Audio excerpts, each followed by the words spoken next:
after they take Marvin Harrison Jr., we think this guy's better than Marvin Harrison Jr., correct? They hit on Malik Neighbors.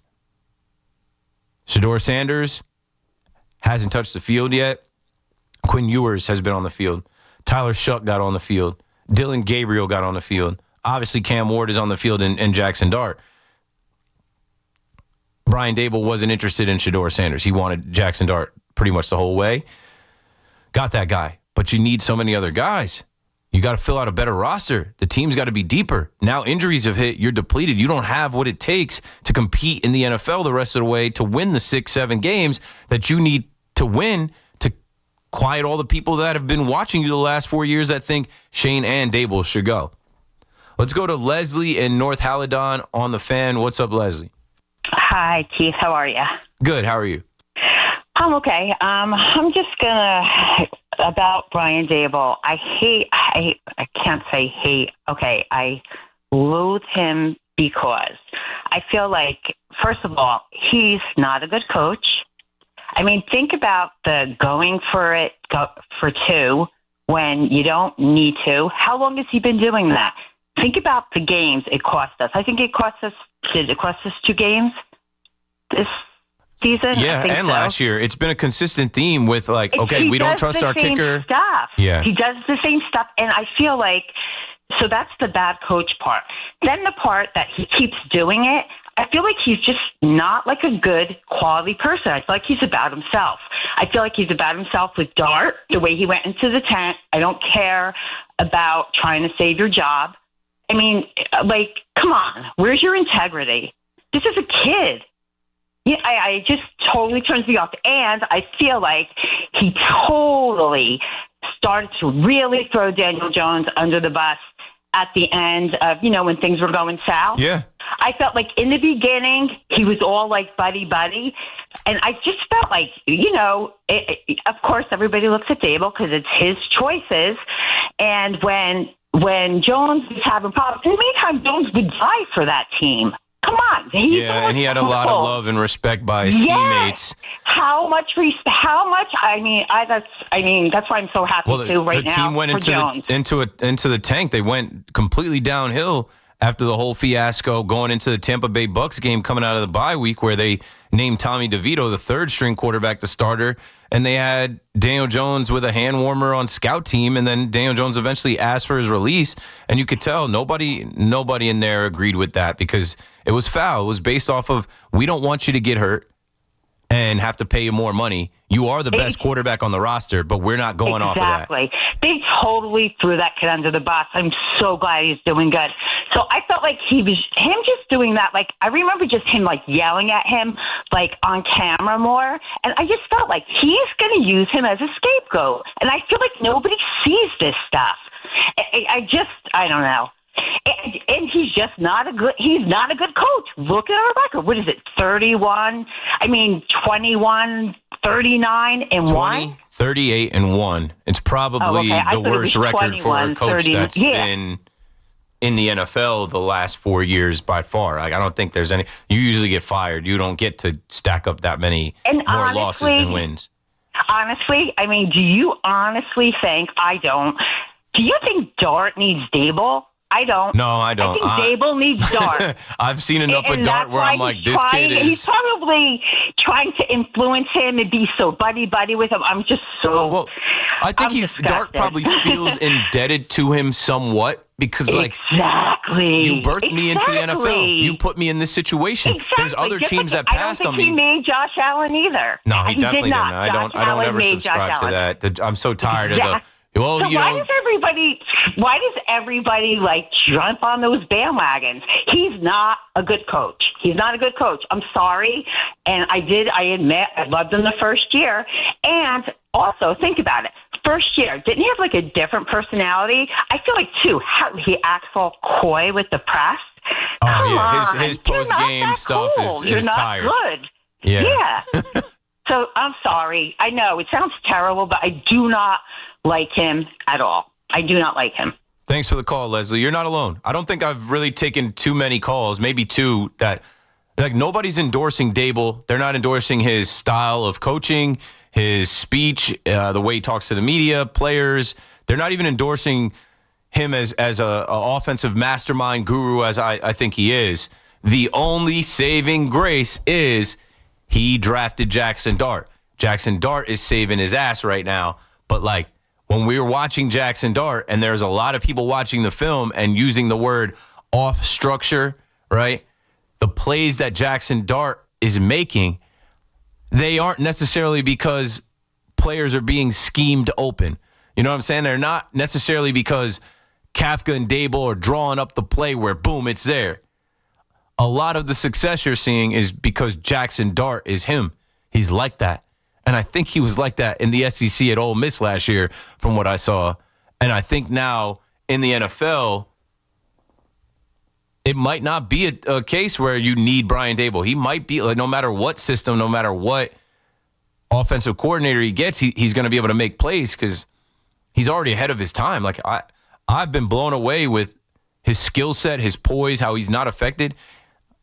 As a rookie, usually rookies, their heads are spinning. You know, usually rookies get rattled. He does not. He looks like he belongs all the way, belongs. Most people did not have him being a first-round quarterback. I talk about being on the night that he beat Duke, and I was talking about, Duke had some guys with the transfer portal or whatever. He beat up on a Duke team, but I remember saying, this is the quarterback that's going to rise up the charts. It's not going to be Jalen Milroe. It's not going to be Dylan Gabriel or Tyler Shuck or any of these other guys. Like, this is the quarterback that's going to rise. And he did for the Giants to go get. Now, will that be enough? I think it will be. I'm sorry. I think if John Mara has gone through this much losing, he's going to go through another year of Brian Daboll and hope for better. He's going to go through another year of this regime and just hope that they pull it off. Now, speaking of pulling it off, Giannis is on one. I think he's trying to send a message. I mean, the Bucks are on one. They actually have a better-looking squad than I realized. But Giannis has 34 here. It's 111-105 Bucks with about 240 bang. Now it's 113-105 Bucks with 2.5 minutes left in the fourth quarter. Incoming, angry Knicks fans. Oh, Giannis with the swat of OG Anunoby. Can they get a shot up here for three? Too strong. Off the rebound. That one doesn't go down. Incoming, angry Knicks fans. I got to check this box score out, see who they're about to blame. They're about to blame Mike Brown. Now, all of a sudden, the rotation don't look so good. You got... Mike Brown's going to get the Brian Daboll treatment tonight. Holy crap. I don't like the way his glasses sit on his nose. Give me Tibbs. No, but the Tibbs supporters they're about to hit 888-808-1019 and you're like, we got rid of Tibbs for this. This is how they look on the road. This is how they look against the Bucks, against the Heat. What happened? Well, what happened? No Deuce McBride and obviously no Mitchell Robinson. I don't know. I can't make up excuses, but I am about to figure out how the Knicks ended up here with 2 minutes left. They're down 8. The game is not over, but it looks like, in the Pfizer Forum, Giannis Antetokounmpo, Ryan Hollins, and the rest of the cast of characters from Taurean Prince, former Brooklyn Net, Bobby Portis, former New York Knick, Kyle Kuzma, Miles Turner. I forgot Miles Turner went over there after leaving the Pacers. Gary Trent Jr., AJ Green. Like, they're about to beat this Knicks team that's supposed to be the number one team in the East. Supposed to be a lock. Supposed to roll through the East. I smell trouble. Keith McPherson on the Fan talking about trouble. Chris Bassett's in the game walking off the mound. End of the 7th inning. The Toronto Blue Jays are up 6-1. Plenty more to do. I've got about 90 minutes left. Call me up with your thoughts and your takes. We'll be right back. The Nets are back in Brooklyn playing the Hawks. 7:30 tomorrow night. The home of Brooklyn Nets basketball is The Fan. 101.9 FM and always streaming on the Odyssey, TuneIn, and iHeartRadio app. Find excellence in every detail in a new Volvo. From Volvo Cars Ramsey. Now find excellent offers with your first lease payment waived. Lease a new 2025 Volvo XC60 B5 Plus all-wheel drive, $497 per month for 36 months. At Volvo Cars Ramsey, where it's all about you. Call 833-853-2975 for lease details. MSRP $55,540. VIN S1015920. Loaner vehicle 5,193 miles. $3,700 down payment. Tax, title, registration extra. Zero security deposit. Ends 10/31/25. Looking for the lowest price on name brand tires? Get to Town Fair Tire and get the guaranteed lowest price on any name brand tire. Nobody beats a Town Fair Tire deal. Nobody. Name brands at discount prices. Town Fair Tire. Are you fans? It's football season, so make sure you catch all of the Scarlet Knights gridiron action this season on WFAN. Scarlet Knights football is presented by RWJ Barnabas Health, the official healthcare provider of Rutgers Athletics. Let's be healthy together. Makita's built for the pros who show up early, who don't do shortcuts, only precise cuts. With tools built to last, job after job, year after year. Performance that pays off. Because when the job calls for the best, you answer. And when you need the best, you call on Makita. Built to be the best. Available at the Home Depot. We're always talking New York sports on The Fan. If you're 55 or older and into that whole saving money thing, T-Mobile has an exclusive phone and internet bundle just for you. Right now, get 2 unlimited phone lines plus 5G home internet for just $30 each per month with autopay, plus taxes and fees. And with 5G home internet, setup is easy with just 1 cord and no technician needed, which is great if you're also into that whole keeping it simple thing. Switch now and experience the best mobile network in the U.S. Visit your local store to start saving.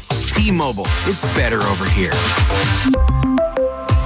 Based on analysis by Ookla Speed Test Intelligence data Q4 2024 to Q1 2025. Ookla trademarks used under license. Unlimited on our network. Customers on voice plan may notice speeds lower than other customers and further reduction if using more than 50 gigs a month due to data prioritization. Video streams and SD on this plan. Home internet pricing after $20 a monthly bill credit plus $5 per line without autopay. Debit or bank account required. See 5G device coverage and access details at T-Mobile.com. Step up to the plate with confidence with the Jeep brand's newest MVP, the all-electric Jeep Wagoneer S. Year after year, the Jeep brand has delivered game-changing technology and features to help keep you off the bench and on to your next adventure. By blending thoughtful luxury capability and advanced technology, the Jeep Wagoneer S is one key player that doesn't disappoint. Experience the brand new head-turning design and luxurious interior without sacrificing on the legendary performance you love. Excellent range capacity opens up the playing field, and with 4x4 capability, featuring select terrain driving modes, how you play the game is up to you. The interior cabin of Wagoneer S pays special attention to detail with high-quality luxury refinements and seamless connectivity that surrounds you in comfort, along with premium seating, ambient lighting, and over 170 standard safety and security features. And like most All-Stars, it can really motor, especially with standard 600 horsepower. It's rugged, plays aggressive, and isn't afraid to get dirty. And with the exciting offers and deals going on right now at your local Jeep brand dealer, it all adds up to Jeep Wagoneer S being a steal. So hurry in today and blast one out of the park. Jeep is a registered trademark. Want fast, reliable home internet? Switch to Verizon Fios, where you get the 100% fiber optic network with speeds up to 2 gig. And if you're looking for live TV with up to 400 plus channels and live sports, Fios TV is where it's at. Get the internet speed you want and the TV you love when you bundle Fios home internet and TV with Verizon. Plus, get the latest deals when you call 1-883-VERIZON and switch to Verizon Fios today. Availability varies.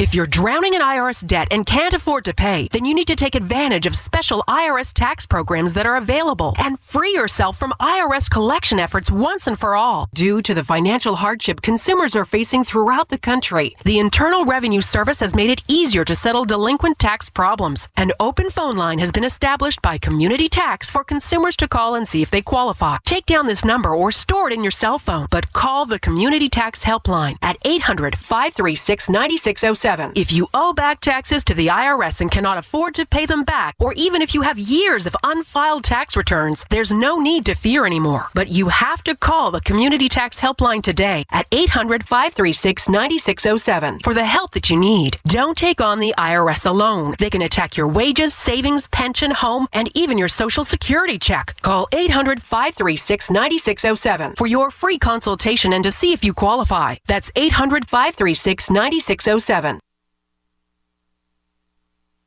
Nobody had to tell your grandparents not to drive while using their typewriters. Why should it be any different for us kids and our cell phones? Distracted driving was the cause of more than 3,000 in 2022. Come on, we're smarter than this. Let's put down the phones and focus on the roads. Drive safe, everybody. Don't drive distracted. A message brought to you by the National Highway Traffic Safety Administration, Project Yellow Light, and the Ad Council. Stepping into the Kia K4 or K5 isn't just getting behind the wheel of any average sedan. It's stepping into what's next.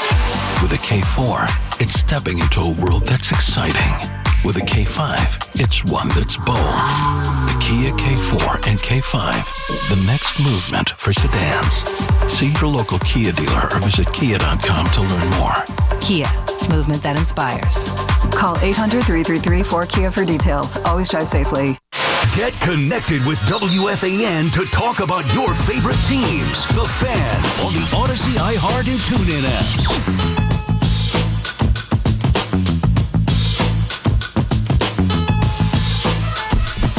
Yeah, we are still here. Rock until midnight. This song reminds me of the Prudential Center, The Rock. Ack was just in here. And I don't know if Ack's still listening. He hit me with a OPP. We started talking about Naughty by Nature. I was like, Hip Hop Hooray. That's something that they play at the Prudential Center with the Devils. My Devils fans right now, we're getting low. I was trying to keep it quiet, but the Devils just got on the board. Probably too little too late. Not looking good for the win streak. The Devils went down 5-0. It is now 5-1. I don't have anything else to report outside of, not so great tonight. And Jacob Markstrom, not a good return. Not a good first night back, buddy. It's the second period, though. Anything can happen. 888-808-1019. The Islanders lost as well. I believe 5 goals were given up in that game. The Bruins beat the Icelanders 5-2. Now we just need the Rangers to save us. Save our local hockey. 2 minutes left in the first period with the Rangers scoreless against the Canucks. 1-0 Rangers now, Paulie. Let me hit refresh. Well, you're ahead of NHL.com because with 2:32 on NHL.com, they're reporting. Oh, there it is. Now with 2:20, the Rangers are on the board. Mika Zibanejad. Giannis Antetokounmpo, 37 points, 16-22, 8 rebounds, 7 assists. In the first half alone, or in the second half alone, he had 23 points. He closed them out. I might work on getting some Giannis post-game audio. The Knicks lose their second game on the road. Knicks fans call me up and tell me what you saw. Big zoo-op from the bando. Our guy Ed Arzuman was out there in the newsroom. I was just chopping it up with him. He just watched the game, and I'm like, yeah, what's going on with the Knicks, man? It's just sometimes you get beat. And I also think it's just growing pains of this early part of the season that I had said, like, when I was on Monday, I was talking about the Heat, and I kind of laughed about the Heat culture and like, hey, this is what they do in their building. And, you know, it was opening night. They set up the Knicks for opening night. The Knicks were out there Saturday night, got on Sunday. In your building against the Celtics and the Cavs, who don't have their full complement of players, the Knicks came out, looked pretty decent. They looked pretty good. It looked like the new system, the new rotation, all that was working. Now, you go on the road against teams that are perennial contenders. The Heat and the Bucks are in it every year for the most part. They're ready for you. They're ready for you. And I'm very interested to see what exactly happened here. I leaned into Giannis. And like I said, I'm watching a World Series. I'm hosting the show. I'm looking for things online. We're talking about Brian Daboll. It seems like everybody hates Brian Daboll. It's hard to keep my eye on this little screen over here with the Knicks. In the beginning of the game, it seemed like the Knicks were doing their thing. They went on a run in the second quarter. Yeah, I'm looking at the second quarter. They outscored them. The Knicks outscored Milwaukee 45-32. And then what happens? You get the third quarter Knicks. I don't know what it is. Remember last year, Mikal Bridges saying we need to do layup lines coming out at halftime? So after beating the Milwaukee Bucks 45-32 in the second period, they come out and get beat 35-20 in the third. And that sets up a fourth quarter where 27-20 in the fourth is enough to beat you by 10. That's tough. Let's see who did their best for the New York Knicks. I mean, Jalen Brunson's going to get his 30-plus. Jalen Brunson had 36 tonight. He was a -11, though. Bad matchup for him? I got to see. I got to watch these highlights. Mikal Bridges had 24 points. He was a -10. Other than that, Landry Shamet starting tonight, 16 points. He hit 4 threes. But then OG Anunoby and what the hell happened to Karl Anthony Towns? Karl Anthony Towns only has 8 points, 3 turnovers, 12 rebounds. He didn't even get enough shots up. He was 2 for 12, 0 for 3 from deep. Half of his points were scored from the charity stripe. OG Anunoby, another one, 9 points. He was a -6. 1 for 6 from deep, 3 of 11. And then the bench, 2 guys with goose eggs. Diawara and Huck Porty, 0 points. Diawara only played 1 minute. Huck Porty, 12 minutes. Jordan Clarkson, I know some people were complaining about Jordan Clarkson after the Heat game. Former 6th man of the year. He played 17 minutes, only had 10. And then you get Josh Hart. What is up with Josh Hart, man? Let me see. Josh Hart only had 3 points. He was a -18. 1 of 5 shooting, 1 of 4 from deep. Where's his rebounds? Only 4 rebounds, 4 assists, 2 steals.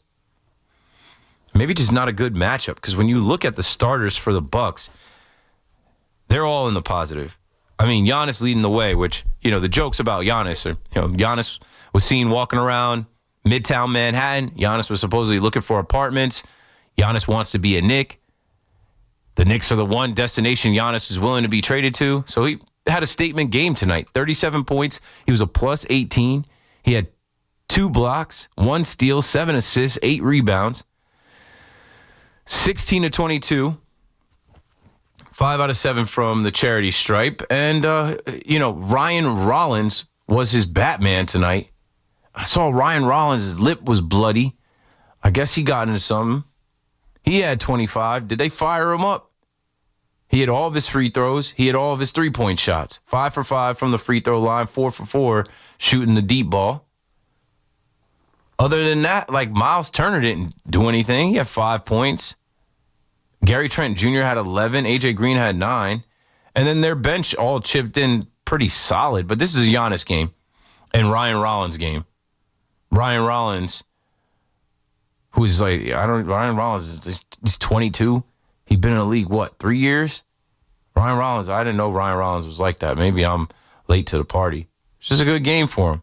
Just a good game for the kid out of Toledo. And the Knicks lose. So now you're looking at a 2-2 Knicks team, 0-2 on the road. Some questions about now the offensive system, the rotations, the defense. That's where most of the calls are probably going to come in about what's up with this defense and guys not knowing where they got to be or what they got to do. And coming up next for the Bulls is a little home and home set where they'll play the Bulls in Chicago, which is part of the NBA Cup. Ooh, NBA Cup. Just kidding. Nobody cares about that at all. NBA Cup group stage, and then they will face the Bulls at home Sunday, November 2nd at 7. And then they got a stretch here with the Wizards, with the Nets. Better get those wins. But, yeah, now we have entered the part of the Knicks season where you get out of the gate. Wow, this is different. This is fun. Mike Brown, look what he's done. And 2 games on the road. Whoop. And one other thing, just of note, late in the fourth quarter, it appeared Jalen Brunson hurt his hamstring groin area. Now, he was down. Brunson came out on the floor. They took him back out of the game. They put him back in after a timeout, so he continued to play. Oh. But I think that's something to look forward, something to look at. Sorry, here come the Devils, bro. Yes, 3 straight for the Devs. 4 now. Jack just scored. It's 5-4. So I was saying, hey, it's only the second period. Anything can happen. You quit on the Devils about 10 minutes ago. Keep that in mind. I didn't quit on him. I quit on Jacob Markstrom. Terrible first show for Jacob Markstrom. But anyone listening heard me say, it's only a second period. Anything can happen. And they just ripped off 4 goals. So that is ripping off 4 goals for the Devils. But I think it's interesting. Brunson hurt again, and there's a few videos on Twitter, and he looks to be in a lot of pain. Again, he came back in the game, so I'm assuming they wouldn't have risked it this early in the season. But yet again, is the injury bug rearing its ugly head with Jalen Brunson? I don't know. But now I'm trying to get this Devils game on. I'm about to take. I got Fubo right here. The Knicks are done. Give me the Devils game. And now the Devils have to take this game and keep the streak alive. 5:48 in the second period. Devils are down by 1. They just beat the Avs in overtime in Prudential Center. Jack Hughes scores his 9th goal of the season. And we got a game here, folks. Streak is still alive. I won't lie. I did say that might be it for the streak. I didn't realize how much time there was. Then I saw how much time there was. And I'm like, well, anything is possible here. They just scored 4 goals in the second period. Sensational. Wagon. Let's keep going here. 4 goals in the second period to answer the 3 goals by the Avalanche. And this game is not out of reach. Jacob Markstrom, figure it out. Figure it out first night back. They're picking you up. Anyway, we got a lot to talk about now. The Knicks game is final, and we're trying to figure out what the Knicks fans saw. We're trying to get some intel as far as Jalen Brunson's injury and the defense and who you mad at. The Islanders game is over. They lose 5-2 to the Bruins. The Devils game is far from over. They're down 1. The Rangers take an early lead. Still taking calls on Brian Daboll and the Giants, as the Giants, in my opinion, must win against the 49ers.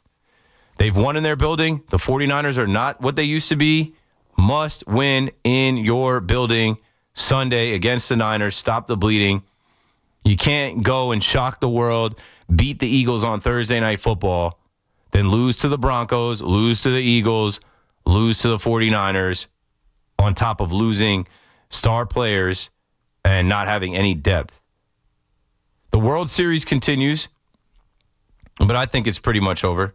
6-1, end of the 8th. Toronto absolutely bouncing back. Toronto with a response. Shohei Ohtani is the greatest player in the world? Okay, let's see him start against us, and we'll get him up out of the game. Vladdy takes him deep. Shohei ends up giving up 4 runs, and then they immediately jump on Anthony Banda, coming out of the Dodgers bullpen. The Blue Jays have too many dudes. Without George Springer tonight, not a problem. I already mentioned Vladdy's 2-run bomb. Bo Bichette drove in another one. Addison Barger drove in another one. And Andres Jimenez as well. So the Blue Jays are 3 outs away from evening up the series and doubling down on my take that nobody in baseball is beating them 3 times in a row. I knew the Yankees couldn't do it. The Mariners didn't do it. And the Dodgers won't do it either. 888-808-1019. The chat is still live. I know we dropped a little bit. If you were on hold before, calls we're back up. I think we had a little bit of internet troubles. But that is all well and good now. Thing about tech difficulties, working in tech is it's going to be difficult. So, yeah, looking at the chat, Knicks need more offense than just Brunson, Jimmy Ryan says. Cat is supposed to be a star. He disappears for entire games. Resist Evolve says that. So, some people have their names, some people have screen names, some people have random names. Can you please give a shout out to Shlomo Friedman? I'm your biggest fan. Shout out to Shlomo Friedman. Nobody's going to want to play. I'm not going to read that. I'm thinking they're going to say something about there's another goal. The Avalanche score. It's 6-4. I'm thinking they're about to say something about Mike Brown. Instead, they say something political. Brunson may be the greatest I've ever seen. He goes down in pain in games you're like, is the season over? Then voila, he comes back into the game. Yeah, remember last year he would go into the locker room, get a new foot, get a new ankle? We're like, what happened to that guy? He comes right back out, puts the cape on. What would it take for the Mets to get Joe Ryan and Byron Buxton? Well, I mean, that ship has passed at the trade deadline. Buxton doesn't want to go anywhere. He wants to be a forever Twin. Understandable, right? That's your organization. You're not going to win anything there, but he's got a bunch of kids, and they've called Minnesota home, and I get that. Joe Ryan, they didn't move. And I remember saying, we thought that the Red Sox were going to get Joe Ryan, and I'm glad that they did not. They probably would have knocked the Yankees out. But I think he's got a one-year deal with Minnesota still, and he's going to arbitration with them. So what is it going to take? I don't know. Shout out to whoever's running the WFAN account in the chat. Big day for Shlomo Friedman. Got your shout out, man. We don't have calls, so I don't mind using the interaction in the YouTube chat to kind of get a gauge for what you guys are talking about. I'm trying to get some Knicks fans to call me at 888-808-1019 that watched that whole game. I've got hockey on. I've watched a little bit of the Knicks. But for the most part, I watched the World Series. They jumped all over Ohtani. And honestly, I feel like the Dodgers, after all those big swings and all that it took, 16 hits last night, they score one run. One run is not going to get it done. And I highly doubt they have a rally in their bones to score 5 runs to tie it and 6 runs to win it in the ninth. This has been a good World Series. Like I said earlier, I thought I was out. They pull me right back in because if you love the game of baseball, last night was a classic. What could they do for a follow-up? The Blue Jays, you got to put respect on them. I know I didn't. I know I wasn't really thinking they were like that. I was ready to troll them. I was thinking they were going to lose the division to the Yankees down the stretch. They were folding. But they're for real. They've got so many hitters. And John Schneider is a hell of a manager. Who's going to win Manager of the Year this year? Him? I mean, he can. Let's see. Who is the favorite for Manager of the Year in the American League?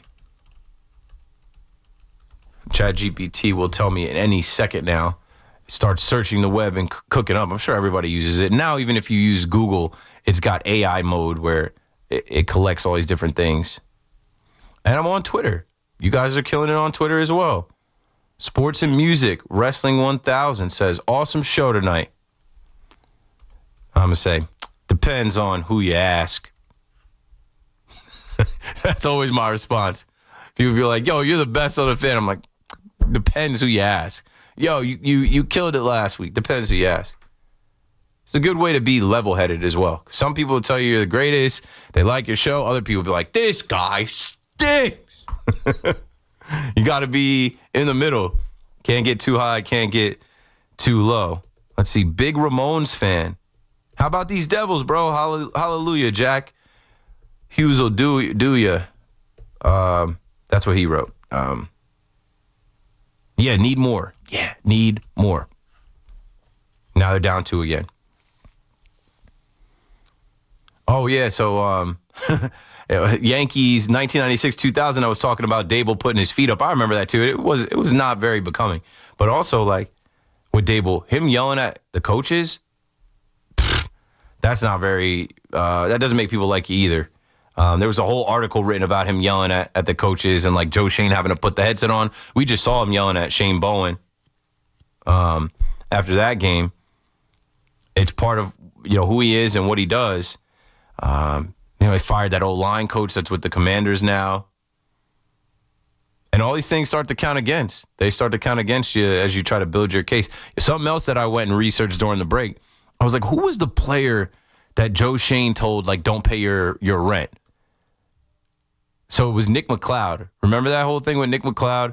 Joe Shane had a dispute with Nick McLeod because they asked him to take a pay cut. I remember talking about that last year, being like, yo, if you're asking a guy that you signed to take a pay cut, that's on you. And so the quote was, in response to McLeod's refusal, Shane reportedly told McLeod's representatives, don't pay October's rent. As soon as I can replace him, I'm going to replace him. I'm not effing around. Come on, guys. Mo is out on Long Island on the Fan. Hello, Mo. Hey, Keith, how you doing? Good.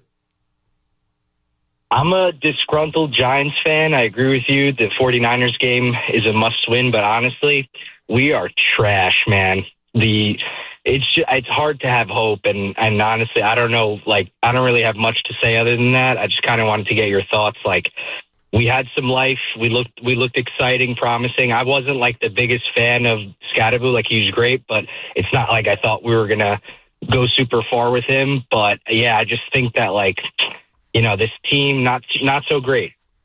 Yeah, you don't think they're stopping Christian McCaffrey and George Kittle and Jawan Jennings and Kendrick Bourne and Mac Jones? You think those guys are going to come into MetLife and have their way with the Giants defense? If I had to bet, yeah. I think so. I mean, the Giants, there are such nice moments watching the Giants defense at times, and then there are times where they just completely whiff and don't show up, like missed tackles, just like bad pursuit, deflated. bad angles, not hustling enough, not running to the ball. Yeah, well, totally. Here comes Rob Saleh, too. Rob Saleh is going to run all of the steps in MetLife like he used to do, and he's going to take out his revenge on the Jets, on the Giants first, coming back home. Facts. I guess the only good news for us is that we're not Jets fans, so that's one thing to be happy about right now for me. That's how it always comes around. Thanks for the call, Mo. At least we're not the Jets. But, not for nothing, Giants fans. You only have one more win than the Jets. And if you lose this week, and I believe the Jets are favored to beat the Browns, you might be sitting in the same spot. So the pot can't be calling the kettle black and all that. You know what I'm saying? You can't be looking over there and saying, hey, we got it better than those guys. Because they're one win away from a Cleveland Browns team that's running out Dylan Gabriel at quarterback from having 2 wins. And then we could be in the middle of November talking about the Jets and Giants are right next to each other on tankathon.com. 888-808-1019. I've got 1 hour left. It's open mic time. Sports Equinox. We can talk NFL, NHL, NBA, MLB. Keith McPherson on the Fan. I'm coming right back. It's BT and Sal, middays 10 to 2 on the Fan, 101.9 FM. To me, I think Jackson Dart is real, and I think that you do as well. I think most people look at Jackson Dart and say he's the real deal. Listen to BT and Sal on demand on Apple Podcasts, Spotify, or wherever you get your podcasts. This year's Farmer's Almanac warns of a harsh, super snowy winter. So take control of the wet, snowy, and icy conditions with a new set of Bridgestone winter tires from Town Fair Tire at the guaranteed lowest price. Plus, Town Fair gives you the most free services for life with your purchase of Bridgestone winter tires. For the guaranteed lowest price on Bridgestone winter tires, nobody beats Town Fair Tire. Nobody. Name brands at discount prices. Town Fair Tire. In life, a curveball can be thrown at any moment, and you need a team that knows how to hit it out of the park. The Rothenberg Law Firm has been crushing curveballs, sliders, and fastballs for more than 50 years. We're a team of personal injury lawyers with billions recovered for our clients, because every setback deserves a major comeback. The Rothenberg Law Firm, 1-800-624-8888, or visit injurylawyer.com. The lawyer for injured ones, injurylawyer.com.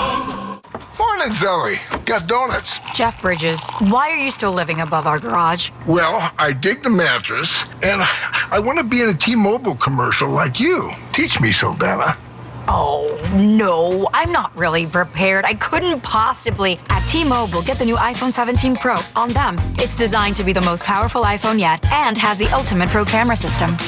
Wow, impressive. Let me try. T-Mobile is the best place to get iPhone 17 Pro because they've got the best network. Nice, Jeffrey. You heard them. T-Mobile is the best place to get the new iPhone 17 Pro on us with eligible trade-in in any condition. So, what are we having for lunch? Dude, my work here is done.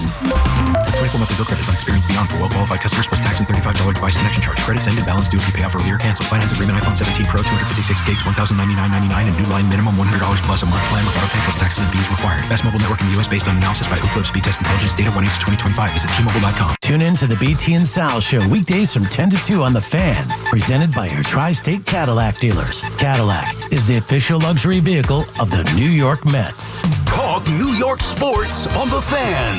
Find excellence in every detail in a new Volvo. From Volvo Cars Ramsey. Now find excellent offers with your first lease payment waived. Lease a new 2025 Volvo XC60 B5 Plus all-wheel drive, $497 per month for 36 months. At Volvo Cars Ramsey, where it's all about you. Call 833-853-2975 for lease details. MSRP $55,540. VIN S1015920. Loaner vehicle 5,193 miles. $3,700 down payment. Tax title registration extra. Zero security deposit. Ends 10/31/25.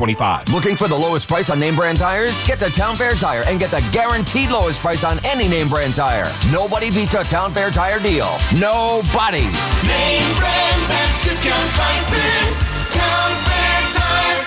Are you fans? It's football season, so make sure you catch all of the Scarlet Knights gridiron action this season on WFAN. Scarlet Knights football is presented by RWJ Barnabas Health, the official healthcare provider of Rutgers Athletics. Let's be healthy together. If you're 55 or older and into that whole saving money thing, T-Mobile has an exclusive phone and internet bundle just for you. Right now, get 2 unlimited phone lines plus 5G home internet for just $30 each per month with autopay, plus taxes and fees. And with 5G home internet, setup is easy with just 1 cord and no technician needed, which is great if you're also into that whole keeping it simple thing. Switch now and experience the best mobile network in the U.S. Visit your local store to start saving. T-Mobile, it's better over here.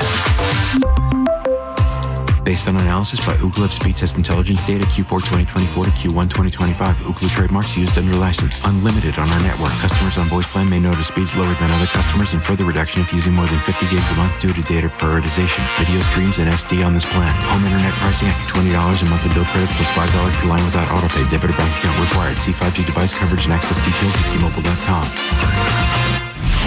Get breaking sports news here. WFAN, WFAN FM, WFAN FM HD1 New York, and Odyssey Sports Station. WFAN Sports Flash. Good evening at 11 o'clock. I'm Marco Belletti, and this report is sponsored by Chef IQ. Precision cooking, effortless results, chefiq.com. Also brought to you by Dr. Jay Shaw at Samuel Institute for Pain Management. Visit samuelpain.com. Knicks had the upper hand at the half, but Giannis Antetokounmpo took charge in that final 24 minutes. I guess the best move from Giannis all night was to change the shoes. That's right. Once he changed the shoes, things just changed for him. Good call. Right. That dunk capped a 37-point, 8-rebound, 7-assist barrage from Giannis Antetokounmpo. 23 of those points in the second half. Bucks finished off the Knicks 121-111. Mike Tirico, Reggie Miller, the call NBC. Milwaukee outscored the Knicks by 22 in the second half. Jalen Brunson had 36, Mikal Bridges 24, but Karl Anthony Towns just 8 points, 2 of 12 from the floor. Well, the Blue Jays are just 2 outs away from evening the World Series at 2 games apiece. Dodgers, though, already with a run here in the 9th inning, trying to make it more difficult. Toronto with a 6-2 advantage. L.A. trying down with 1 out and runner in scoring position. Kike Hernandez at the plate, who's already driven in a run. Tommy Edman with an RBI ground out earlier this inning as well. Meanwhile, the Blue Jays took control with a 4-run 7th inning. Some RBI singles. Addison Barger, Bo Bichette, Andres Jimenez, Vladimir Guerrero Jr. with a 2-run shot. That was off Shohei Ohtani back in the 3rd inning. Ohtani giving up 4 runs, 6 hits over 6 innings. He struck out 6. He's on the hook for the loss. He's also 0 for 3 with a couple of strikeouts and a walk in this one. So the Blue Jays a 6-2 lead on the Dodgers, bottom of the 9th inning, trying to tie the series at 2. Checking hockey, the Devils, they trail the Avalanche 6-4 as they head to the 3rd period. Jack Hughes is 9th. Rangers a 1-0 lead on a Mika Zibanejad tally on the Canucks headed to the 2nd period.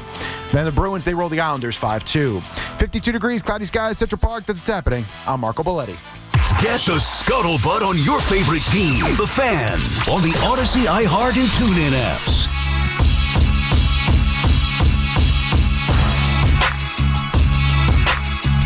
We don't play that.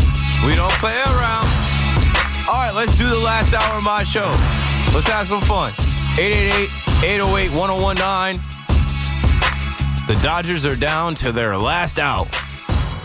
6-2. They did score another run here in the 9th, but Luis Varland's about to mow them down. I'm not mad at it. Let this series go 7. After what we had last night, the Dodgers no-showed tonight. All that glazing of Ohtani. Oh, Ohtani's the greatest player ever. He's going to be the starting pitcher tomorrow. Yeah, and give up 4 runs. The Dodgers won't score half as much. Well, they just scored 2.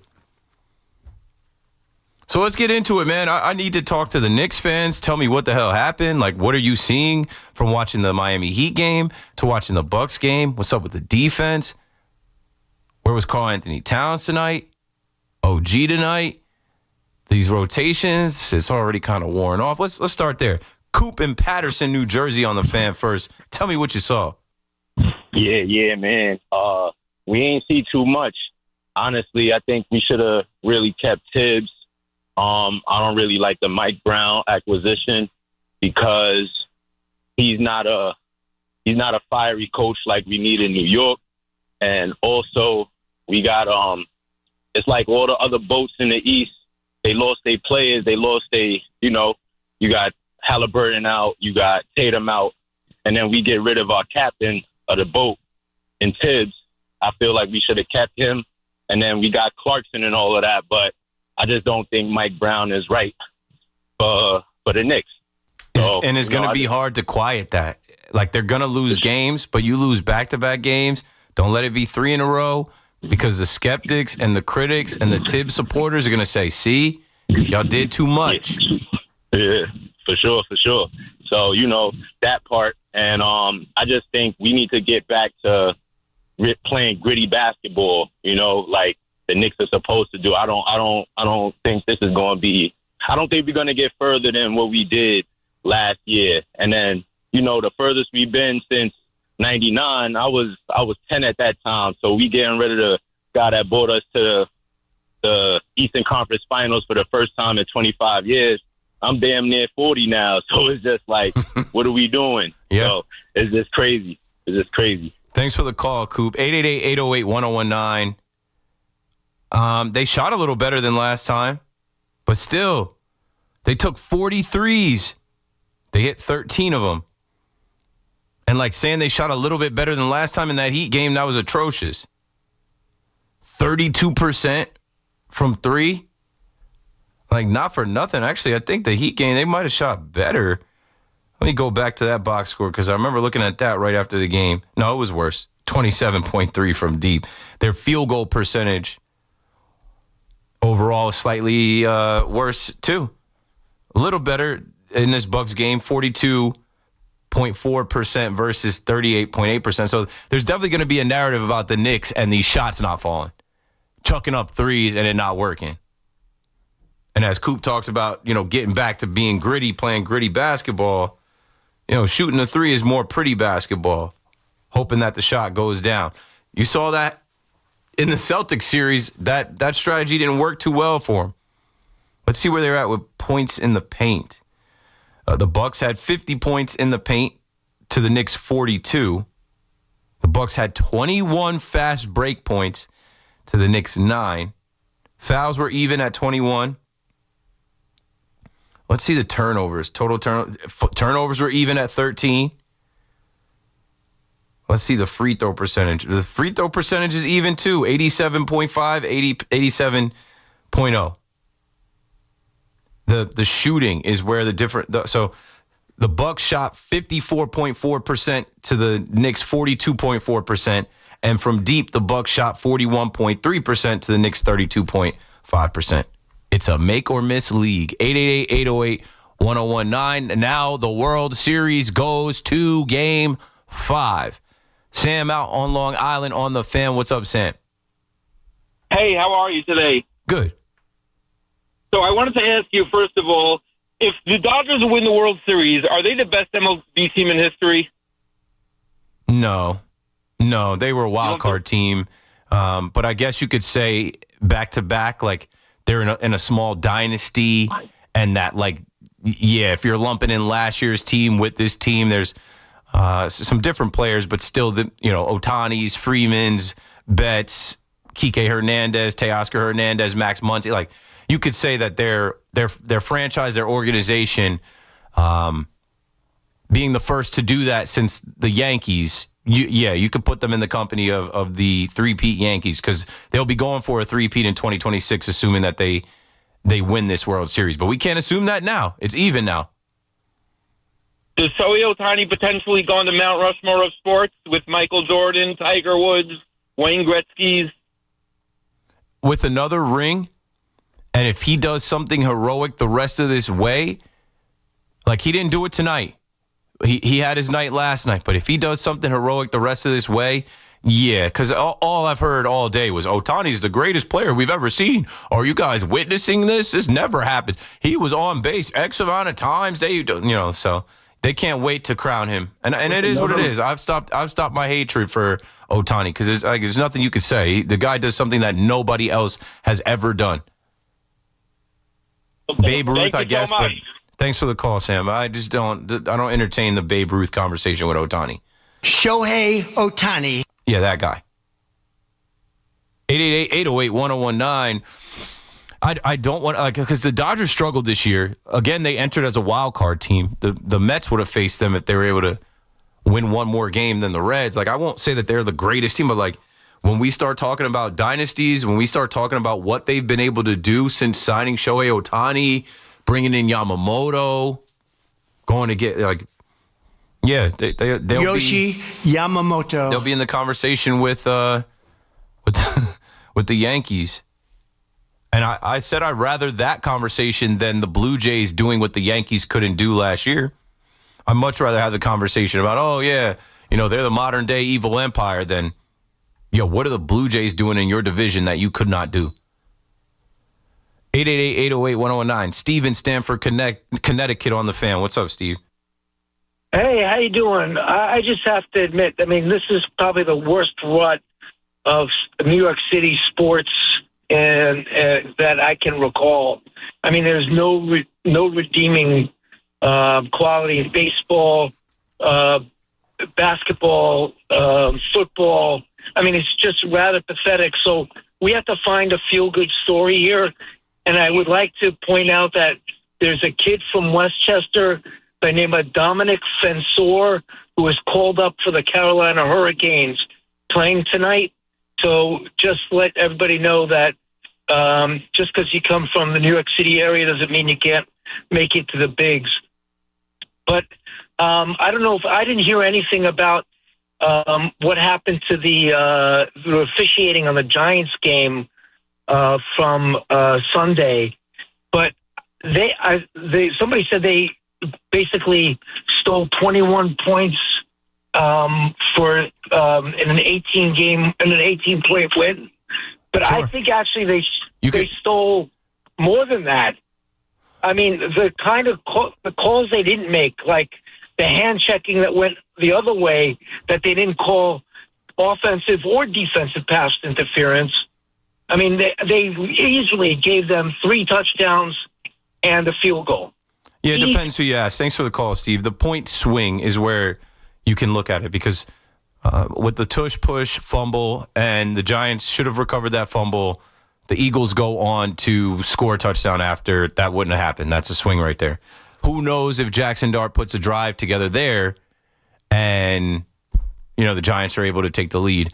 The Darius Slayton one is the one that really grinds my gears because it's unnecessary to call offensive pass interference for something little like that, ticky-tack like that. You let those guys play.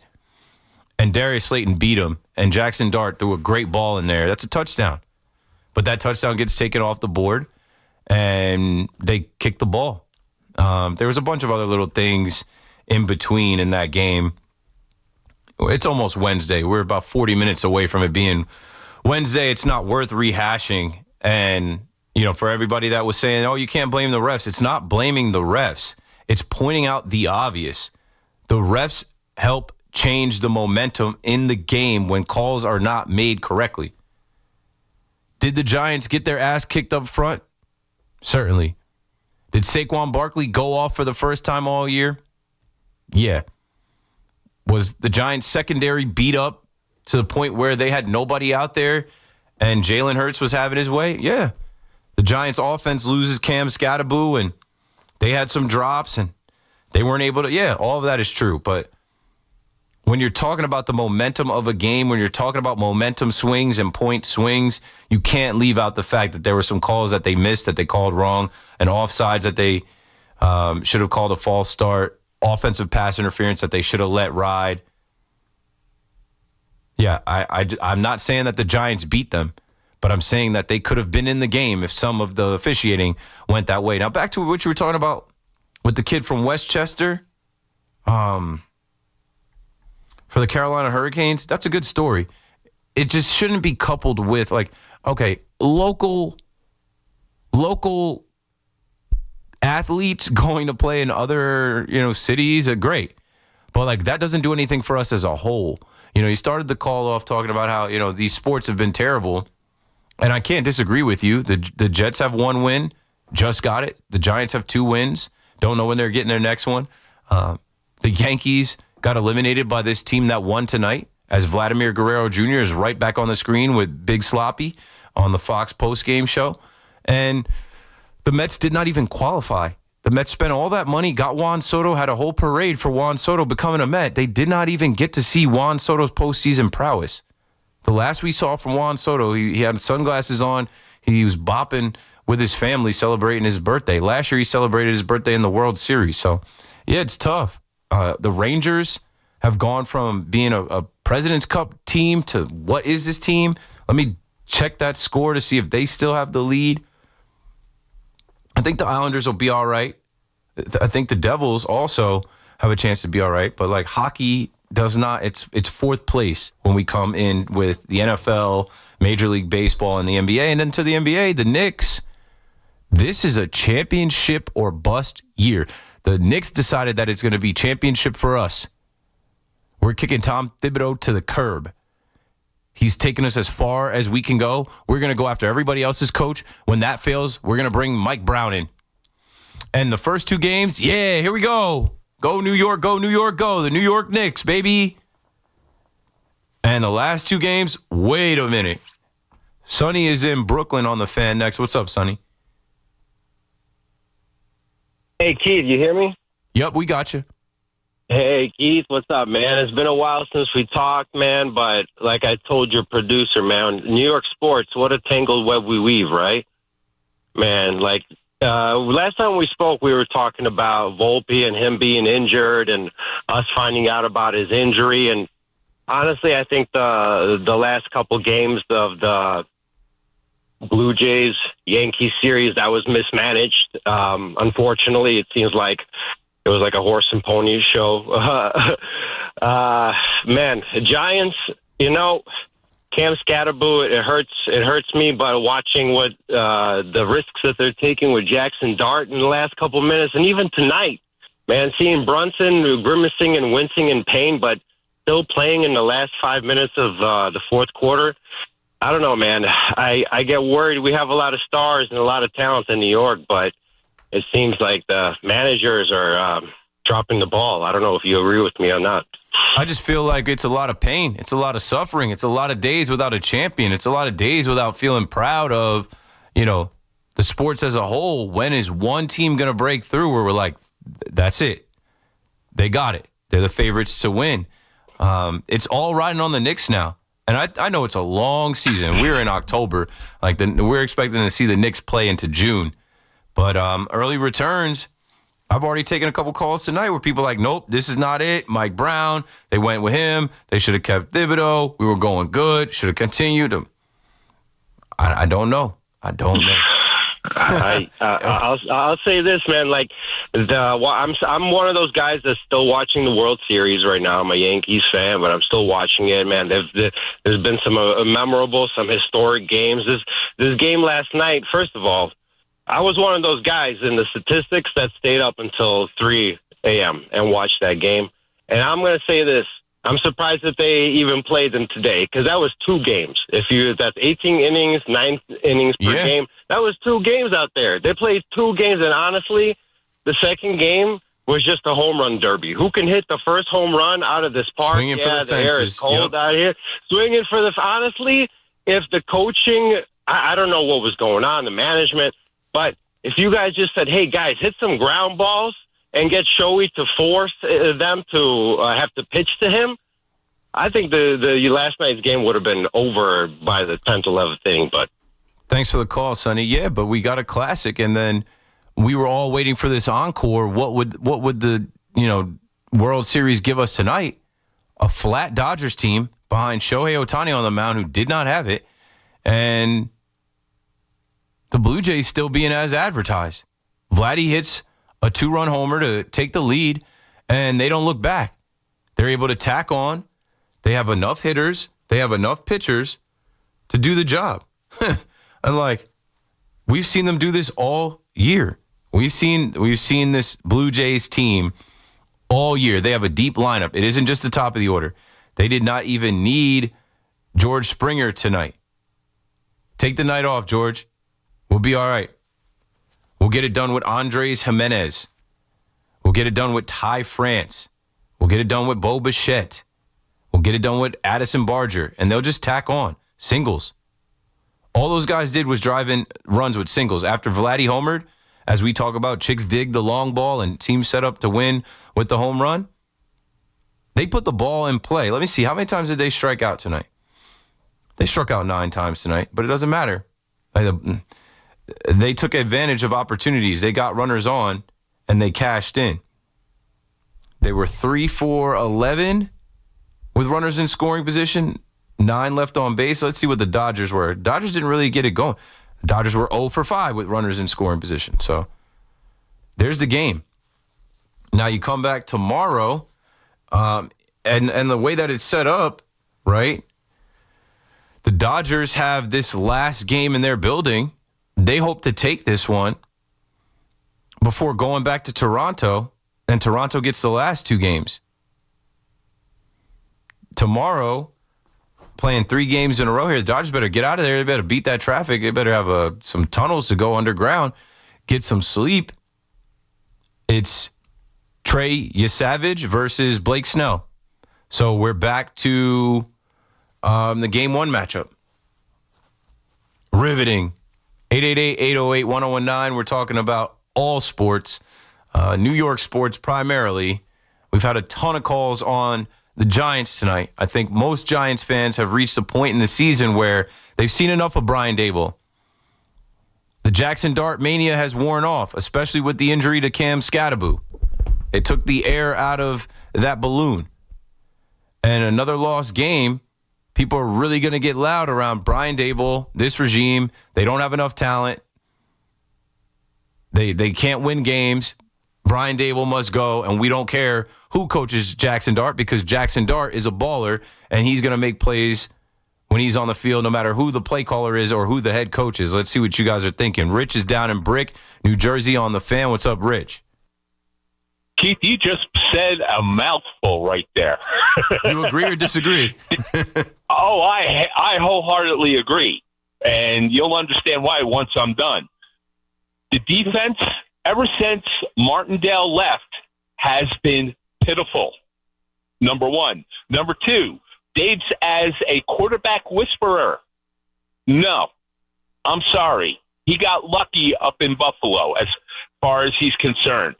He does not know. An offensive coordinator does not necessarily make a good head coach. And here's my reason why.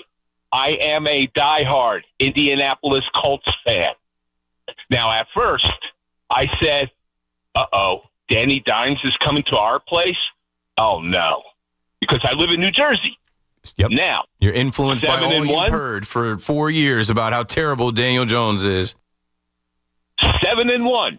Look at he's setting records, and he might as well be the comeback player of the year for what he's able to do. You're right on with that. What a comeback from being cut like week 10, and now they don't punt. All they do is score. When he's on the field, they're kicking a field goal or scoring a touchdown. That's it from there. And what's Daboll doing? Nothing at this point. You're right. Anybody can coach Dart. And part of the problem is not only Daboll, but Shane as well, because he's the person that's not doing anything to improve the Giants' offensive line. And the offensive line is truly offensive. Yeah. Thanks for the call, Rich. I mean, yeah, he's a Colts fan. Daniel Jones is going to win some. I don't know if he's going to win the MVP. Jonathan Taylor might win that or win, Offensive Player of the Year. But comeback Player of the Year for Daniel Jones makes a lot of sense to come back from how he was treated with the Giants. Look, it doesn't help the Giants' case. It doesn't help Shane and Daboll's case because this is following up Saquon's year. Daniel Jones having a big year. It says a lot about how you identify talent, how you coach talent, or how you don't. And decisions will be made at the end of this year. If they keep losing games, a decision will have to be made based around Jackson Dart. There'll be exit meetings and there'll be conversations, and I'm sure they'll talk to Dart about, hey, do you believe in Brian Daboll? Will it shake you to lose this coach? Or will you be able to perform no matter who the coach is? Dart is, I don't know, he's like that. He's legit. He's performing whether it's Lane Kiffin, whether it's Brian Daboll, whatever, because he's a baller. He's going out there to win for the name on the back of the jersey. He's a competitor. So Brian Daboll, if you're listening, just win, baby. That's all you got to do. Win these games. You got about 4 games minimum that you have to win, 5 games to really lock it in. If not, if you don't get to 6-7 wins, 6-7, they're going to be calling for your job. And this is a job that a lot of people will want because you already have the quarterback. We've seen it elsewhere. Caleb Williams, Ben Johnson comes into there. Drake May, Mike Vrabel comes into there. It could happen to you too. Keith McPherson on the Fan, I got to break it down. Devils keep giving up goals. It's now 7-4 in that game. We're not having a good night tonight. Call me up with your thoughts, your takes as we wrap up this show in the next 30 minutes. We'll be back right after this. Regular season battles in football. Off-season moves in baseball. The Yankees, Mets, Giants, and Jets all live here. The Fan, 101.9 FM, and always streaming on the Odyssey, TuneIn, and iHeartRadio app. eBay has reinvented vehicle buying. From click to curb, everything's covered. Ever try to buy a car online and end up in a parking lot with a stranger and some blind trust? That era is over. Now with Secure Purchase, eBay isn't just where you find your car. It's where you buy it, start to finish. Title, financing, registration, delivery, it's all built in. This is the modern way to buy your next ride on eBay. eBay. Things people love. Secure Purchase is powered by Caramel Dealer Services, LLC, an eBay subsidiary. Maria, salon owner. You know the jingle. Now discover the facts about Ozempic, a GLP-1. There's only one FDA-approved Ozempic made by Novo Nordisk. Learn about the real thing. Talk to your healthcare professional today. Call 1-833-OZEMPIC or visit Ozempic.com to view the medication guide and to learn more about Ozempic. Semaglutide injection 0.5, 1, and 2 milligrams.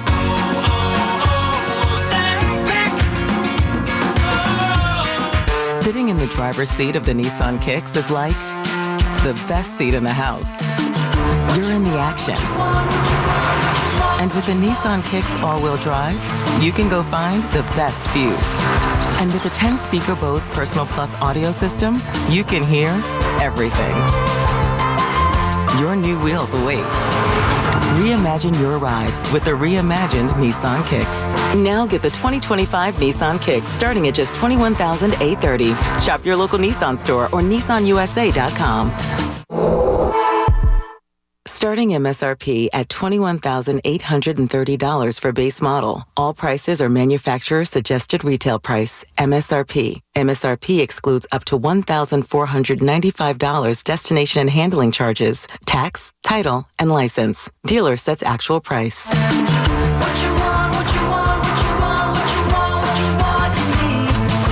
Hey everyone, this is Boomer Esiason, and I'm here to tell you all about United Healthcare and their Oxford products. They've served me well for 41 years, and I've been very happy with the coverage that I've received. In fact, they're not only my insurance carrier, United Healthcare also supports my foundation in our quest to find a cure for cystic fibrosis. So when you play pro football, you learn pretty fast that you can't win without teammates you can rely on.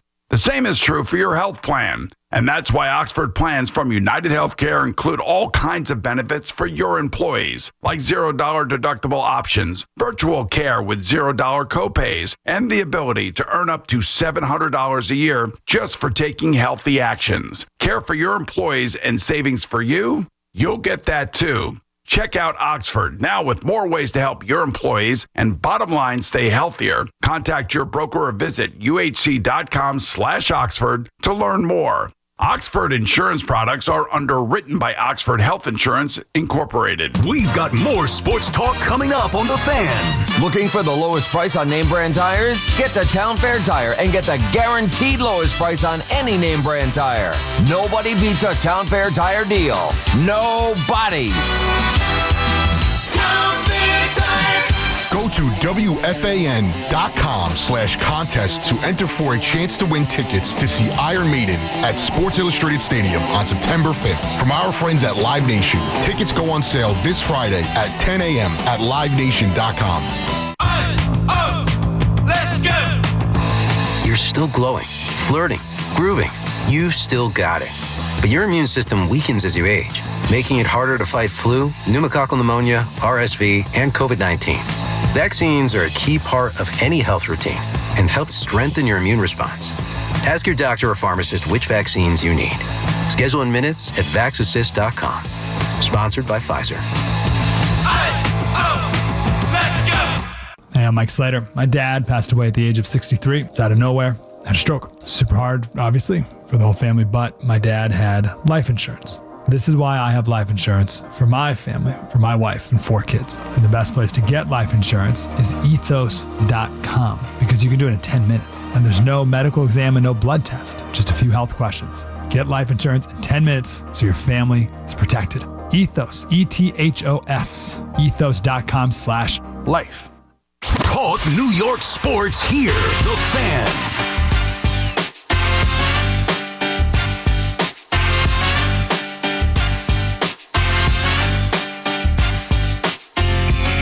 Yeah, no party tonight at Dodger Stadium, but they'll be right back for Game 5. Keith McPherson on The Fan. That World Series matchup between the Blue Jays and the Dodgers is tied up 2-2. Tell me how you feel about that. Call me up, 888-808-1019. Are you rooting for the Dodgers? Are you rooting for the Blue Jays? What do you expect? I expect Blake Snell tomorrow to go out there and shove in his home ballpark.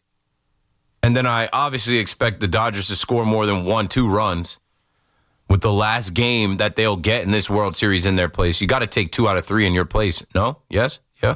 Can't let the Blue Jays take 2 out of 3 in your place. This is the defending champion Dodgers.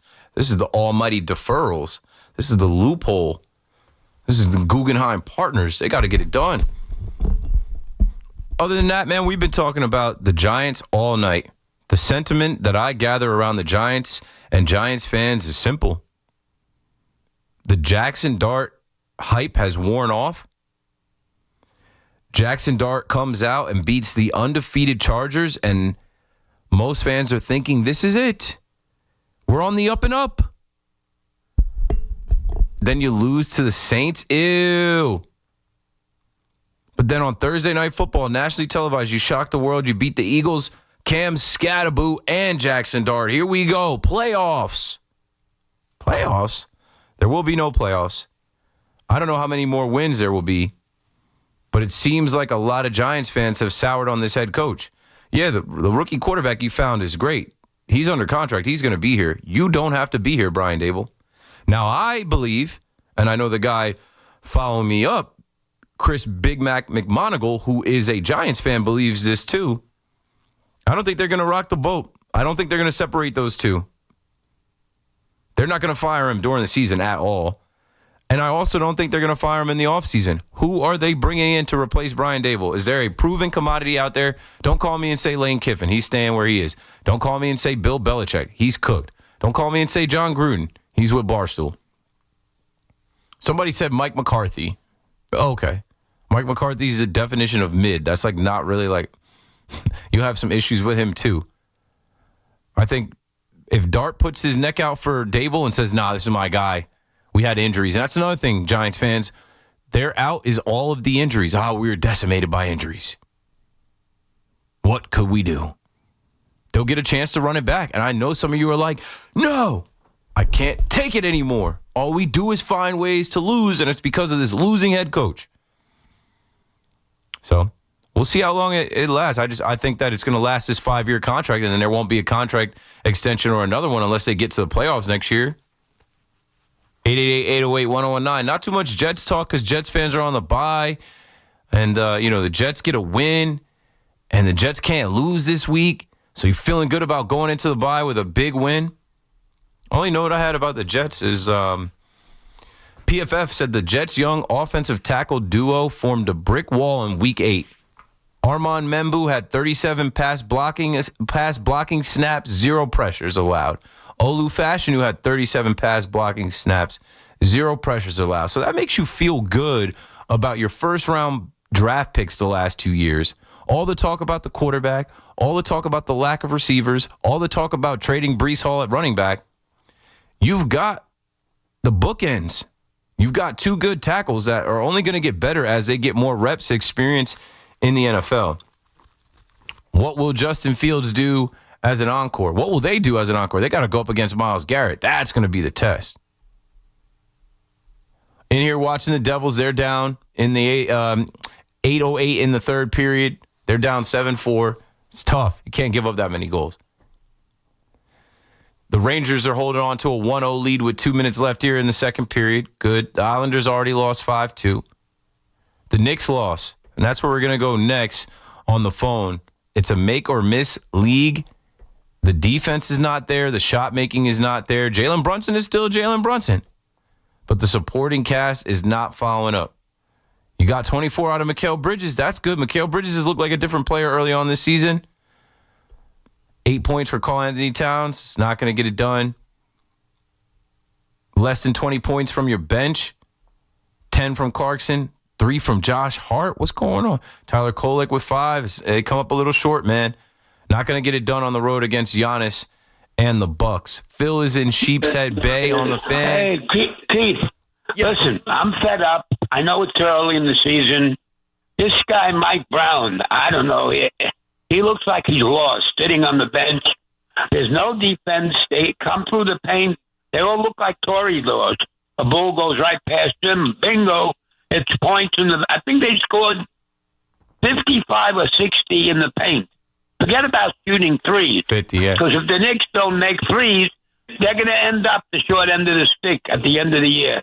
And I think this guy, Mike Brown, will be bounced out of there. I thought there were better candidates than him anyway. There were, of course. They defaulted into him after everybody else said, no, you can't take I just don't understand it. This guy looks like he never played basketball in his life. Well, you don't have Sometimes to you don't call timeout. I don't know. He's got a tough job. Thanks for the call, Phil. Mike Brown has the toughest job in the NBA. It's not going to happen right away. This is still a filling out process. They have talent. They will get some guys back. But he's got a tough job because he's inheriting a ready-made team that they, added depth to the bench. They kicked their coach to the curb that got him to the Eastern Conference Finals. it's all smiles in the garden. You come out and win those first 2 games. Now you got to answer questions. Now you got to figure some things out. Now you got to actually coach. Come on, coach. Like, you got to figure it out. I'll get some audio from Mike Brown. It's early, though. I don't want to read too much into it. I wasn't able to really watch the full game in here with the World Series and hosting the show. And I got the Rangers on. I got the Devils on. I'll just say that it's not good that they lost both games on the road. And it's not good that they're shooting this many threes and they're not going down. And they're not able to get stops either. They're getting exposed a little bit, but it's early on in the NBA season. It's not indicative of what they'll be when we get to April, when we get to May. So you have some audio coming up, Mike Brown postgame. Okay, let's go to Mike Brown postgame, whatever it is, run it. What do you think? I mean, obviously you played so well first half as you're talking about. Why do you think you guys didn't uphold the standard coming out of the locker room and into the third quarter? We're still trying to find our way a little bit, and maybe we need to get hit in the mouth a few times to really respect it and understand it. Okay, that's similar to what I said. They're still figuring it out. Everybody is game 4. Everybody has a plan until they get punched in the mouth. You need to get hit in the mouth a couple times to learn from those mistakes, situations, and come back better for it. I don't know, man. They're 2-2. They got the Bulls coming up. They got some opportunities coming up to get this thing right. But again, I think the Knicks have all the talent. I think that this transformation is not going to take in a one-off season and a couple games. I think it's going to take a couple months until they're rolling. If you're a Knicks fan, pray for help. They're going to figure it out. They just got to stay healthy. They got to stay with their main guys. Brunson is still him. Brunson's still doing what he does. The supporting cast around him has to do what they do. And I think tonight was really just a statement from Giannis. Giannis had more than Brunson. And Giannis is a guy that, just a couple weeks ago, there were rumors, hey, he still wants to be a New York Knick. The Knicks are a place that he'd like to be traded to.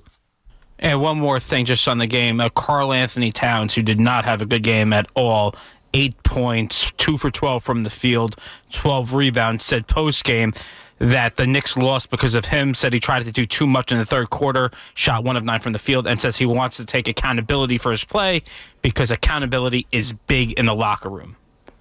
So this is, and again, we've had the Karl Anthony Towns discussion for years. Doesn't matter what team he's on. It's can you win with him? Not even as a number 1, but he's really a number 2 or 3 at this point. And can you win with that? Yeah, and he's Jekyll and Hyde. Like the version of Cat that you're going to get depends on a night-to-night basis.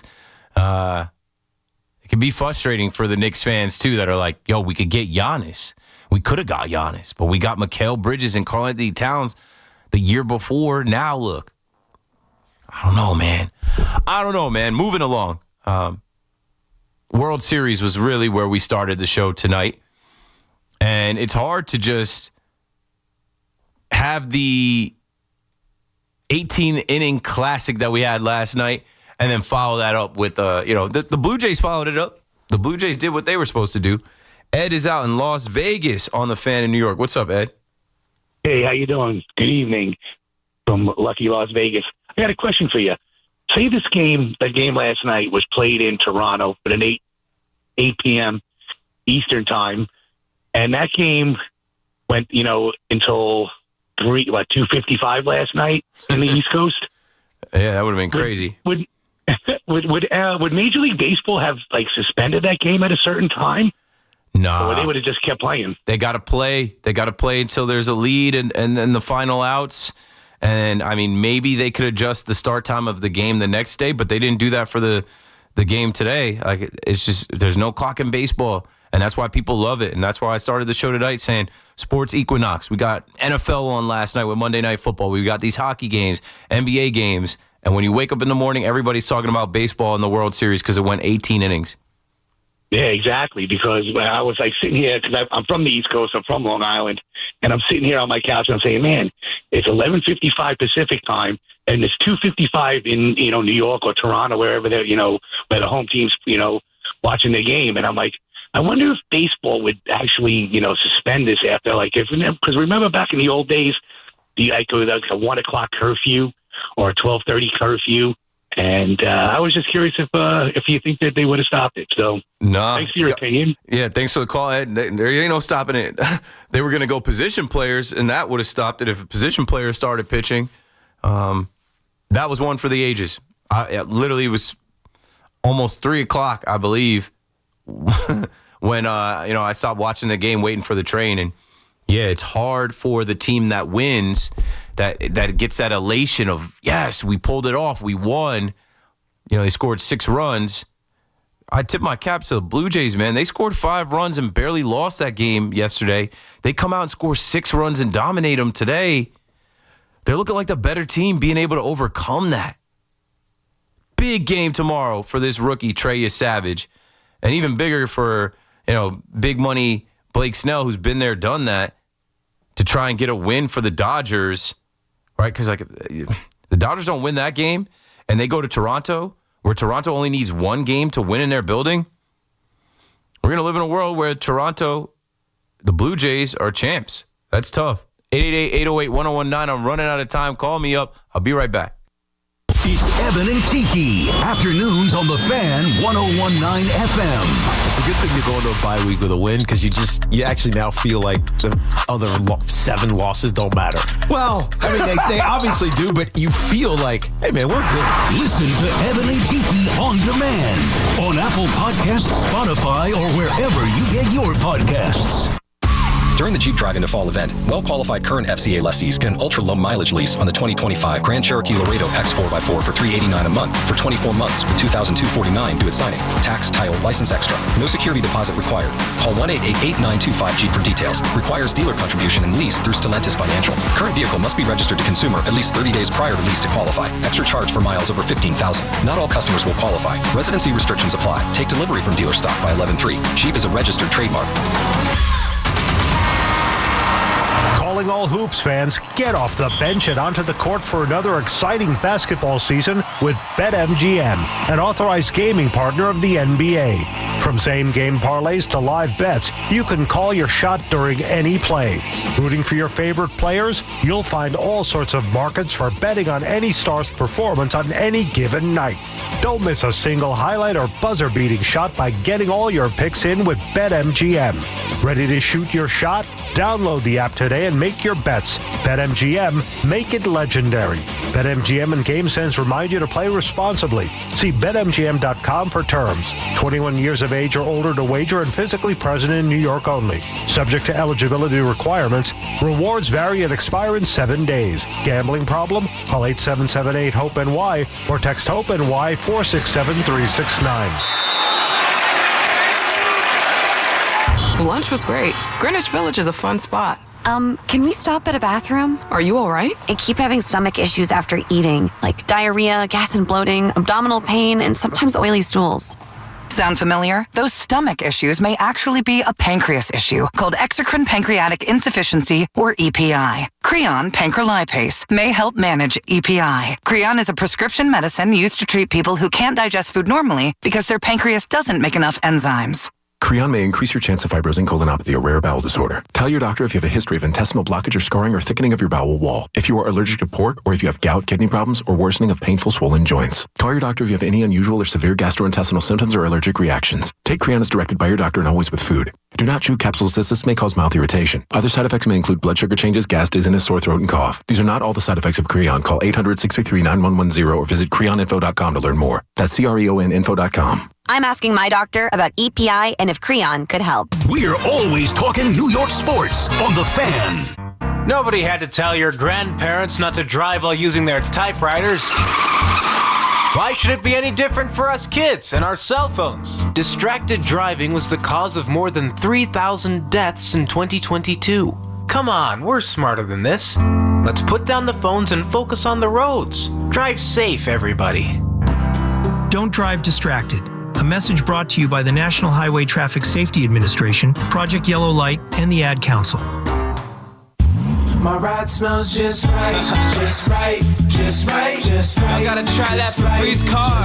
Just right, just right, just right. La la la la la. With up to 40 days of consistent sin. All over breeze, car clips right on your fin. You know my car's my happy place. Keep that smile on my face when it smells just right, just right, just right. And breathe happy Febreze. La la la la. Nobody had to tell your grandparents not to drive while using their typewriters. Why should it be any different for us kids and our cell phones? Distracted driving was the cause of more than 3,000 deaths in 2022. Come on, we're smarter than this. Let's put down the phones and focus on the roads. Drive safe, everybody. Don't drive distracted. A message brought to you by the National Highway Traffic Safety Administration, Project Yellow Light, and the Ad Council. Get connected with WFAN to talk about your favorite teams. The Fan on the Odyssey, iHeart, and TuneIn apps.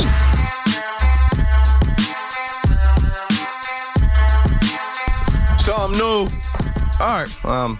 The Devils have given up 8 goals. It is 8-4 in Colorado. So with 2 minutes left in the third period, that's looking like it's going to end the Devils' winning streak. The Rangers got to hold on for the city, man. The Knicks lost, and I was doing some digging for some stuff post-game. Giannis Antetokounmpo says he still remembers how the Knicks manhandled his Bucks last season. He said the Knicks didn't just sweep us. They beat us really, really well.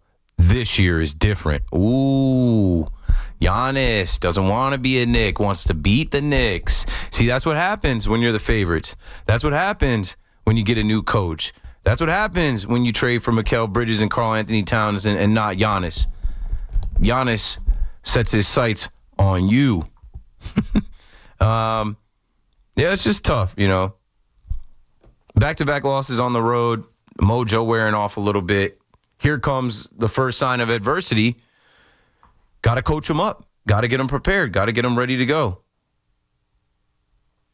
And we're about ready to go. So I got to get the rest of these calls in. You know the number to dial. Nick is in Westchester County. Nick, you're on the Fan. Yeah, I spoke to you a couple of times, Keith. I'm that 81-year-old guy that's been watching sports since 1952. I could comment on the Giants, but I want to comment on the most disgraceful procedure in sports that I've ever seen. Because there were a lot of sports on tonight, so not everybody may have watched. Yankee and Mets fans may have not watched the game. They took Ohtani out as pitcher, and he stayed in as designated hitter. Yeah, I'm tired of putting this guy up like a god and treating him like he's a great player. There's no doubt about it. But how do you stay in the game? I'm wondering, if he was a little tired as designated hitter, could he have been taken out of that and stayed as pitcher? 0 for 3 tonight. You know what I'm saying? I wanted out because a lot of people listen to your show, and if they didn't see that, they got to. Because I'm doing it tomorrow at 81. I'm calling up Major League Baseball about that. Well, would you agree that's a disgrace? It's the Ohtani rule. You know, it's business. He's big business. And they made the rule for him to allow him to start the game and stay in as the DH. He's paid like 2 players. Well, his deferred payments will make him paid like 2 players. He's 2 men in 1. He's a DH. He's a starting pitcher. You mean they put – I never heard of that. They put that in as a rule? Oh, yeah. Yeah, the Ohtani rule is Major League Baseball's regulation that allows a starting pitcher who also serves as a designated hitter to remain in the game as a DH even after being removed from the pitching mound. Like, it goes on to talk about it, but there's nobody else that does this. It's just Ohtani. Shohei Ohtani. Yeah, it's literally the Ohtani rule. Yeah, I'm wondering, like I said, Keith, if he was taken out as a designated hitter, if he told the coach, I'm a little bit tired, of getting up to hit and everything, but I can still pitch, would he stay in as pitcher? I wonder if the reverse would happen. If they had someone pinch hit for him, right, as a leadoff hitter, would he still go out and take the mound? Yeah, that's the reverse of what they did. Yeah, they're not going to pinch hit. How did they get away with this? I don't care how great, they just put the rule in. I forget, maybe 2 years ago, maybe right before he became a Dodger. Well, I don't know where these other owners are of this thing. Oh, they're watching. They're mad. They're jealous. Yeah, it started in 2022. Thanks for the call, Nick. It's funny. I was listening to Evan and Tiki, and they were actually talking about the Ohtani series when he came to New York. I was at that series. I always remember that series. I actually got legally married to my wife June 30th, 2021. And after we, did all of that, I made her come to the game with me because I had on the big screen, congratulations. And that was the game that Ohtani didn't get out of the first inning. Just like walks, small ball, and he got pulled from the game. That was the year before the Ohtani rule. The game before that I was also at, and it was Ohtani mania. Like there were people with Ohtani homemade shirts. I think the Yankees were selling Ohtani merch in the team store, and Ohtani had homered. I think he had 2 homers in the game before, and then the next day he couldn't get out of the first inning, so Ohtani mania was quick that night. And there was a rain delay. I remember leaving the stadium and getting home and watching that game, and the final score was 11-8. And those are 2 of my favorite numbers. I felt like I was so dialed in. I was so tapped into the universe that day. I thought for a second you were going to say you proposed to your wife at Yankee Stadium. No, I proposed in London. And we can't. I'm never going to be that guy. My wife would like probably walk away if I even and no, I'm not knocking anybody that does the stadium because everybody's got their own story. Having the guts. I didn't meet my wife through like being a Yankee fan. I didn't like she's a Yankee fan, but our relationship has nothing to do with Yankee Stadium or the Yankees. I did actually propose before media day at the London series, but I proposed in London in Notting Hill in London. I just surprised my wife. She had no idea. That was nerve-wracking, like flying across the country with the ring and not telling anybody. And yeah, I don't envy guys that have to pull that off. But no, I'm not proposing my wife at Yankee Stadium. I proposed in 2019.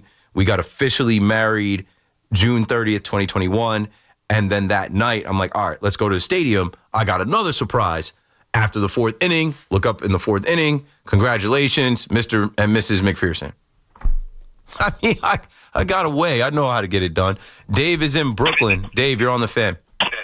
Hey, Keith, listen, this whole Tucker thing, I'm just not that excited about him. I mean, is he really that much better than Bellinger or worse? Or I'm not really that excited. I say, let's go. I'm sorry.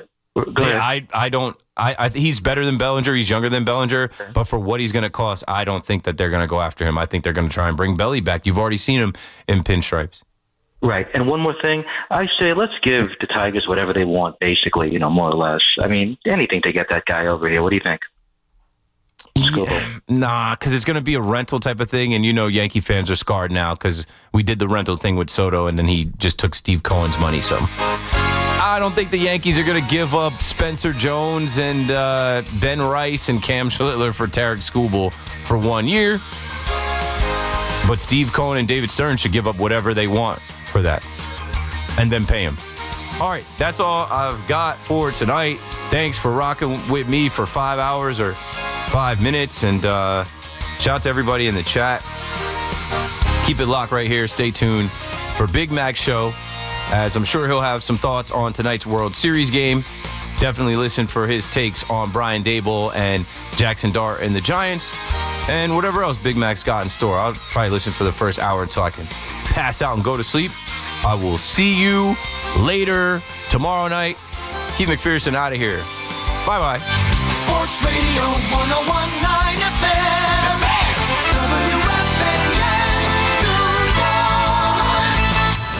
Every Saturday at 8 a.m., it's Kickoff with Boomer and Mike Valenti, where the guys break down the biggest headlines and storylines from across the NFL. I think what's happening in New England is legit. I think now they can win the AFC East. Kickoff with Boomer and Valenti is brought to you by Nationwide. For your insurance and financial needs, Nationwide is on your side.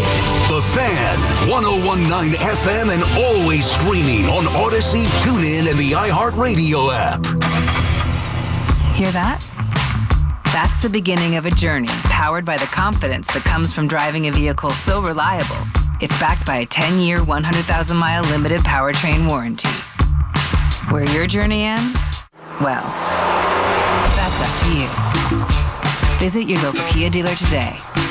Kia, movement that inspires. See retailer for warranty details. Always drive safely. Limited inventory available. Having the right winter tire matters. So take control of the roads this winter with a new set of Bridgestone Blizzak tires from Town Fair Tire. Town Fair has the region's largest inventory of Bridgestone tires, all at the guaranteed lowest prices you'll find anywhere. And with 100 locations, you'll find a Town Fair near you. For the guaranteed lowest price on Bridgestone Blizzak tires and the most free services for life, nobody beats Town Fair Tire. Nobody! Name brands at discount prices. Town Fair Tire. Want fast, reliable home internet? Switch to Verizon Fios, where you get the 100% fiber optic network with speeds up to 2 gig. And if you're looking for live TV with up to 400 plus channels and live sports, Fios TV is where it's at.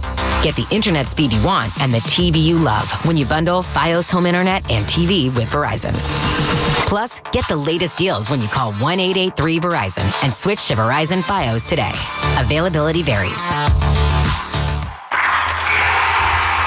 Every hockey player knows the secret to becoming a great skater is time on the ice. But rink time? It's tough to get, expensive, and so inconvenient. This winter, what if your kids could skate anytime they want, right in your own backyard? With Yard Rink, they can. In about an hour, you can transform your yard into an amazing outdoor rink. It's easy to set up and plays like a professional rink. Watch their hockey skills explode to the next level while they're having the time of their lives.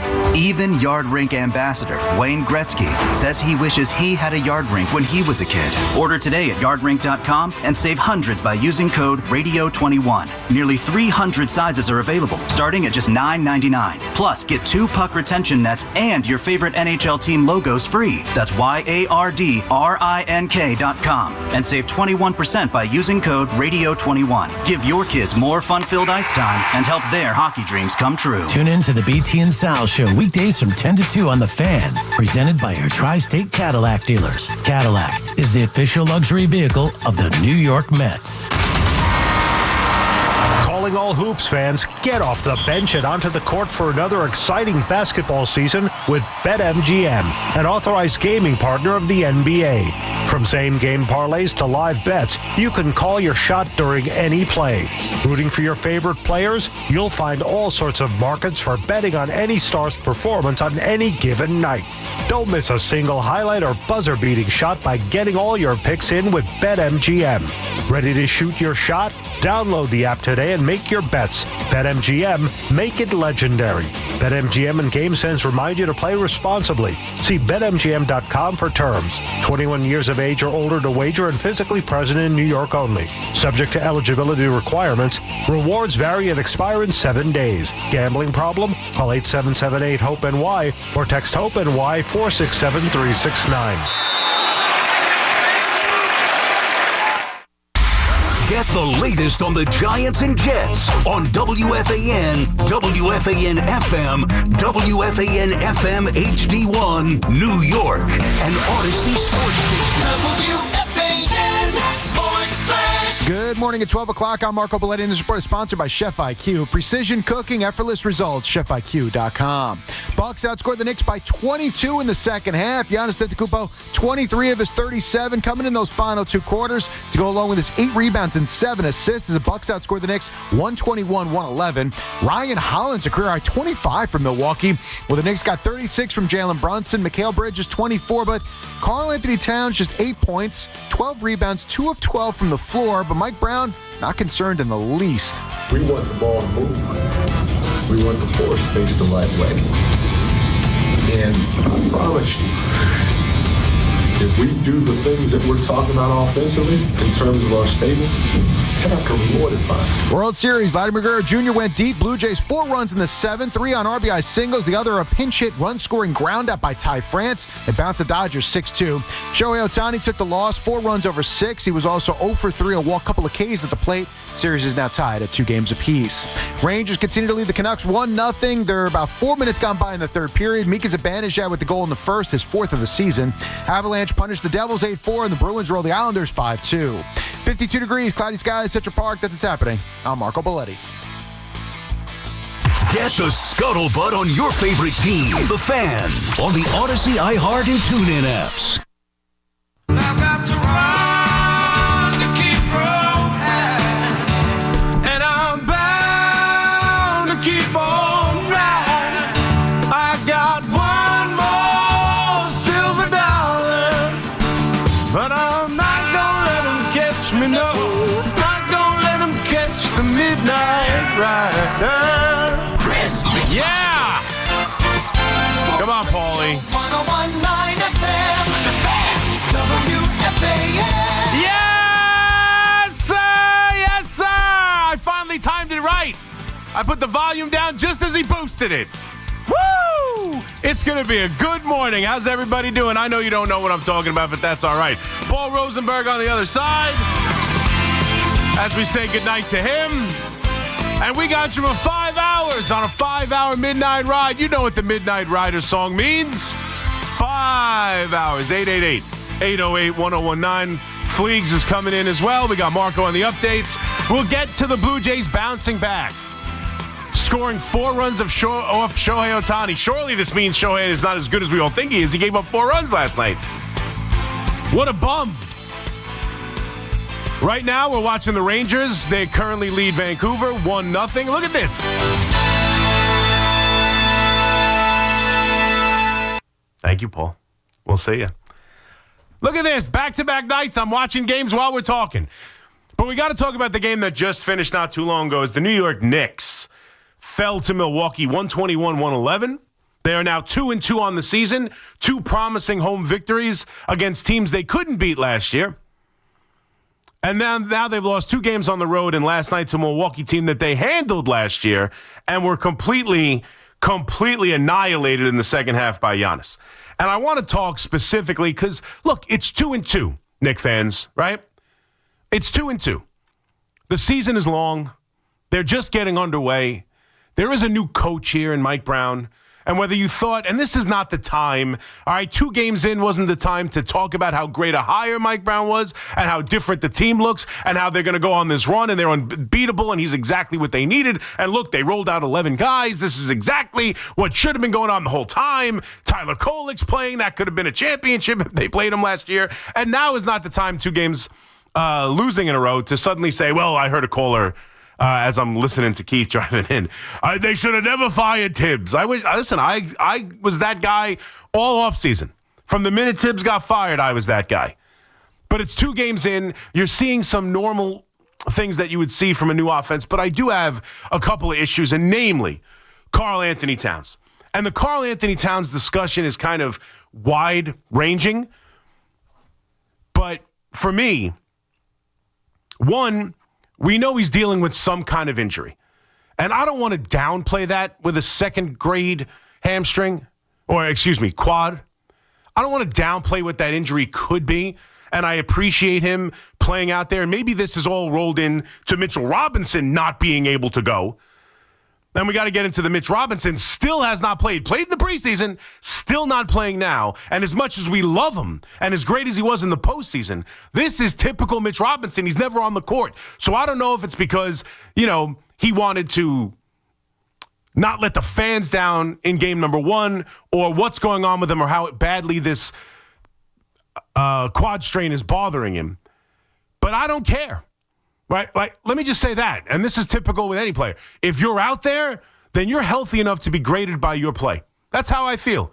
If he wasn't healthy enough to go play, it's 4 games into the season, sit him. And we'll have a conversation about that and whether or not the Knicks should sit him down, because I don't know if he does look right. But he's out there, he's playing, and if you're healthy enough to play, you are healthy enough for me to criticize your play. And last night was an atrocious game from Karl Anthony Towns. An atrocious game. As we watch Giannis, who, ironically enough, as we're going to kill him for being the second best player on the team, Karl Anthony Towns, Giannis, all that, off-season noise about possibly coming here, and Giannis, the only team he was willing to even talk trades with was the New York Knicks, and blah, blah, blah. We watched what a superstar does, as he absolutely took over the game in the second half. He scores 37 points, 7 assists, 2 blocks, 8 rebounds, and he dominated the Knicks in the second half. But we look at Karl Anthony Towns, and I know we don't expect him to be Giannis necessarily, but this is the second best player on the team. After all the trials and tribulations of trying to find that player that they were trying to get for years to come here and be the superstar. And then they find it, ironically enough, in an offseason signing by getting Brunson, and he's emerged as that player after nobody thinking he would be that player. And now it's about finding him that second player, and Karl Anthony Towns was the choice for better or worse. And so much of this offseason with Coach Brown and the change, it's about rolling out a bench. And we've seen the bench now. And when they don't make shots, it's tough to roll them out. And we'll get to that as well. But so much of Brown and the difference between him and Tibbs was going to be getting the best out of Karl Anthony Towns. Making Karl Anthony Towns a player who worked inside this offense. Making Karl Anthony Towns a player that his game complemented the captain Brunson, as opposed to where it disappears with him and they can't be on the floor at the same time, which we saw in the postseason last year. A lot of the coaching change was about that and getting the best out of Karl Anthony Towns, your second best player.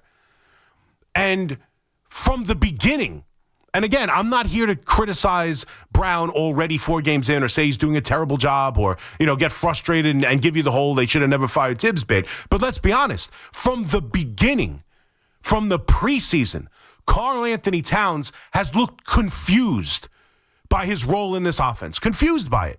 Some of the comments, I don't know what my role in this offense is. The coach just went on a long tirade in the postgame talking about how, well, listen, once we space the floor and once we get into our offense, once we start doing what we do, Karl Anthony Towns is going to be more than comfortable in this offense. Well, right now he's not. Right now he's not. And, I'm not saying that can happen, but he has to be someone who's comfortable in this offense. He's the second most important player. And right now, early on, the coach hasn't done a good enough job of getting Karl Anthony Towns to feel like himself and play inside an offense where he knows what his role is. But the second part of that is, hey, Kat, you are arguably the best shooting big man in the NFL. You're a force. People refer to you as one of the toughest guards in the NFL, in the NBA. You are someone who's impossible to stop. You can pop the three. You can go down low. You can move. You could drive to the basket. You could do all kinds of things. I don't care at some point because you watch him. And what's his MO? We've been talking about it since he's come here. Hell, we've been talking about it since the beginning of his career in Minnesota. He's soft. He disappears. Well, he disappeared last night. I mean, he scores 8 points in this game. It's hard to win when you're quote-unquote second best player, your second superstar, while Brunson's out there giving it everything he can. And we'll talk about whether or not he's got some knee discomfort. There was a moment in the fourth quarter. I was driving in listening to the game. I didn't get to see it yet. But, Brunson kind of fell down and Giannis goes the other way and lays it in. And Brunson was on the bench for a little bit, but came right back into the game, but wasn't maneuvering great after that fourth quarter, after an incredible first half, where the Knicks put up 71 points in the first half. And Jalen Brunson put up 36 points and looked like he could score at will. It's tough to win when your second best player can't get buckets, can't go get points, can't be trusted with the ball down low as a 7-footer who has more options to his game than almost anyone in the sport. He's one of those few guys. He's one of the better big men shooters we have seen. And at some point, I don't care if you're comfortable in the offense. I don't care if you know your role. There are times inside a game, there are times as the second best player and one of the tougher guards in the NBA that you have to be able to get yours no matter what the role is. And we have seen this far too many times that he doesn't. He gets the ball down low. How many times do we see it? First of all, he gets into foul trouble constantly. We saw the dumb fouls in the postseason last year. We saw some in this game. He can't get strong to the basket. They had Kuzma on him, right? Who did a really good job on him, and he's had a tough time with players like Kuzma with some length, right? They obviously got Giannis on him at times. Miles Turner, obviously from the Pacers. So they're throwing size at him, they're throwing length at him, and he can't get his game off. And this season is about him and Brunson. This season is about winning a championship. This season, and I know it's 2 games, I'm not overly concerned about one loss to Milwaukee. I'm not overly concerned about a 2-2 start. There are going to be some growing pains. There are going to be some changes when you bring in a new coach. I didn't expect them to win every single game. Like, it's 4 games. But at the same time, one of the real directives, right, outside of playing the bench, which clearly the coach has been able to do that, never mind the fact that they can't shoot and the team has become 4 games in, a team that throws up threes. If they hit them, great. If they miss them, they're in trouble.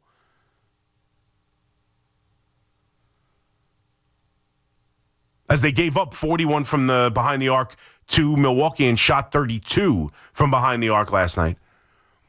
But this coach is supposed to be able to find Karl Anthony Towns' game. And right now, whether it's injury, if he's injured, don't play him. If he's injured, don't play him. If it's his role inside the offense, figure it out. And if it just comes down to Karl Anthony Towns being able to get his, go get yours. Because right now, we have all these championship aspirations. This is the most exciting Knicks season we've had in forever. The expectation is to be able to be better than the Milwaukee Bucks, who lost Dame. And it aren't the same team and are vulnerable, and you can go beat them even with Giannis. They're supposed to be better than the Cleveland Cavaliers, who they beat on opening night. They're clearly supposed to be better than the Boston Celtics, who they beat.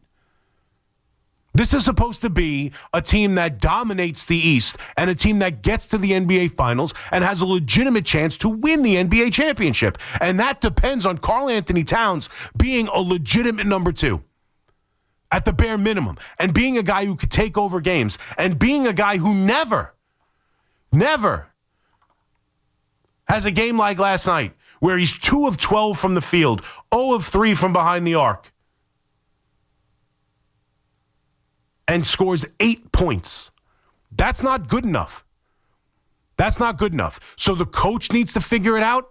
He needs to figure it out. They got to get Mitch Robinson healthy, because I'm thinking maybe that's part of the reason they forced to play him, because, you want Huck Porty to be the starting center for this team?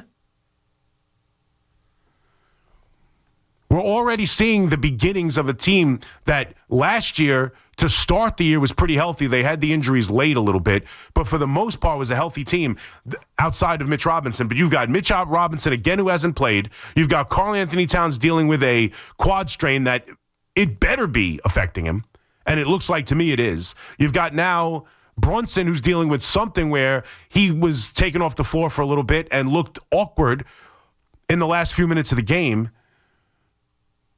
You've got, obviously, the back issues of Hart. OG Anunoby goes down at any moment. You have no idea. Like, not only you want to win a championship, not only does your second best player need to be someone who can consistently get baskets, it's also got to be a team that stays relatively healthy. And right now, Mitchell Robinson and the inability of having him as that backup center and being a rim protector and being someone who can come in and try and help guard a Giannis, missing him hurts. Missing him hurts. And you look at this team and you look at this coach, and that's where it is for me right now. Karl Anthony Towns played a miserable game last night. He is not physical enough. He's not getting to his shot. And we've heard all offseason that he doesn't know his role. The coach told you in the preseason. And this scared me when I heard it, and I talked about it right here on the show when I heard it, that he said that Karl Anthony Towns is going to be the one player who has the most to adapt to the new offense they're going to play. This new fast-paced offense, less sets, less half-court offense, more transition offense, putting up more three-pointers, which shouldn't be a problem for him because he's one of the best shooting big men in the history of the league.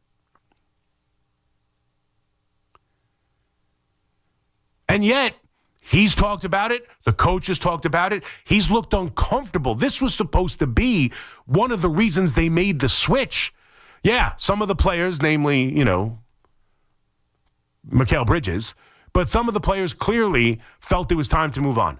Clearly, there was an issue about playing too many minutes, rolling out the bench, and then by the end of the season, the dynamic of Karl Anthony Towns and Jalen Brunson, it needed to be fixed. I thought the coach could have still fixed it.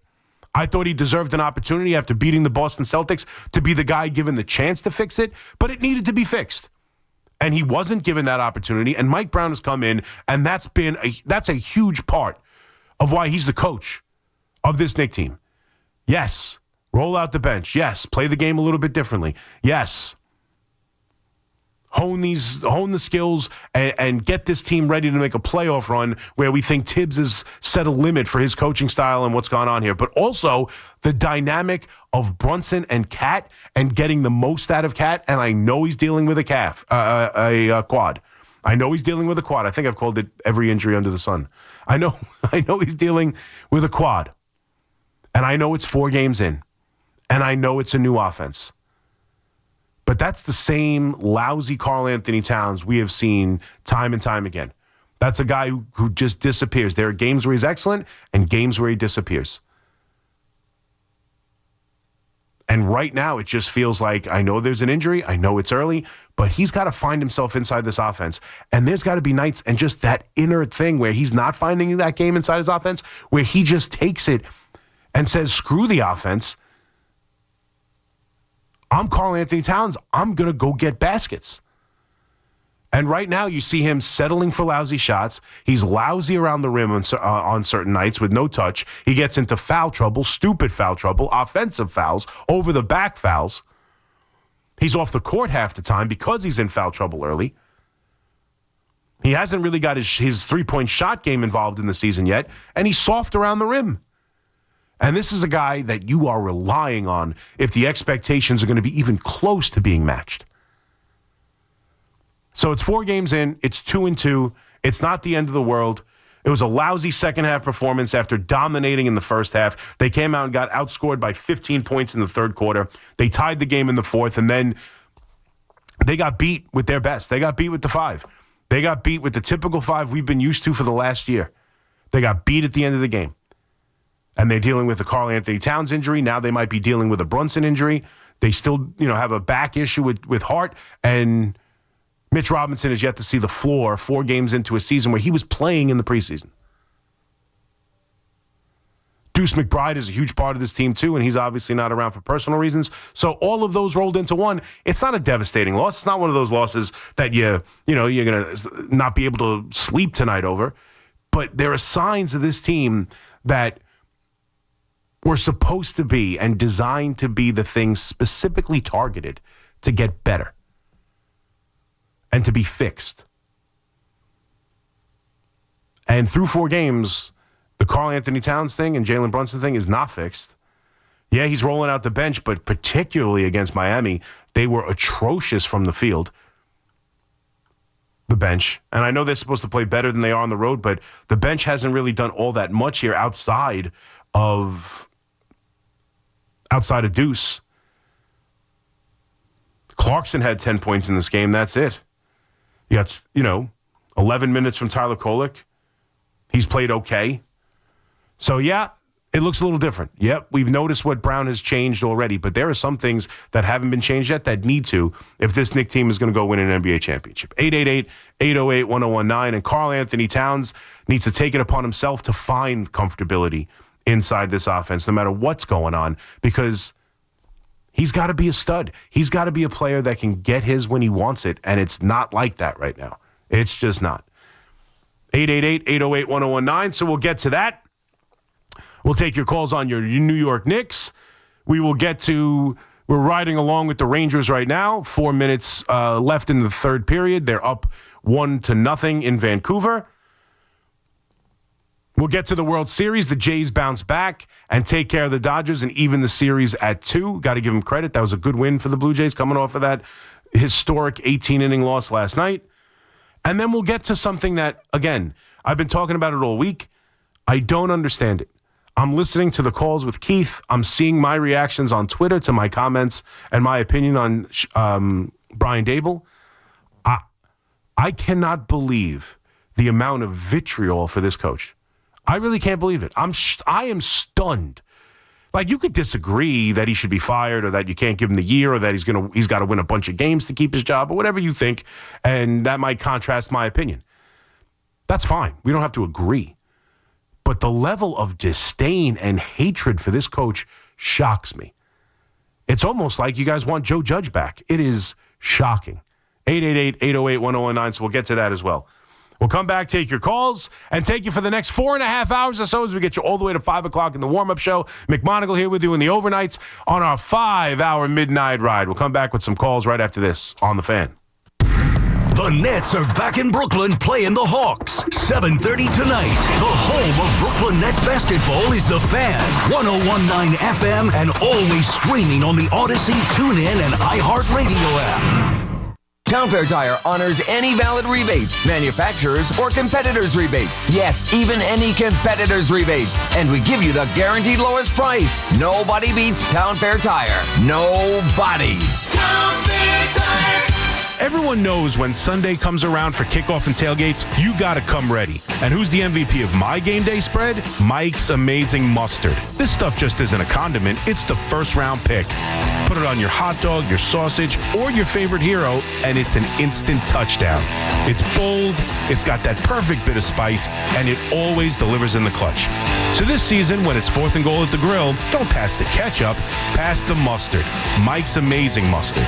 Find it this season at ShopRite. Injured? Don't be a whiner. Call me, attorney Mark Miner. I'm Mark Miner, and I have over 30 years of experience handling personal injury cases. If you or a loved one has been injured in an accident, don't whine. Call 1-800-LAW-LINE. You can trust that the personal injury law firm of Zalman, Schnurman, and Miner will treat you with respect and fight for your rights. Don't whine. Call 1-800-LAW-LINE for a free consultation. Our goal is to transform your pain into payment. If there is no recovery, there is no fee. We handle all type of accident cases and value the opportunities to help you. The sooner you call, the better. If you are injured, call 1-800-LAW-LINE so we can discuss how to transform your pain into payment. Don't be a whiner. Call Zalman, Schnurman, and Miner at 1-800-LAW-LINE. Zalman, Schnurman, and Miner, personal injury attorneys. Don't whine. Call 1-800-LAW-LINE. That's 1-800-LAW-LINE. Diabetes, high blood pressure, anxiety meds, everyone's on them. If you're a 50-year-old male, maybe a bit porky, and you may even have type 2 diabetes, $1 million of term insurance may only cost you about $200 a month. Call Term Provider. Speak with Big Lou at 800-555-2085. Big Lou will find a term life policy for you even if you have type 2 diabetes, are overweight, or have high blood pressure. Term Provider has helped thousands of people like you who think they can't afford term life insurance.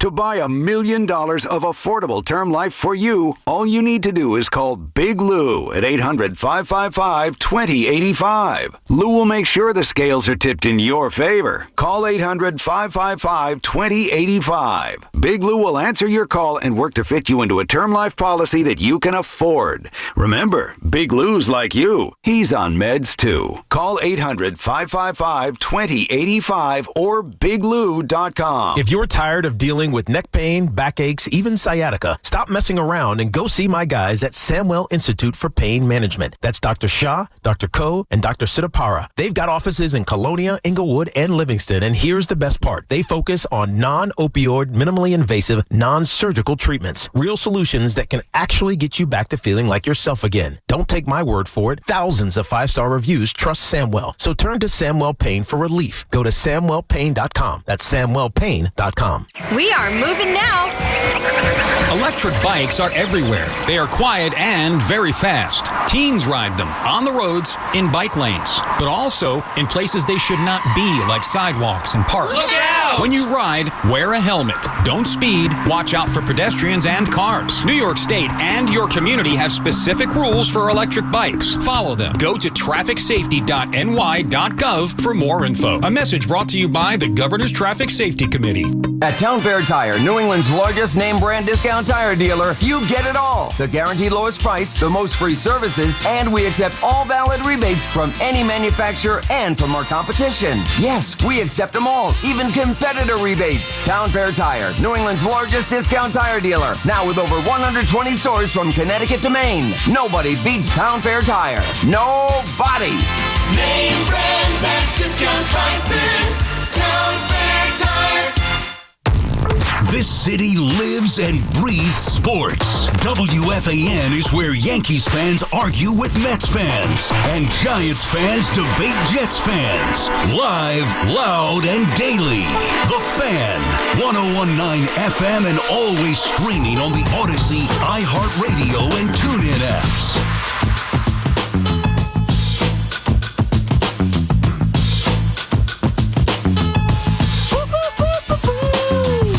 All right, 12:26. McMonigle here with you on The Fan, 888-808-1019. So we open with the Knicks off a loss, 121-111. We'll get to the World Series. We'll get to the Giants. We'll get to a movie that I still can't get out of my head. We'll have some fun as we get through the next 4+ hours right here on The Fan. But, I didn't really specifically get to the game necessarily because, again, I'm not too hung up on any one game, 4 games in, but a couple of trends, right? I talked about Karl Anthony Towns, and he's clearly dealing with something. And for me, if he is, I would sit him. Like, you got to get him healthy. Going out there and playing through this isn't helping anybody. But again, at the same time, if he's out there playing, then he's not above criticism. I'm sorry. That's how it works. I won't question you when you can't play. I'm not questioning Mitchell Robinson. I'm just saying it's a problem that he can't stay healthy. I'm not questioning whether or not he can go. Like, if Cat can't play and he's too injured to play, I don't get on people. I don't call them soft. I'll play through it. You're injured, you're injured. But if you're out there, then you're out there. And your performance is worthy of criticism and open to it. So I appreciate what he's doing, but that performance wasn't good enough. And if they need to sit him for a while, I think that's exactly what they should. But look, exactly what they should do. But looking at the game again, we also saw the trend of relying on Jalen Brunson in the second half.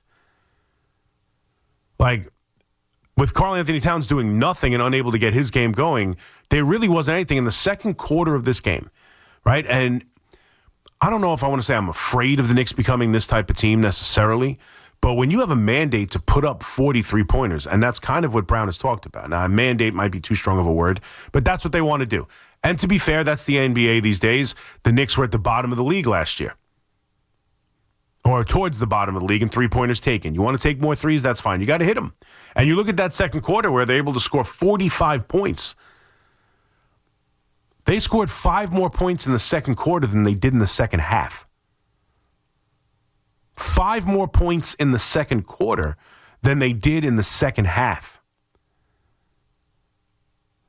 So, sure, when everybody's out there shooting and Mikal Bridges is hot, and I think in that second quarter you saw Landry Shamet kind of hit some threes. He ends up 4 of 9 for the game, but he hit some threes in a row there. Jordan Clarkson had a stretch there where his offense, he kind of went to the basket and had a very nice underhand high off the basket layup. So in the second quarter, when the offense is working and the threes are flowing and the ball movement is there and people are hitting their shots, fine. That's what this team is capable of. But in the second half, and the shots aren't falling, and you need to rely on Brunson, and you don't have anything from Karl Anthony Towns, the team gets stagnant. It's the same. It's what we've seen. And that's my point with Brown. It's 4 games in. I'm not killing the coach, and I'm not going to go to, it's not on Tibbs. I'm not even going to go there. Tibbs is gone. Mike Brown's the coach. But there were things that were supposed to be changed, things that were the failing of this head coach in Tibbs, and were supposed to be better under Mike Brown. It's 4 games in. I'm not calling, an emergency session of Congress or anything. I'm just saying, so far, a lot of the same issues. Still a lot of the same issues. They're rolling out a deeper bench, yes. They're shooting more threes, yes. I would say that Mikal Bridges has looked more engaged offensively and more aggressive offensively in these 4 games than he typically did last year, though his shot still looks ugly. Okay, so that's better.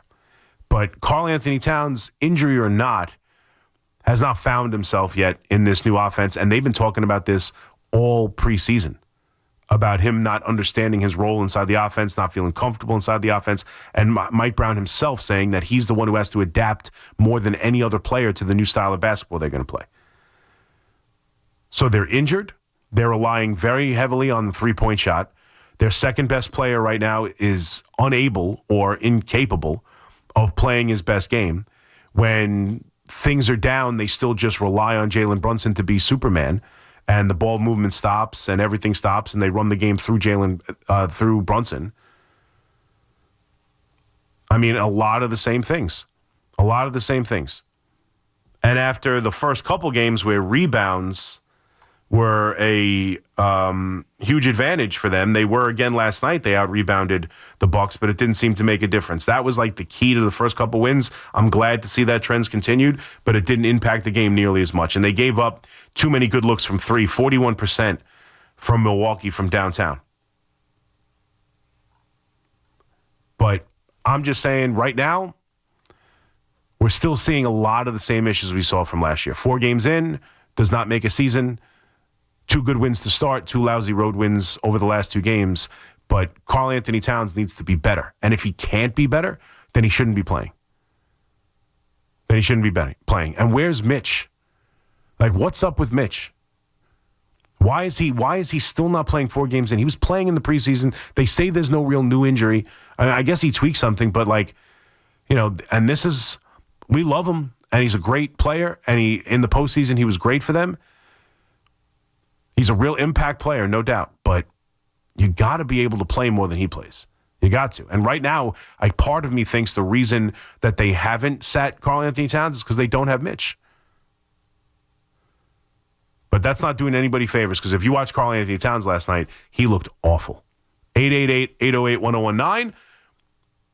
Let's get to the calls. Teddy in Yonkers. What's up, Teddy? Hey, Chris. Chris, a couple of things. First of all, go see the movie The Roof Man. I saw it today. You should take your wife. Great movie. The Roof Man. Yes, very good. Very, very good. I forgot the actor. You know him. Okay. How do you know I know him? You in my head? Oh, Chris, I know you a lot. Hey, I taught for 40 years. Remember high school? Oh, that's right. Yeah. No, I'm a math teacher. Channing Tatum and Kirsten Dunst. Yeah. Yes. I didn't even. This came out now?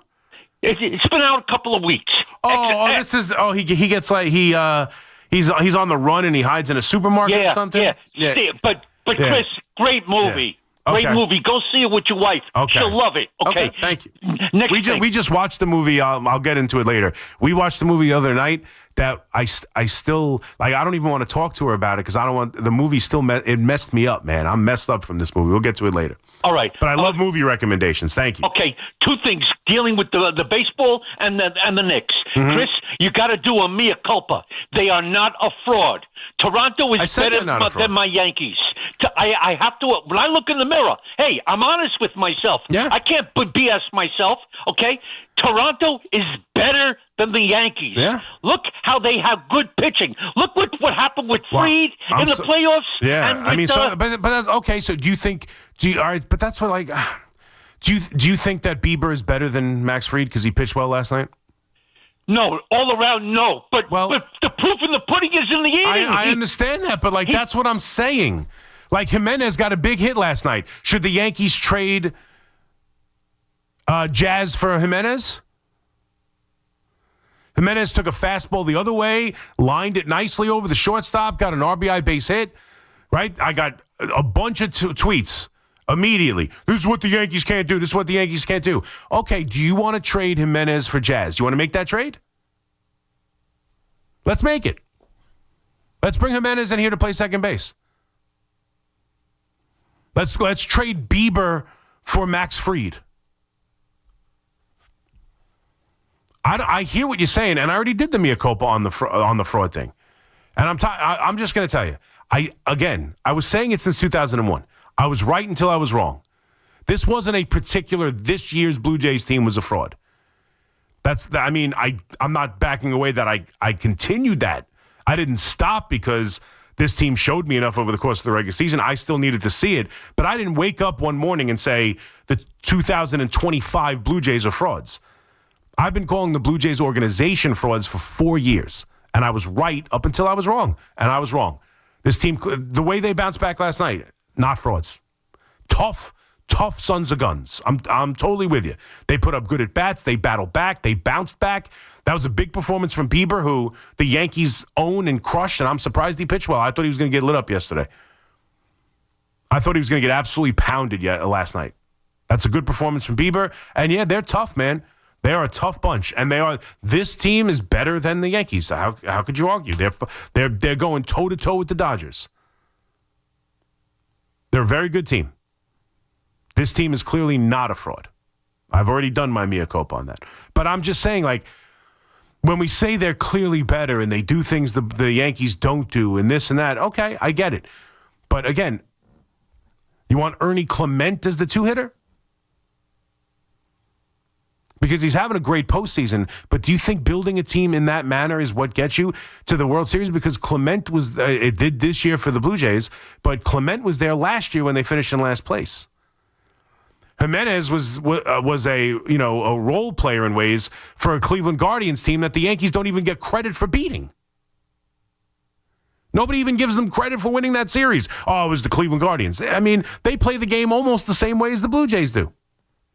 And have almost just as much talent. But for the Blue Jays to win that game off of that loss, to not have Springer in the lineup, and to come out and beat the Dodgers, I'll give them, that's one hell of a win for the Blue Jays. There's no doubt about it. That is one hell of a win for the Blue Jays. I give them credit. I still think they're going to lose this series, but that's an impressive bounce-back win. And they did the same thing. I thought they were going to have a tough time bouncing back in Game 4 against the Yankees. They took it to them. I thought they were going to have a tough time bouncing back after falling behind 2-0 at home, losing 2 games at home, which has been that losing the 2 games at home against the Seattle Mariners and still winning that series. It's going to be forgotten because what they're doing now, or I don't know about forgotten, but that was where they played their best. They were a dominant home team and struggled on the road. That's who they were. And to fall behind 2-0, and I know they won the last 2 games at home, but to fall behind 2-0 at home. Like, I thought that was a kryptonite to Superman kind of thing. Like, they've been exposed. The thing that was their greatest advantage had now completely abandoned them. They're in big-time trouble. And they came back and won that series. They won the next 2 games and found a way to get back home and won both games. And now I thought last night was a death knell to them. And though I still think they're going to lose the series, that's one hell of a performance to bounce back. They're a very good team. And now next year they'll win 82 games and finish in 3rd place and not make the playoffs. They better win this championship because I had this discussion with someone. Would you rather, right? And it comes up every time we talk about the Red Sox specifically, because the Red Sox really, if you look at it, right, the two most recent championships for the Red Sox, 13 and 18, are surrounded by lousy teams. Like, the 04-07 group was excellent, and they won those 2 championships. 13 was kind of out of nowhere, and then 18, they had that great regular season and were a great team and won the championship, but it's been surrounded by a bunch of last-place finishes. It's been surrounded by bad teams. It's been surrounded by seasons dead by June and July, but they have those 2 championships. And so the question is, who would you rather be? Remember we had the conversation. Who would you rather be? Who would you rather be? I'd rather be the team that wins the 2 championships, no doubt. I would rather finish in last place a handful of times and win championships as opposed to being the Yankees and in it every year and losing. I don't think there's any doubt. But you better pull it off like the Red Sox do. I don't care if you get to Game 7 of the World Series. I don't care if you beat Ohtani. I don't care if you put on a great display and had a great, memorable World Series. You better be having a parade if you're going to finish in last place 6 times out of 8 years and you go to the playoffs once. You better win. Blue Jays better win, because I'm telling you right now, I know I'm sticking to my guns on the fraud thing. They're not frauds, this group. They're not. But I don't know what next year's going to bring, and I'm sorry. You think Springer's going to have another season like this? You think Kirk is going to have another season like this? You think all of these things are going to align the way they did this year again next year? They haven't. They haven't for this group. It's not a new group. There's a special, magical year for the Toronto Blue Jays, and they better freaking win. Because if they don't, you know what next year's probably going to look like? It's probably going to be a 3rd-place season. They have not proven that they can consistently be a playoff contender. Like, they haven't proved it. They haven't proved they can consistently be a threat in the American League. Right now, this group, great run, great team, having a great season. They better pull it off. They better finish it, Because it's one thing to win a championship and then finish in last place a lot. It's not enough just to get to a World Series and finish in last place a lot. Carlos in Clifton. What's up, Carlos? Hey, Chris. Hey. Just very concerned as a Knicks fan, seeing what's going on with Towns. Mm-hmm. I mean, like, has he not gotten better? Like, from last year defensively and doing the stupid fouls. Every time this guy drives to the hoop, he's on the floor. Yeah. And the other team's going the other way. He's looking for a foul. He's always crying to the refs. Like, I know he's a great talent. I know but there's just something in his head that's not right. Like, is anybody talking to him about getting better? We need you in the game. The stupid fouls. There's a 6'5" guy. You're trying to post up, and you get an offensive foul because you grab him. Like, I don't understand what's wrong with him. No, I mean, listen, I get it. There's been a major issue with Karl Anthony Towns. I don't think there's any doubt. And, again, I don't know to what level his quad is bothering him. But last night he looked particularly bad. And we have seen a lot of that. We've seen the whining with the refs, and he's been mocked for it. He's been mocked for a lot. And I remember, when they made the joke at the ESPYs, right? I think it was the ESPYs. When they made the joke at the ESPYs and, questioned his, manliness and everything else. I remember Gio talking about it. I was hoping, I remember I talked about it. I was hoping that he would really be angry. And I thought, off of last year's playoff performance, like this is a big year for Karl Anthony Towns. Big year because, let's be honest.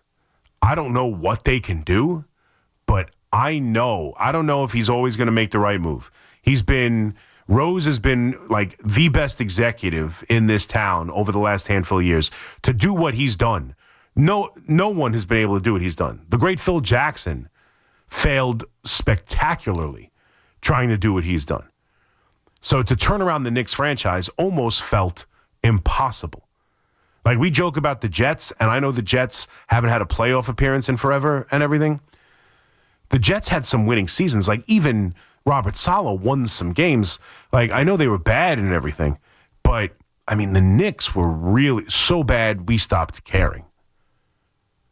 Like we never stopped caring about the Jets. We stopped caring about the Knicks.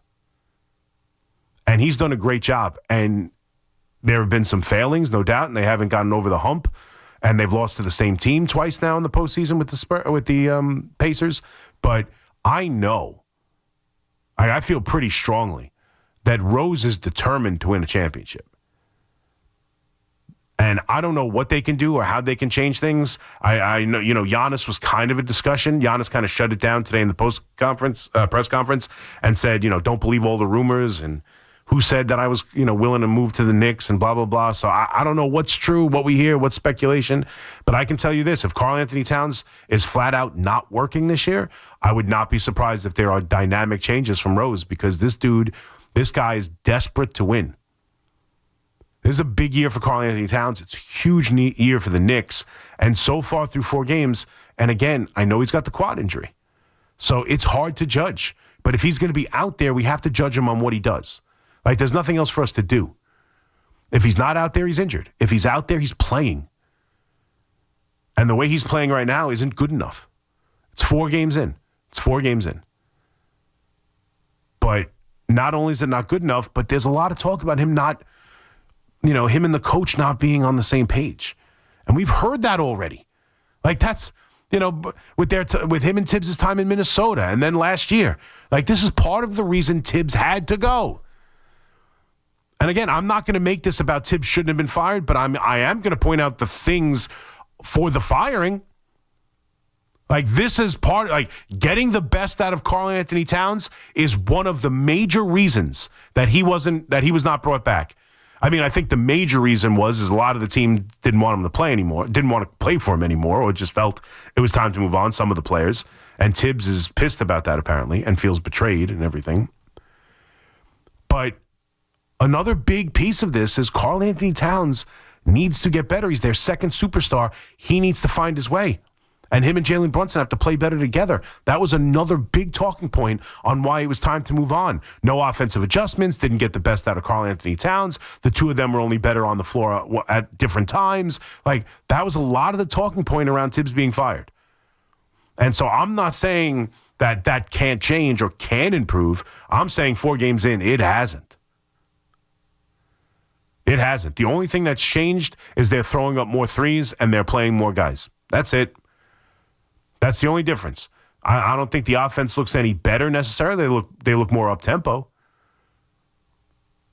But they beat a banged-up, let's be fair, they beat a banged-up Cleveland team. They beat a completely different Boston Celtic team. And then they went on the road and got beat by Miami, and Giannis absolutely kicked the crap out of them. So 4 games in, what have we seen that's better? He rolls out more guys. That's it. They take more threes, they play more guys. That's it. That's it. We haven't seen that much of a better game from OG Anunoby. We haven't seen that much of a better game from Mikal Bridges. We haven't seen a better game at all from Karl Anthony Towns. And Jalen Brunson is Jalen Brunson.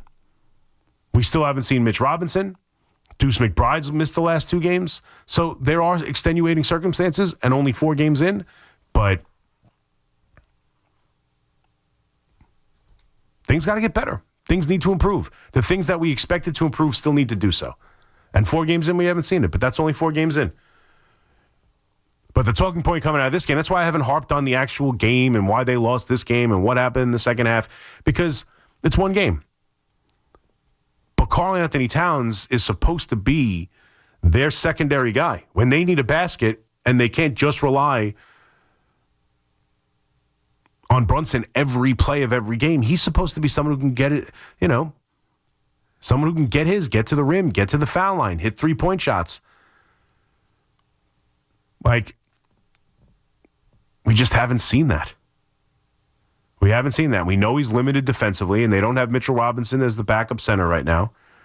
They're still figuring out kind of who the backup point guard's going to be. Tyler Kolek has kind of done that for the most part. But they're figuring out who the backups to the 2 best players are.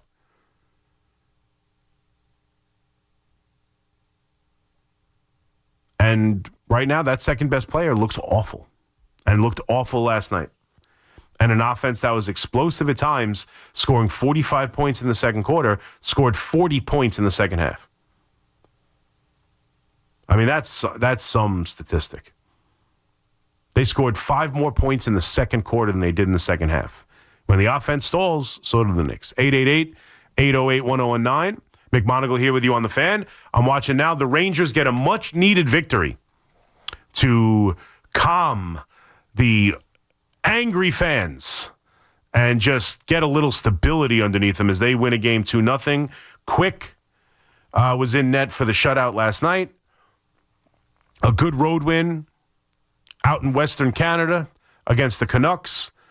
A lot of the game, obviously, was when I was either driving in or doing the show, so I didn't see too much of it. But Zibanejad with an early goal and back to their defensive ways because, like, at the beginning of this season with the Rangers, even though they were losing, like games to the Capitals, games to the Edmonton Oilers at home where they've still struggled, they've been better on the road, even after an embarrassing performance in Calgary the other night. But they've been better on the road. They beat the Canucks last night. Defensively, they were sound at the start of the year. Right? And even games like, again, the Capitals and Edmonton, disappointing losses because they played well. They outplayed Edmonton. They outshot Edmonton. I thought they outplayed the Capitals for a lot of that game. Like early on, they were losing, and that's what's frustrating when you lose games like that, and especially new coach, some guys who are struggling. You lose games where you outplay good teams, and then suddenly you lose some bad games, and now it starts to snowball on you. Now you have the worst record in the Metropolitan. But back to their defensive ways as they pitch a shutout out in Vancouver. 2-0, a much-needed win. The Devils I'm assuming they lost. I haven't double-checked, but they were down 8-4 to the Avalanche, and we know the Islanders lost earlier in the day. But we can always talk a little hockey, talk a little Knicks basketball. We'll get to Brian Daboll and why you guys hate him, please. 888-808-1019. We're going to have to do a Daboll retrospective because I could understand disagreeing with me and wanting to move on and just pointing out the record and how many games they've won and lost, and they're 2-6 again, and how many years does this guy get to do this? And he doesn't need the new thing. Someone said it on. I just want you all to know, like, you're not the first to say it. I've heard a million people say it since. They said it on the afternoon, or a caller called in that he doesn't need that Daboll. That Jackson Dart doesn't need Brian Daboll. That Brian Daboll needs Jackson Dart. Oh, you're all so very clever. It's a mutual relationship. Since when is it not?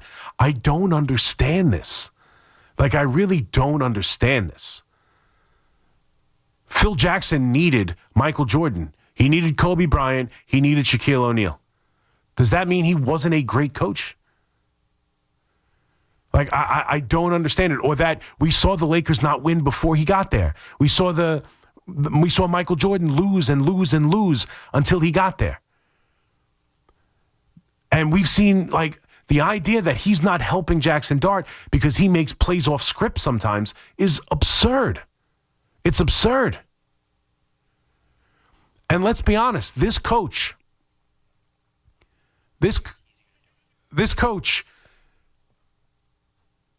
had one really good year and two bad ones. Like, let's let this one play out. We're going to talk about it in a little bit because I'm very confused by the vitriol that I don't remember it being this bad for Joe Judge. Maybe it's because Joe Judge got fired in 2 years, and maybe this guy's been around too long. But I mean, just the absolute vitriol.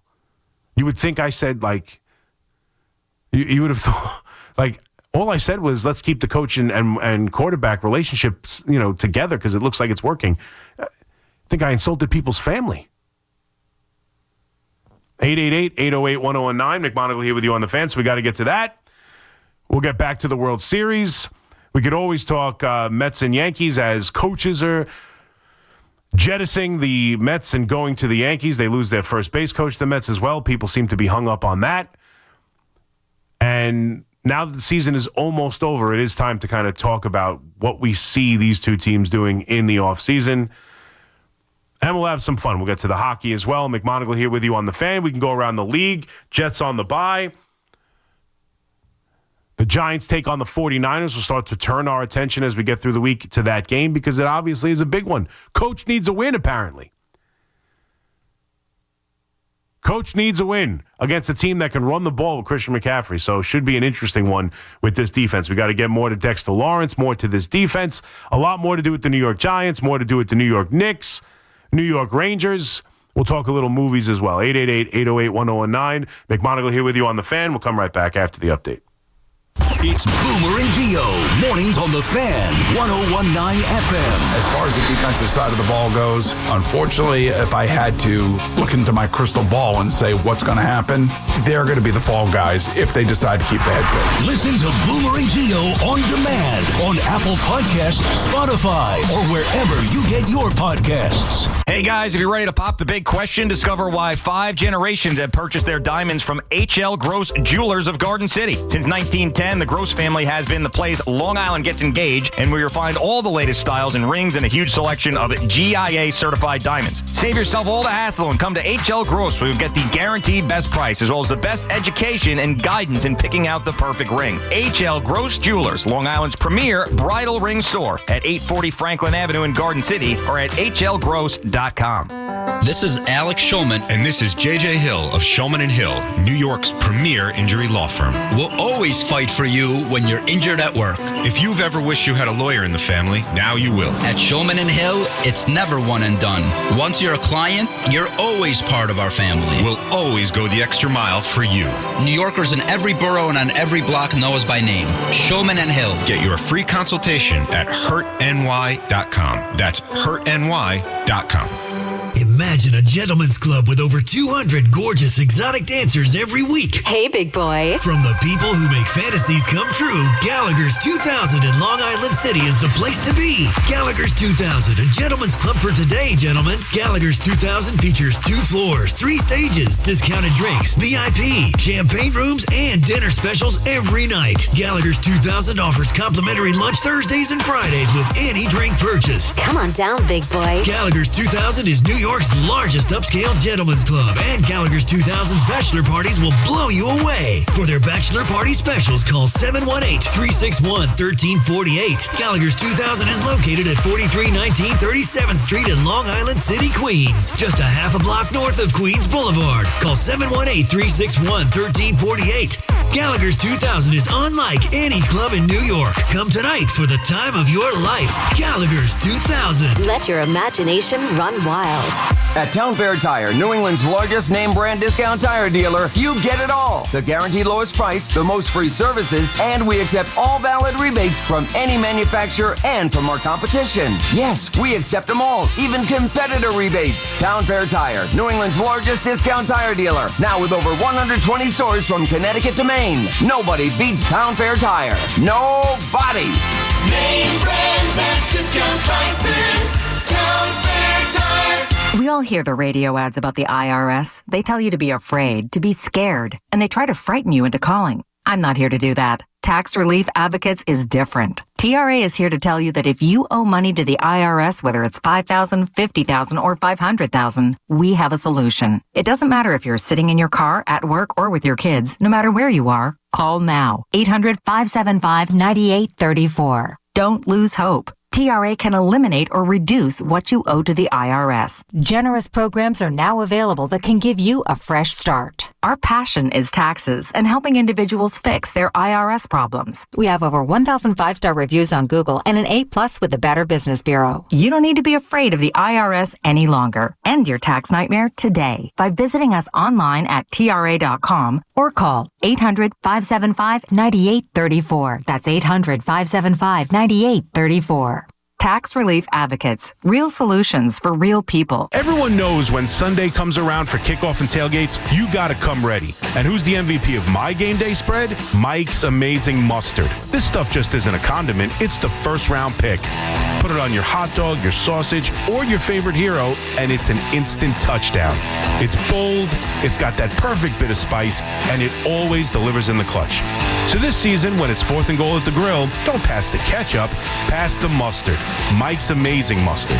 Find it this season at ShopRite. If you're tired of dealing with neck pain, backaches, even sciatica, stop messing around and go see my guys at Samwell Institute for Pain Management. That's Dr. Shah, Dr. Ko, and Dr. Sitapara. They've got offices in Colonia, Inglewood, and Livingston, and here's the best part. They focus on non-opioid, minimally invasive, non-surgical treatments. Real solutions that can actually get you back to feeling like yourself again. Don't take my word for it. Thousands of 5-star reviews trust Samwell. So turn to Samwell Pain for relief. Go to SamwellPain.com. That's SamwellPain.com. We are moving now. Electric bikes are everywhere. They are quiet and very fast. Teens ride them on the roads, in bike lanes, but also in places they should not be, like sidewalks and parks. Look out! When you ride, wear a helmet. Don't speed. Watch out for pedestrians and cars. New York State and your community have specific rules for electric bikes. Follow them. Go to trafficsafety.ny.gov for more info. A message brought to you by the Governor's Traffic Safety Committee. We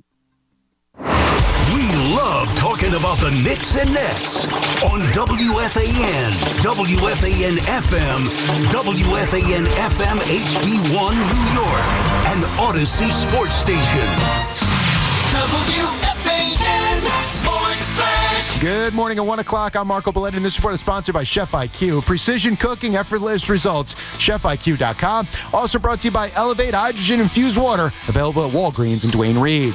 Knicks coughed up a 12-point lead at the half, falling to the Bucks 121-111. Giannis Antetokounmpo had 37 points with 8 rebounds and 7 assists. Ryan Hollins' new career high with 25 as Milwaukee outscored the Knicks by 22 in the final 24 minutes. We're still learning, and everything's brand new for us. We're not going to use that excuse for a long time, but these first couple weeks, this is still fresh for us, but no matter what, we know we got to go out there and do.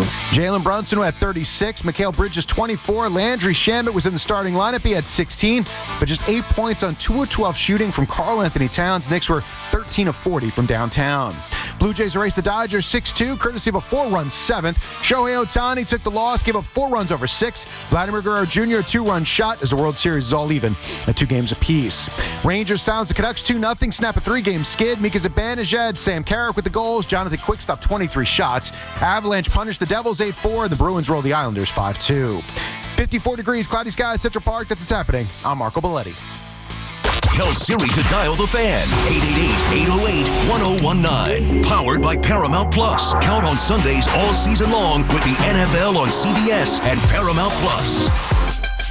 On 888-808-1019. McMonigle here with you. Hello to those. If you're streaming live on YouTube, join the chat.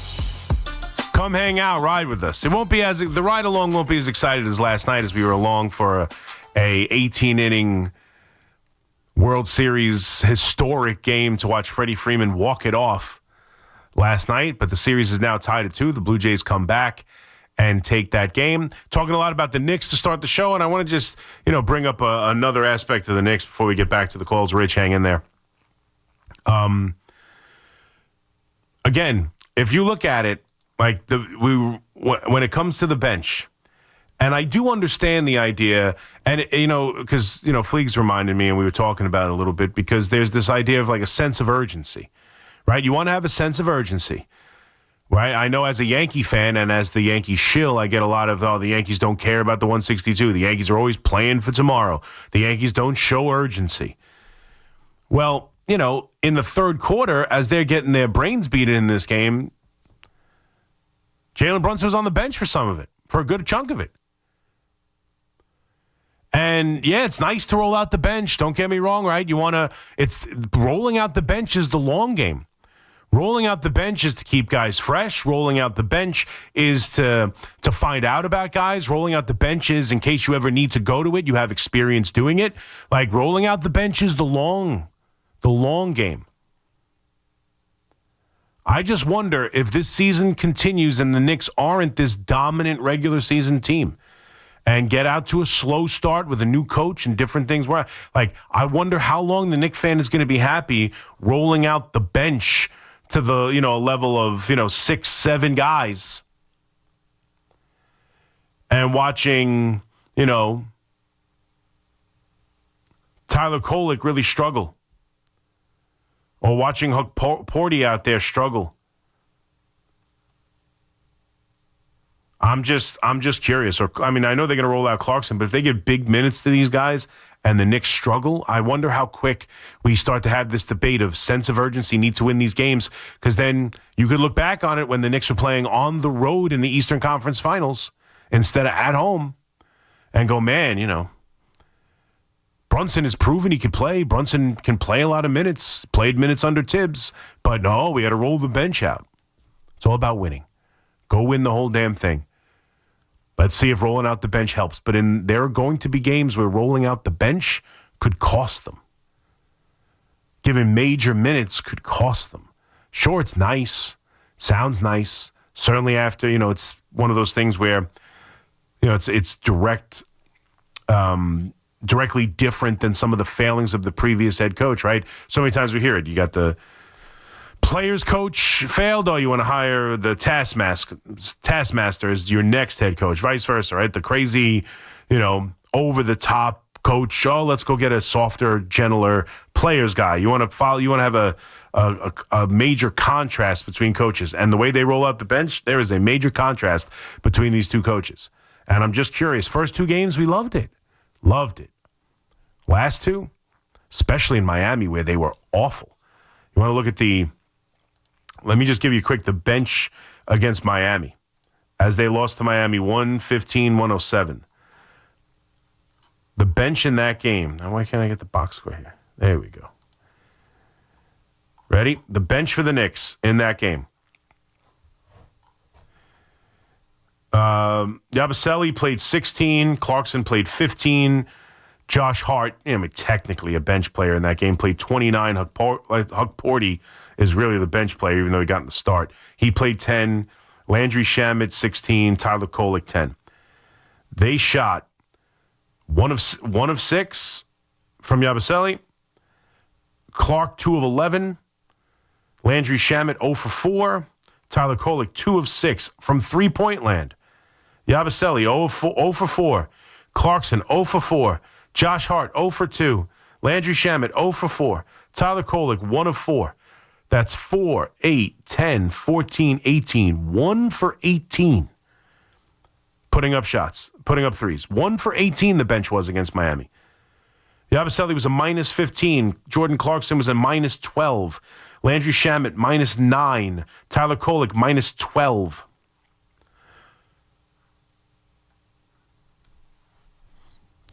I know we want to roll out the bench, but the bench has to play well if you want to roll it out and give it that kind of big-time minutes. You want to play Landry Shamet 16 minutes? He can't be 0 for 4 from the line, from behind the line, and give you 1 rebound. He was 0 for 4 from the field, all of them three-pointers. He had 1 rebound, 1 assist, and he was a minus 9, and he played 16 minutes. Clarkson played 15 minutes, 2 of 11 from the floor, 0 for 4 from 3. He did take foul shots, hit 4 of them, 3 rebounds, 2 assists, minus 12. Just saying. I wonder how long we love these, minutes to the bench if they're losing. 888-808-1019. Let's go to Rich in South Orange. What's up, Rich? Thanks for taking my call, Chris. You got it, buddy. What's going on? Yeah, I've been a Knicks fan since 67, 68. I watched 3 games so far this year. I didn't see the Miami game. I think you're spot on with your analysis of Towns. I think in the long run and the short run, he's got to get his act together and play smarter. But one thing that I haven't heard mentioned much, which really has bothered me in the games I watched, the turnovers in relation to passing.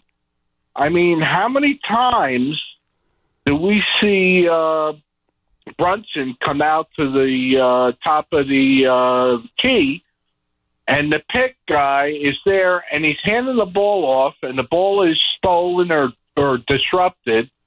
And how many times are we going to see these guys make lazy, careless passes? Drives me crazy. Yeah. I mean, we've seen a little bit of that. I hear what you're saying. There's been, they turned the ball over 15 times. I'm sorry. I'm still looking at the Miami game. Let's see how many times they turned the ball. They turned it 15 times in Miami, 13 times last night. You've seen a little bit of that. You've seen a little bit of the lazy passing. I don't disagree. As opposed to, Milwaukee turned the ball over 13 times, exactly the same amount. I don't think it jumped out at me as a major problem of the game necessarily. But we see a lot of in transition bad passes. That we definitely saw last year, a lot of in transition, and that's why they were hoping to, improve the transition game and make it a bigger part of the offense. But I haven't seen it so far this year. It hasn't jumped out to me as a major problem, the lazy passing. More of the problem is, and again, they won the first 2 games, more of the problem is right now they are a team that puts up 53s. Right? Last night they put up 40. That's the number that the coach wants to see. Let me just go through exactly how many threes they've put up in every game. Opening night against the Cavs, they put up 46. Oh, no, that's the Cavs. They put up exactly 40. The Cavs put up 46, amazingly enough. They won the game shooting 43s. Against the Celtics, the New York Knicks put up 45 threes. They hit 17 of them, 37% from three-point land, but 45 threes. They put up 46 against the Heat, and they put up how many last night? They put up 40 again on the button. So they have hit they have taken over 43s every single game. Last night they shot 32%. They are right now through 8 games the kind of team where if it falls, great. If they don't fall, they're in trouble. Now I know that's a cliche for years now. It's a make or miss league. But I don't like the idea that they're so reliant on the threes. I don't love it. Now, it's the NBA in 2025. You're going to put up threes. They're playing a possession game. Mike Brown's talked about it. They want to have possessions. They want to put up shots. They want to put up threes. They want to run. They don't want to play a lot of half-court offense. Last year, this team was as much a half-court offense as anyone in the NBA. This year, they want to change that. A lot of possessions, a lot of shots put up. A lot of transition offense. And for the first 2 games, it worked. And in the first half of this game in particular, it absolutely worked. That second quarter might have been where it's worked the best. The offense, the ball was moving, the shots were going up, the shots were going in. And then it went ice cold in the second half, and they have nowhere to go. They have nowhere to go. Do they have enough guys? It's still the same question about this team, no matter the coach. And I'm not putting it on the coach. They still have the same thing about how many guys they have who can get their own shot. How many guys do the Knicks have who can get off their own shot? And it's really right now with the way Karl Anthony Towns is playing, 1. Right? I mean, I would love to see Bridges be more of that guy because I do think his mid-range game, he could do that. He could beat you off the dribble and just give you that quick pop, that quick fade, that quick fadeaway. He's really good at it, his mid-range game. So he could be more of that guy, but he hasn't really shown it with the Knicks. OG Anunoby, I don't think is that guy offensively. Josh Hart is great in transition, but he's not a guy in a set and a half court who can get a shot off or he can create his own shot. Like they have Bridges. Bridges is the one player who can get off his own shot, who can create on his own. And when the shots aren't falling and the offensive flow is stagnant, that's what they still rely on. Like that was part of it too, right? This team under Tibbs got too reliant on watching Jalen Brunson play basketball, right? That was especially during, it started the entire playoffs, but it was really loud in the Pistons series because obviously then they beat the Celtics, and so nothing was that loud after coming from behind 20 points in the first 2 games. But in that Pistons series, a lot of noise was, hey, where's Karl Anthony Towns? Where's this offense? Everyone's standing around watching Jalen Brunson. Well, watch the second half of this game, that's their offense. Like, they didn't do much. The shots aren't falling. The threes aren't falling. They're not moving the basketball around. And they have no one who can get shots. They have one guy who can get shots, one guy. And Karl Anthony Towns ain't him right now. And again, I'm willing to give him a slight break because I know he's dealing with a quad injury, but it's not going to be a very big break. And he's out there playing. So for me, if you're playing, then your performance is subject to be questioned. And right now, he looks awful. He looks awful. And OG Anunoby in this game, 34 minutes, 9 points. 1 of 6 from 3, 3 of 11 from the floor. Karl Anthony Towns, 2 of 12 from the floor. Mikal Bridges shot 50% and 3 of 7 from 3 and 5 of 5 from the foul line. Again, Mikal Bridges getting to the line. That's what I want to see from Bridges. Aggressiveness, go to the basket, get to the foul line, more of that. Shamet, who played 30 minutes in this game, was in the starting 5. 5 of 11. He was one of their better offensive players in that second quarter. He was 4 of 9 from three-point land. I think a lot of those fell in the first half. He might have been like 4 of 6 in the first half. And then Brunson had a great game.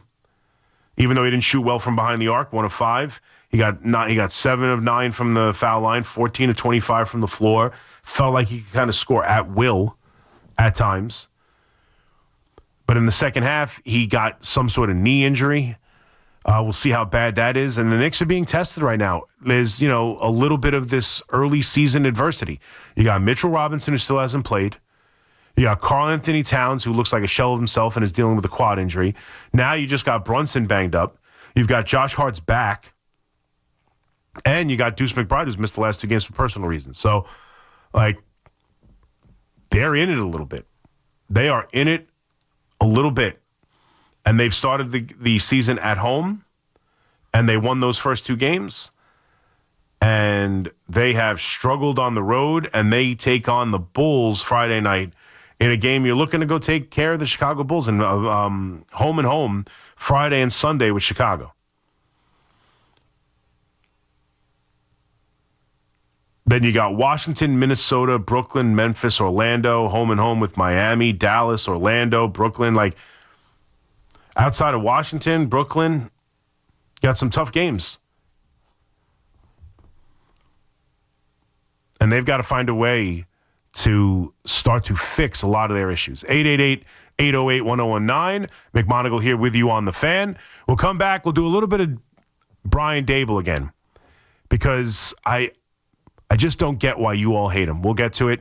We'll do a little bit of Giants football. We'll get to the World Series game. And then I didn't get a chance to talk about it yesterday. I want to talk about Aroldis Chapman and the comments he made about feeling a lot of disrespect with the Yankees. And he gave you more of what you heard from Vladimir Guerrero Jr., that, he would never sign. He would never sign with if like Vladimir Guerrero Jr. loves beating the Yankees too much to join him. And he hits the big home run to give them a 2-1 lead in Game 4 of the World Series last night. But now Aroldis Chapman's pulling it, where I would never go. If they were the last team wanted to sign me, I'd retire because of all the disrespect. Let's go over some of the disrespect. 888-808-1019. And then, of course, the biggest nonsensical, for me, dumb baseball argument that came out of last night's World Series, Game 3 World Series. People actually want to ban intentional walks. It's funny to me. We got to get to that, too. 888-808-1019. McMonigle here with you on The Fan. We'll be right back. The home of the NFL on Westwood One is WFAN. Cuts it up along the numbers and waltzes into the end zone. The Ravens take on the Dolphins. 8:15 tomorrow night. It is right down the middle and good. Thursday night football is on The Fan. 1019 FM and always streaming on the iHeartRadio, TuneIn, and Odyssey app. With over 90 years of combined legal experience representing the law enforcement community, Decolator Cohen & DePrisco, LLP, continues to strive to educate police officers of their civil rights to sue in line-of-duty accident cases. The 2025 Police Officers' Right to Sue newsletter can be viewed on policeofficersrighttosue.com and provides successful results in varying line-of-duty accident cases. These results include damages recovered from RMP accidents involving the City of New York and civilian motorists, station house defects, ricochet injuries from the range, private premises slip and falls, sidewalk slip and falls, construction defects, snow and ice cases, and injuries emanating from defective RMPs. In any LOD accident, it is important for the officer to take photographs of any defects, injuries, or damage. It is also essential to draft the line-of-duty report and detail the cause of the accident in the paperwork. Remember, there's a 90-day time limitation to file a claim against a municipality. If any law enforcement member has a question regarding a potential lawsuit, contact Decolator Cohen & DePrisco, LLP at policeofficersrighttosue.com or call 1-800-901-1529. Looking for the best value on new tires? Get to Town Fair Tire. We honor every valid manufacturer's and competitor rebates and give you the guaranteed lowest price. Nobody beats Town Fair Tire. Nobody. Town Fair Tire.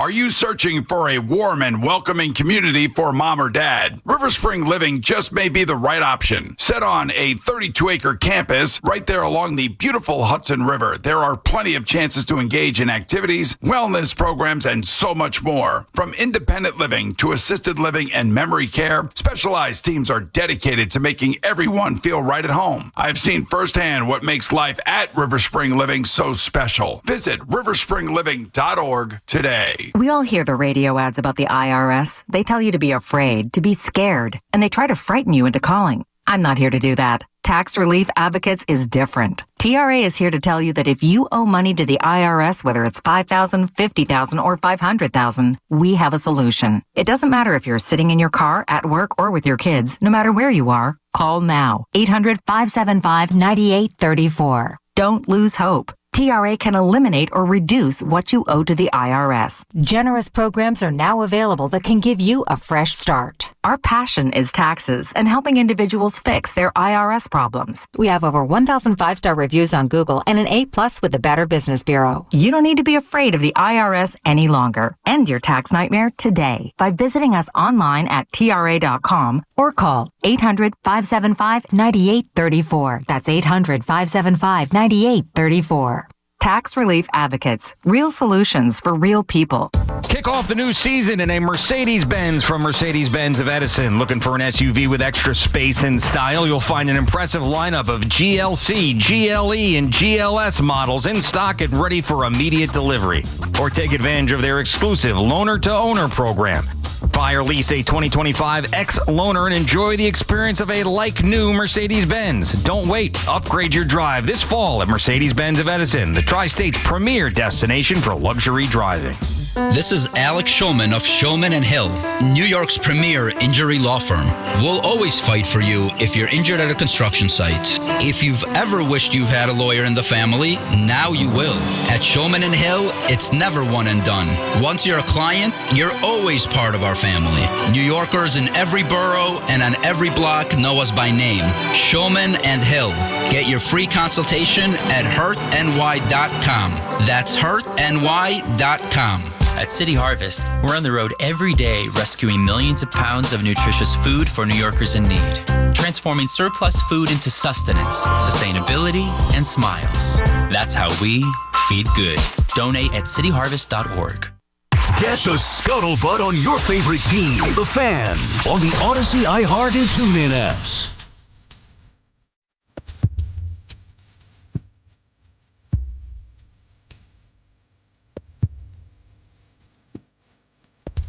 Quiet, 123. McMonigle here with you on the Fan. You know, it's funny because I saw Missy Elliott is still performing this song. My wife likes to watch the Victoria's Secret show. I don't know if you've ever seen the Victoria's Secret model show. I don't know.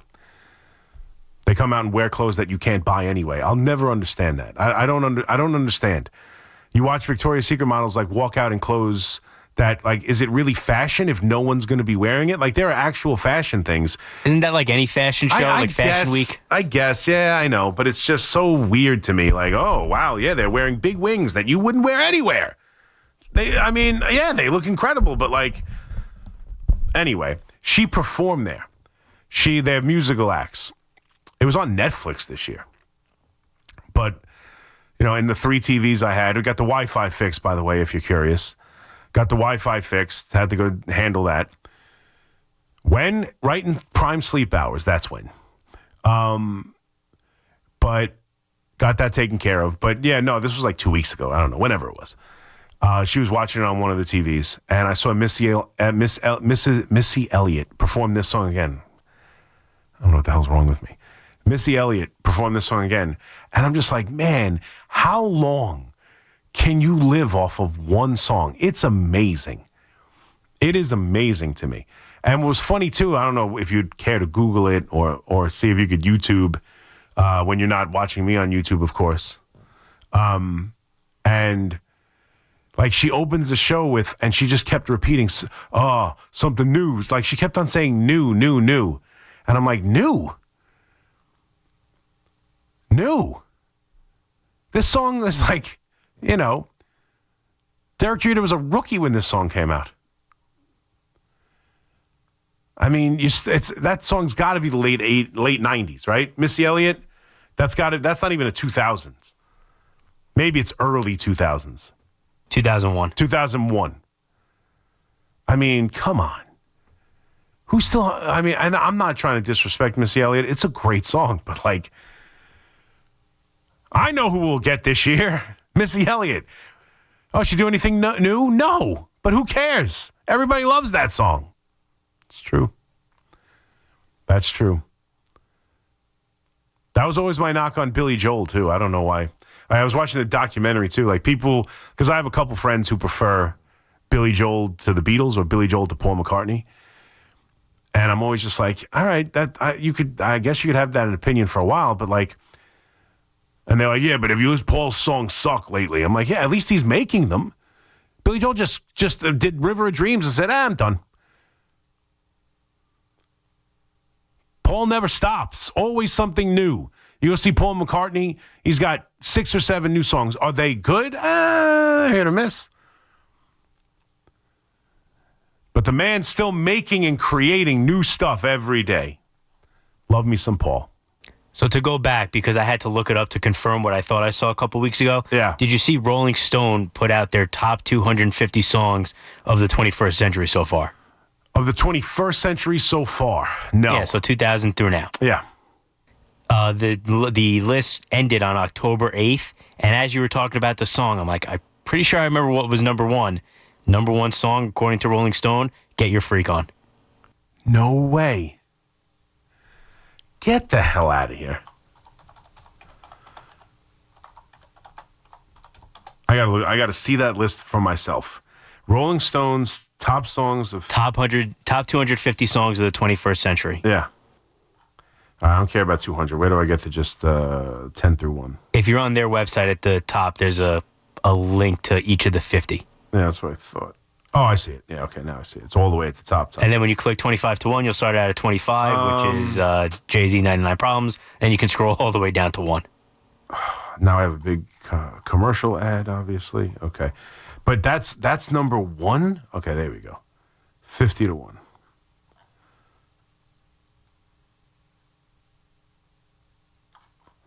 I can't believe that. That's the best song of the century so far? That's crazy to me. That's what? I got to read this whole article now. I'm fascinated.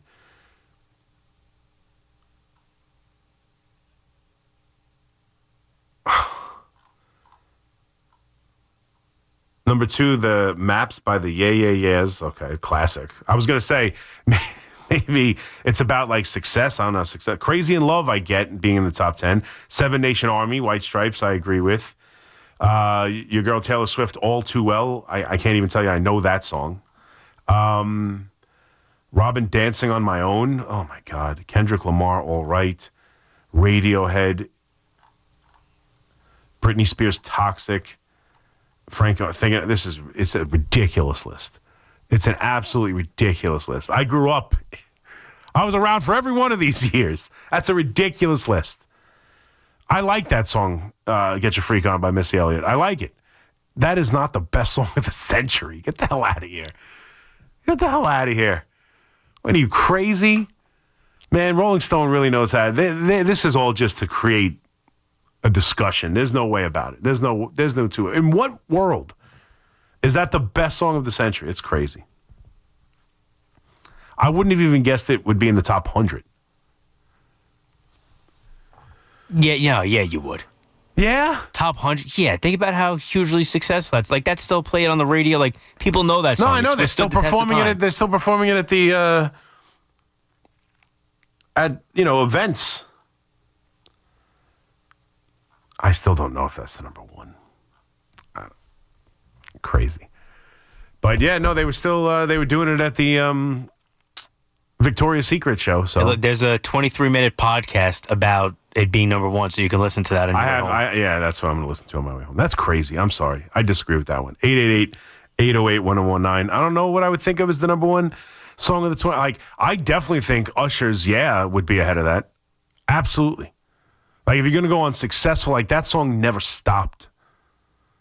That song went on forever. I would have definitely put that ahead of it. I think Crazy in Love was a good one. That belongs on the list there. That was a big hit. I only have the top 50 up. Usher, Confessions Part 2 is number 30. I got to look for Yeah. Yeah. Wow, The Strokes last night. I love that song. Gasoline. That's not the name. Gasolina? Yeah, I know, whatever. Yeah.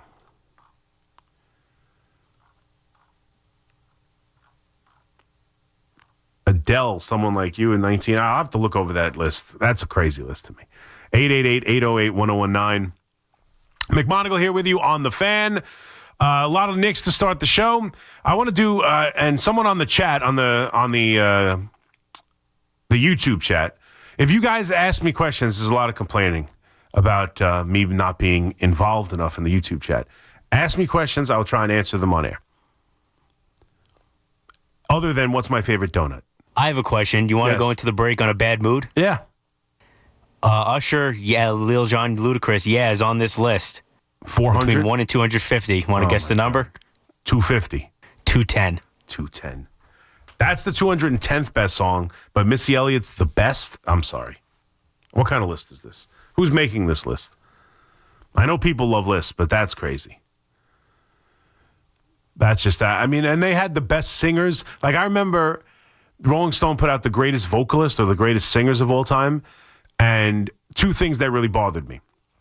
And I'm a Beatles guy, but John Lennon being higher on the list than Paul McCartney is absurd. It's just flat out absurd.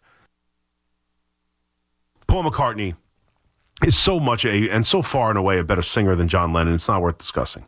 And then the other one who's in the top 10, who I really appreciate, and I do think he has a unique voice that's better than what people say it is. But how the hell is Bob Dylan in the top 10 of greatest singers of all time? He's not a great singer. Are you kidding me? Top 10 songwriters of all time? Absolutely.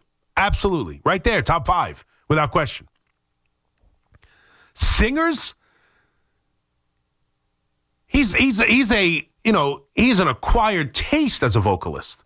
And that's putting it kindly. That was when I stopped caring about what Rolling Stone said. When Bob Dylan's a top 10 singer, like, what are we doing? Like, honestly, what are we doing? I love Bob Dylan. Bob, if you're listening, you're not a top 10 singer in rock history. Like, that's bat crazy. He's probably not listening, but Chalamet might be listening. Big Knicks fan, big Yankees fan. Yeah. Crazy. Bob Dylan, top 10 singer. You know what? Since we're doing kind of pop culture stuff, I did see a movie that messed with me to the nth degree. Like, I didn't see it coming at all. And I did no research on it. I was at my in-laws' house on Saturday night. We had dinner at my mother-in-law and father-in-law's house on Saturday.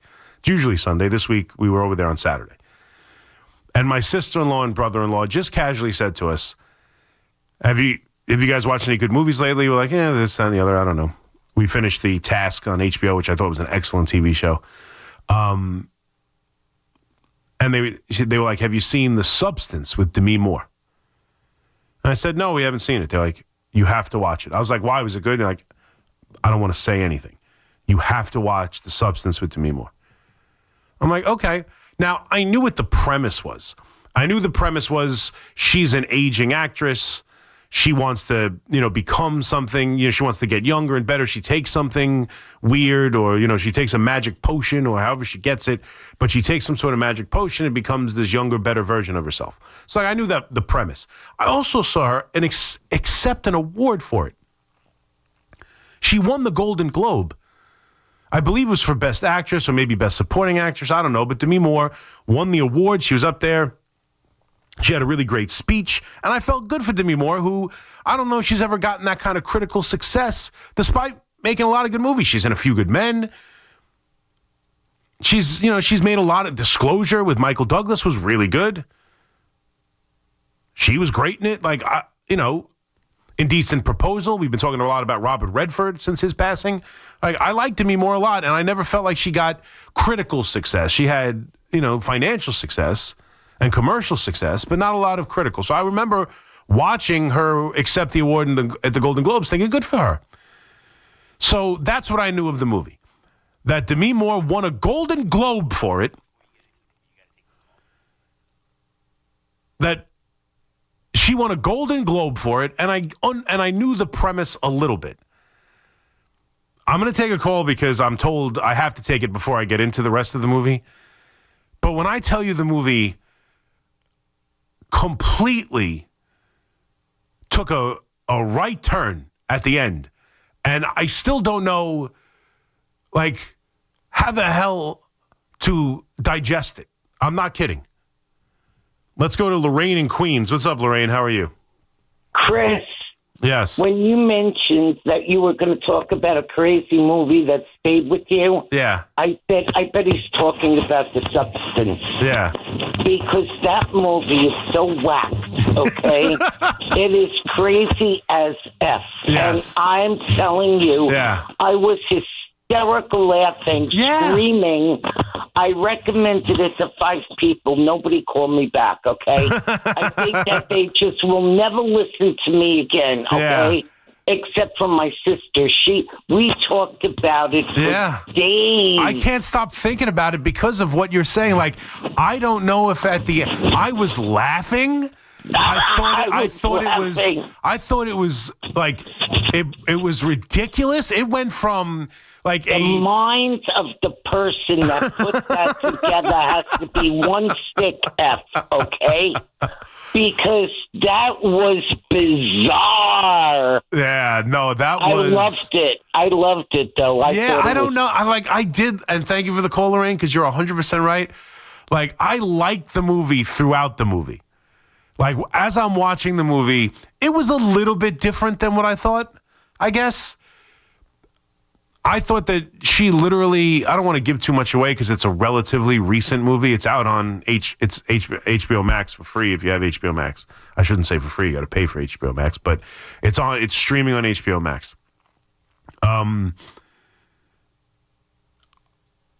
It was a little different. Like, I thought she would transform into something when it's actually like a clone is actually born inside you and crawls out of you. So, like, when that happened, I knew, okay, the movie is a little bit of a different style than I expected. It was a little bit more gruesome than I thought at times, just by the nature of how they, literally crawling out of bodies and injecting bodies, and, she's naked for half the movie and stuff. So it was a little bit different than I thought.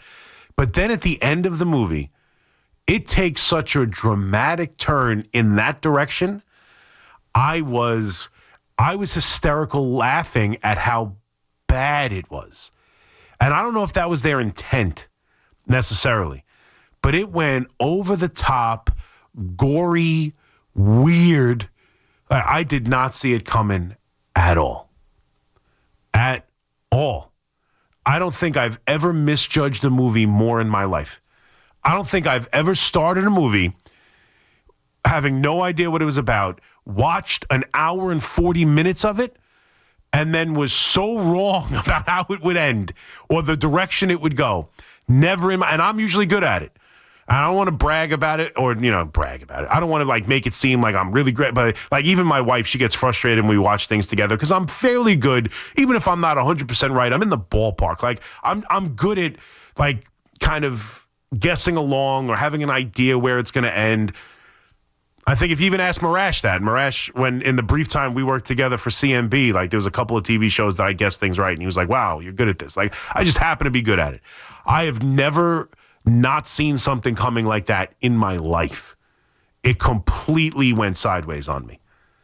If you have a chance to see it, I would recommend seeing it just because of how weird it is. It's not because it's great. It's not because at the end you're going to love it.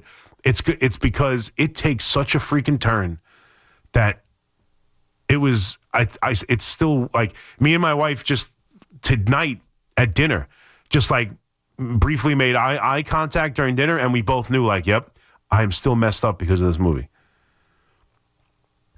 I had to text everyone. I texted my sister who's into this kind of stuff. I was like, have you seen this? And please tell me, what was your reaction? Because I was laughing at how bad it was. I couldn't stop watching it. I couldn't believe Demi Moore won an Oscar for it after the way it went. I cannot believe, the way the movie ended, that it was up for any award. That's how dramatic the turn was, where it almost makes you forget everything else about the movie. And I'm shocked Demi Moore or anybody else associated with the film was up for a Golden Globe or an Oscar. Because it's so out there, I can't believe it's in the Oscar conversation. It was crazy. 888-808-1019. I know that was kind of out of nowhere, but I just, sometimes we got 5 hours and this is what we do. We talk about what we love, and I love movies. I also love music. I love breathing. I enjoy eating when I'm thirsty. Nothing better than a nice drink. So I know, everyone loves movies, but man, That's a wild one. That was a wild one. Wild. Check it out. Nick in Miami. What's up, Nick? What's up? I'm really upset with the Knicks because I'm a Yankee fan. I'm a Giants, Knicks, Rangers. I'm a Yankee fan, Knicks, Giants, and Rangers. And the Yankees always feel in the postseason. The Rangers are rebuilding. The Giants are bad. The Knicks are my only chance to win their championship. They had a good coach in the bench, and they're lacking a lot of defensive fundamentals. Just down there watching them shoot threes. I know they're missing some players, somebody's not helping. Boston's the only one scoring. Carl Anthony Towns can't score. Nobody can't score. Hart can't score. Mikal Bridges. I don't understand. This supposed to be a new voice, a new something. I know it's early, but yeah, it is. I still think they have to play better. Well, yeah, I mean, listen, I'm with you, Nick. They have to play better, but it is a little early. They're 2-2. They've won both home games, lost both road games, and I will give you that. Like the whole point of my open really was that we are not seeing enough yet, and it's 4 games in of the change that we were hoping for. We've seen it in the amount of players that play the game.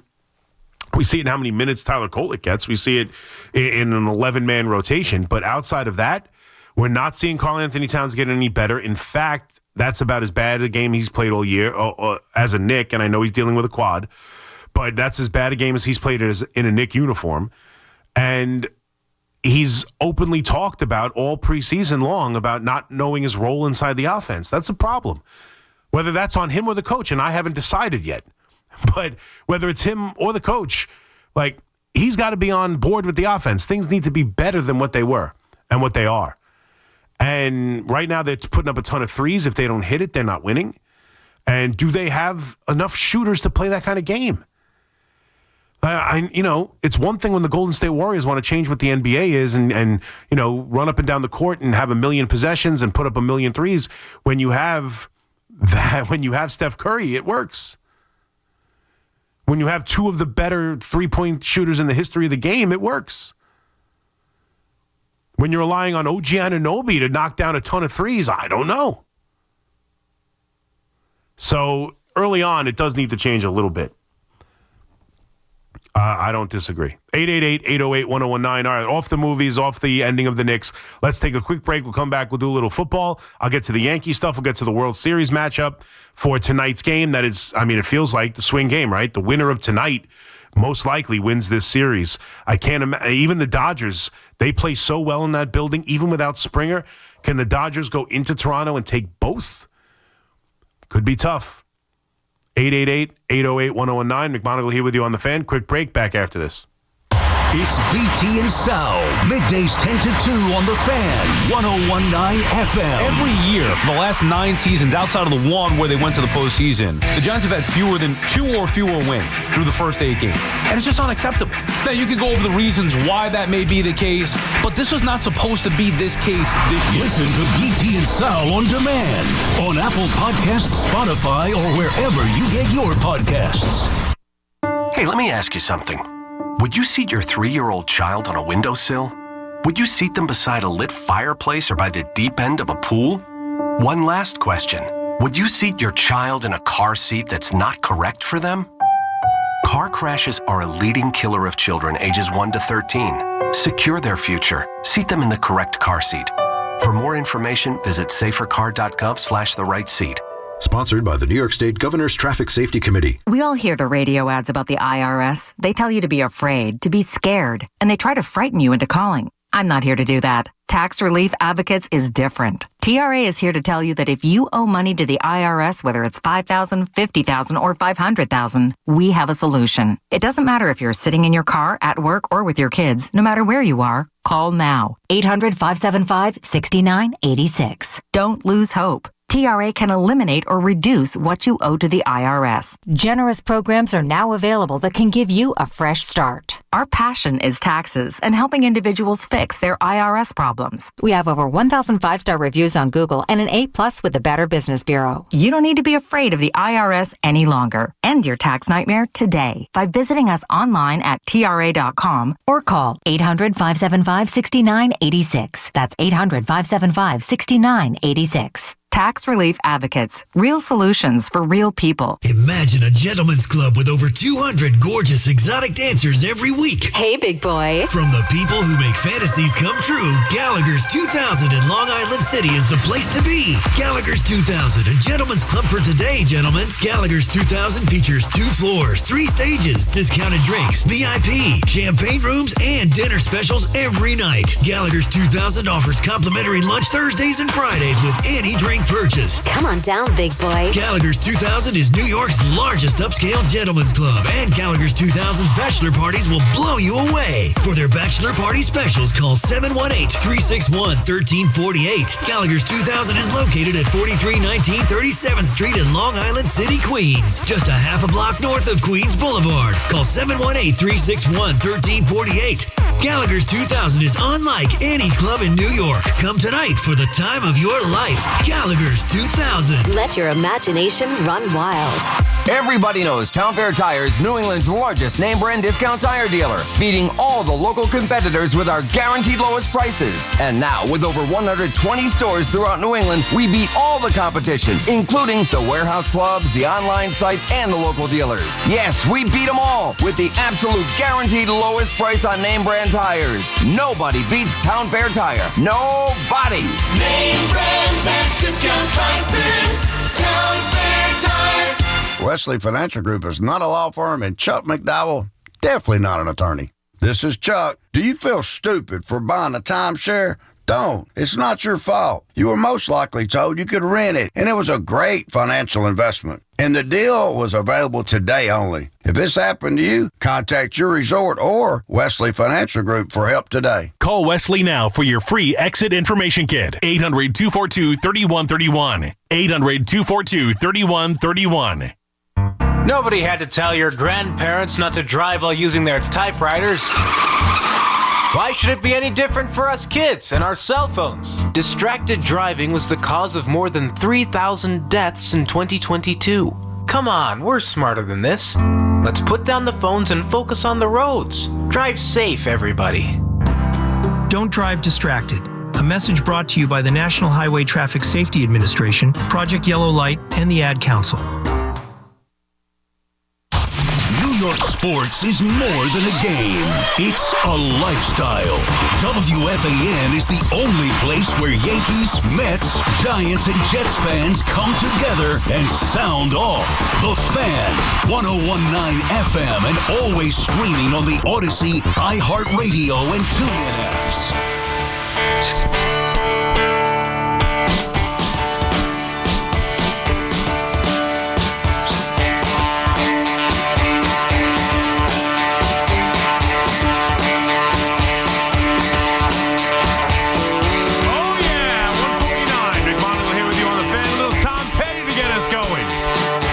To 2 a.m. How's everybody doing out there on this Wednesday morning? We got a 5-hour midnight ride. I'm still with you for 3 more after this. That's right. 3 more. Any other movies we can talk about? Any other movie recommendations? That one was a wild one. Again, The Right Turn. Did not see that gory type horror movie coming. Didn't see it coming. I also didn't see... maybe I'm naive. I know the Giants have lost a lot. I know this. I know over the last 2 years, and now they're 2-6. And despite so many things going in a positive direction for me, I know the defense thinks they lost that brutal game to Dallas. They lost the brutal game to the Broncos, and they got handled by the defending, Super Bowl champs at home, on the road in Philadelphia. And 2-6 surely is not anything to write home about. But I have to admit, I am surprised at the absolute vitriol and hatred that this fan base has for Brian Daboll. I am surprised it's at this level. I am. It's not like he's had no success here, right? There was a road playoff game victory. Those don't come around all that often. Eli Manning only had 2 years of those. Like Eli Manning played for a long time. 2 seasons. 2. Had playoff victories. Now, They had a bunch of playoff victories and they won Super Bowls. I'm not trying to say he's Tom Coughlin necessarily, but the franchise was as bad as it is now, if not worse, off of Joe Judge, off of Pat Shurmur, off of Ben McAdoo. And he came in here and was like a beacon of light for 1 year, changed everything, and won a road playoff game. Now, that alone doesn't give him a guaranteed contract for the next however many years.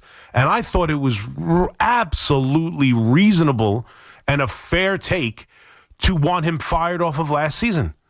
I thought that I disagreed with it. I would have done what they did, but I could understand thinking it's time to move on from Brian Daboll. I get it. But I am surprised that there is such hatred for the guy. When, again, road playoff game, he was the one who drafted Jackson Dart. Like, I think, like, if you're going to be mad at one of them, Joe Shane clearly has done a worse job than Brian Daboll. In my mind, it's not close.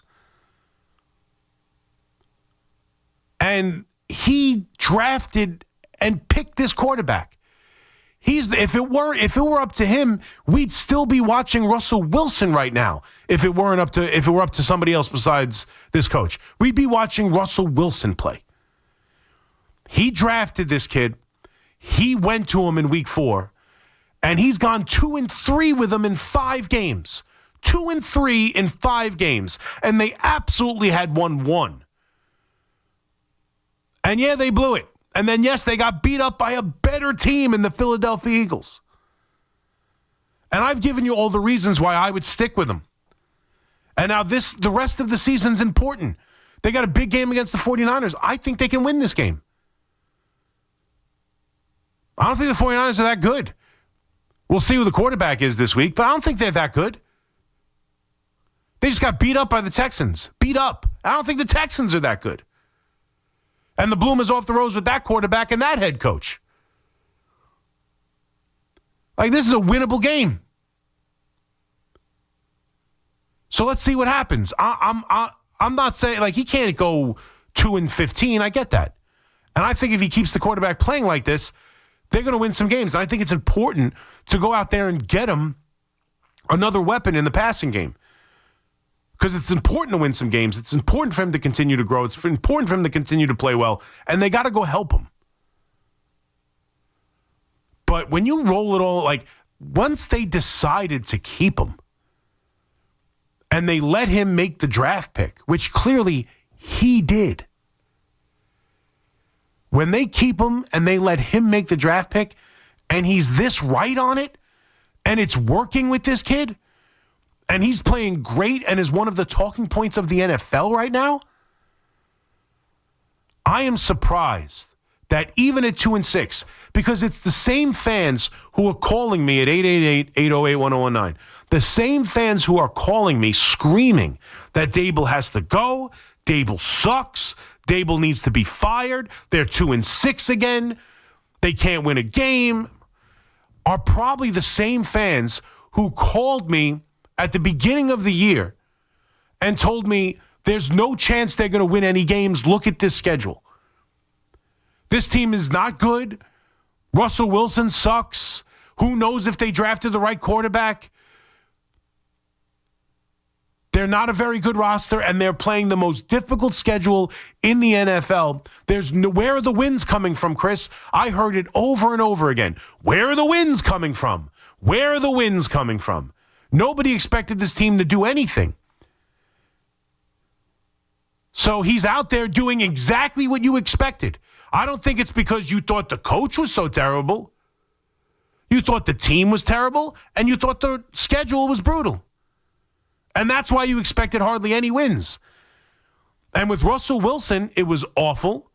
That's over. With Jackson Dart, it has not been terrible. They've won 2 of 5 games. They're 2-3. Jackson Dart's played incredibly well, and they feel like a legitimate football team.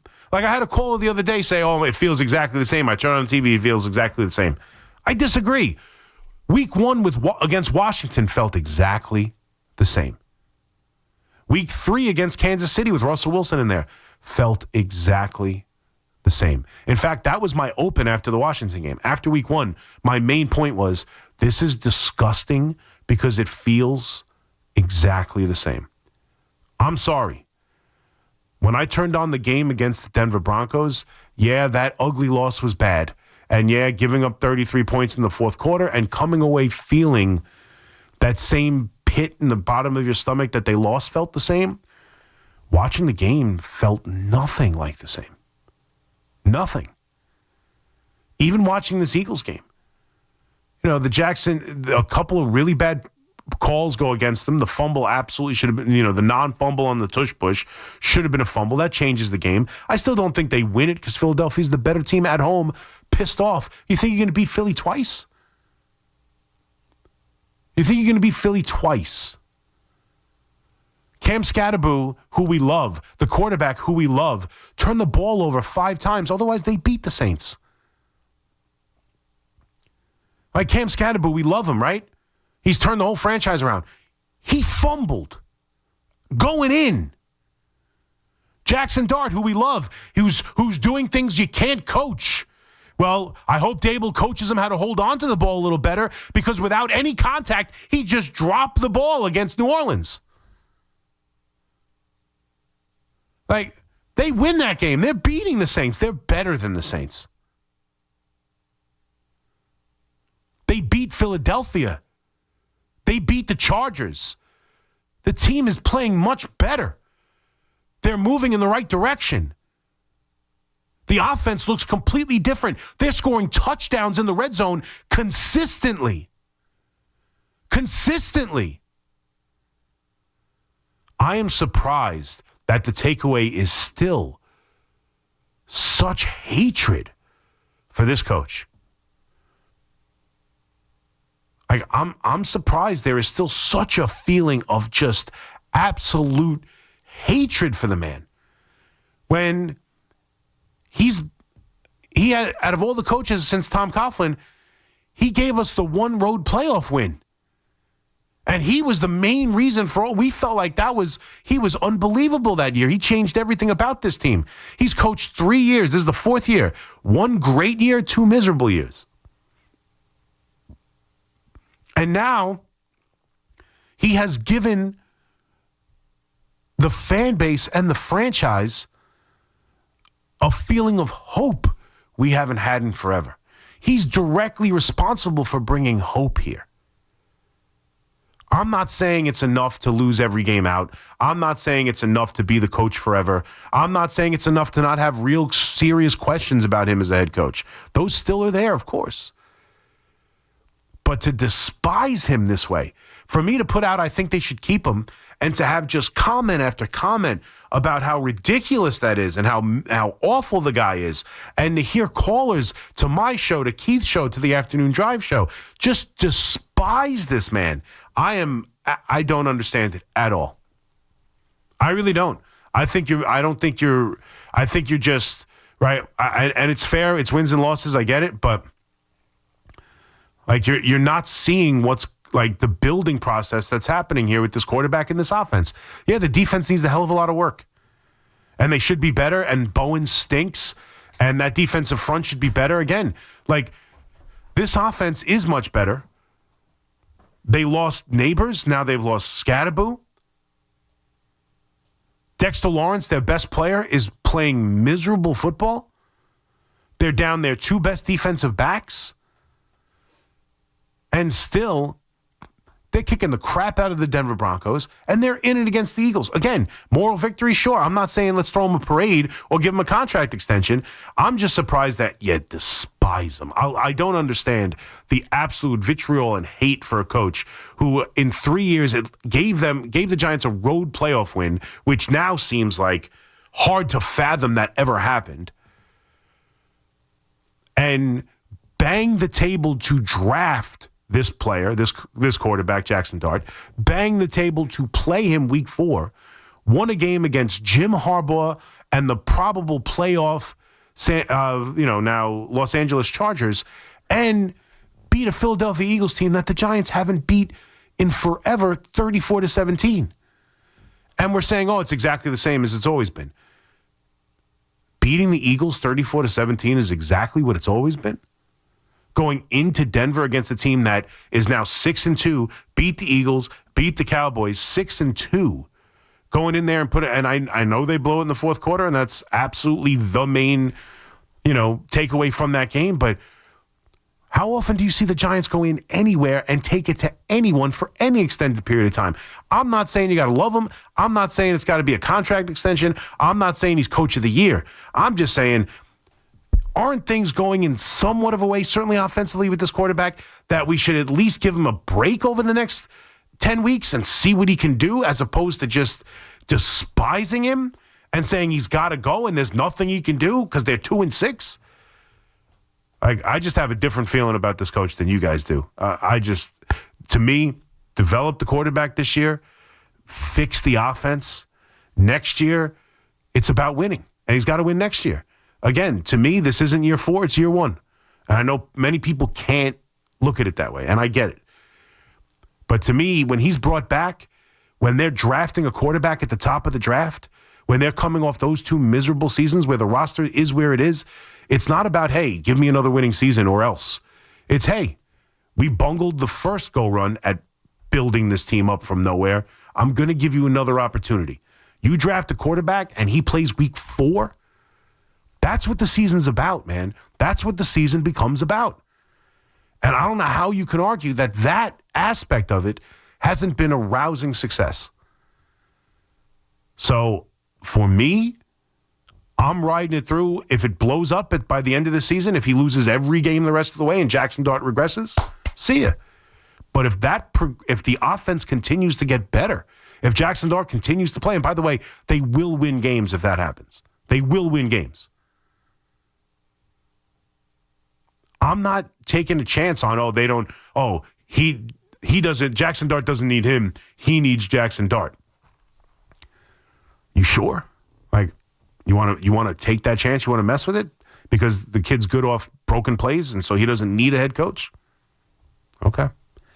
I think I'd be good with watching Jackson Dart and Brian Daboll's relationship continue to grow as long as it doesn't blow up over the next 10 weeks. 888-808-1019. McMonigle here with you on The Fan. We'll have an update with Marco. We'll come back and take you the rest of the way of this 5-hour midnight ride all the way to the warm-up show at 5 a.m. Be right back. Wake up with Boomer and Geo. Mornings 6 to 10 on WFAN, WFAN FM, WFAN FM HD1, New York, and Odyssey Sports Station.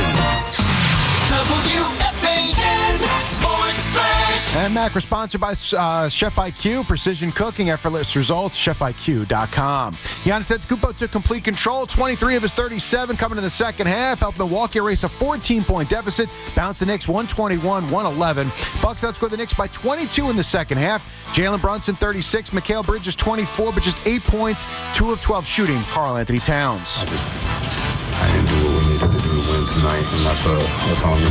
And I take full responsibility on that. Accountability is something big in this locker room, and I always will do that. Meanwhile, World Series, heartbreaking 18 innings of Game 3, but the Blue Jays able to bounce right back. Vladdy hits it high, left field. Hernandez back on the track, looks up, it is gone. Plakatov, Vladimir Guerrero Jr., a game-tying, or pardon me, puts them in the lead with a 2-run shot. 2-1 Blue Jays in the top of the third. Vladimir Guerrero Jr. gave the Blue Jays the lead for keeps as they erased the Dodgers 6-2. Call courtesy Blue Jays Radio Network. Toronto put things to bed with a 4-run seventh. Got to Shohei Ohtani for 4 runs over 6. He was also 0 for 3, a walk, couple of Ks at the plate. Shane Bieber gave up a run over 5 1/3 as the series is now even, 2 games apiece. Rangers snap a 3-game skid, blank the Canucks 2-0. Jonathan Quick 23 saves. Avalanche all over the Devils 8-4, and the Bruins roll the Islanders 5-2. 50 degrees, cloudy skies, Central Park. That's happening. I'm Marco Belletti. Put WFAN in your contact list. 888-808-1019. Powered by Paramount Plus. Count on Sundays all season long with the NFL on CBS at Paramount Plus.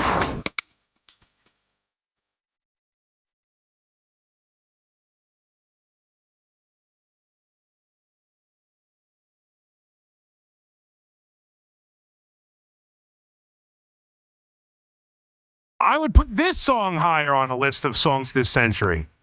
then I wouldn't miss the Elliott. This was a huge hit over the summer. Little blurred lines at 2:05. If you're just checking in now and you're just joining the live chat now on YouTube, where the hell you been? We've been on since midnight. It's a 5-hour midnight ride as we take you for another 3 as we get you all the way to 5 o'clock in the warm show, 888-808-1019. We opened with Knicks. I just did Brian Daboll and the New York Giants. Big game coming up on, we'll turn more to the 49er game as we get closer. Tomorrow, Friday, we'll do a lot on it. Big game for the coach, big game for the quarterback, big game for the defense and the run defense in particular. So we'll get to that. We'll take your calls on that right now. We'll get to Aroldis Chapman and his comments. World Series game number 5 tonight, which feels like, to me, I mean, winner probably ends up winning this series. So we will get to all of it. Rangers with a much-needed win last night. Devils and Islanders both go down, all on the table. I don't know if you've seen the movie The Substance with Demi Moore, but I'm talking that because that blew my mind. It blew my absolute mind. 888-808-1019. But let's get to the calls. Let's go to Walt in Oceanport. What's up, Walt? Hey, Chris. Hey. Good to talk with you. Thank you. Good to talk to you, Walt. But the thing with Brian Daboll is that I think he's a wonderful, quarterback kind of guy, offensive coordinator. I just don't know if he is the right guy to be a head coach because he's now gone through 2, defensive coordinators. And, the first one, like, he was fighting with and, but yes. And by the way, Jackson Dart, I don't even think was his first choice because I think Drake May was his first choice because Cam Ward might have been his first choice. It doesn't matter who his first choice was. Well, Drake May was exalted in Hard Knocks. Right. And Drake May is on his way to, being in the top 5 MVP. So I guess he knows what he's talking about, that Brian Daboll. Well, he does, and I'm not saying that like he should lose his job, okay? Because it's a hard schedule and everything like that. But there is a total. As a matter of fact, if anybody should, between the two of them, between Shane and Daboll, I would go with Shane. Oh, I completely disagree. I completely disagree. I think Daboll has done a better job than Shane. No, that's what I'm saying. That's what I'm saying. Oh, Daboll's okay, done a better job. I thought you said if you were going to go with one of them. I'm sorry, Walt, your phone is kind of in and out. I thought you were saying if you had to pick one of them to go with or to stick with, that you would stick with the GM. I disagree. I think the GM had. Let's be honest. Right now, the feather in his cap is that he drafted a young quarterback who looks like he's the real deal. And not to totally take it out, he's the general manager. He's the one who signs. He's the one who decides on who to draft. But he clearly went with his head coach on that one. He whiffed on Evan Neal. He whiffed on Banks. He whiffed on Hyatt. Those are premium picks. Those are first-round picks. That's a third-round pick in Hyatt completely whiffed on him. You can't whiff on first-round picks. You can't be dead wrong on an offensive lineman 7th overall. You just can't. Fair or unfair, everybody thought he was a can't miss. It doesn't matter. You can't miss. Can't miss with that pick.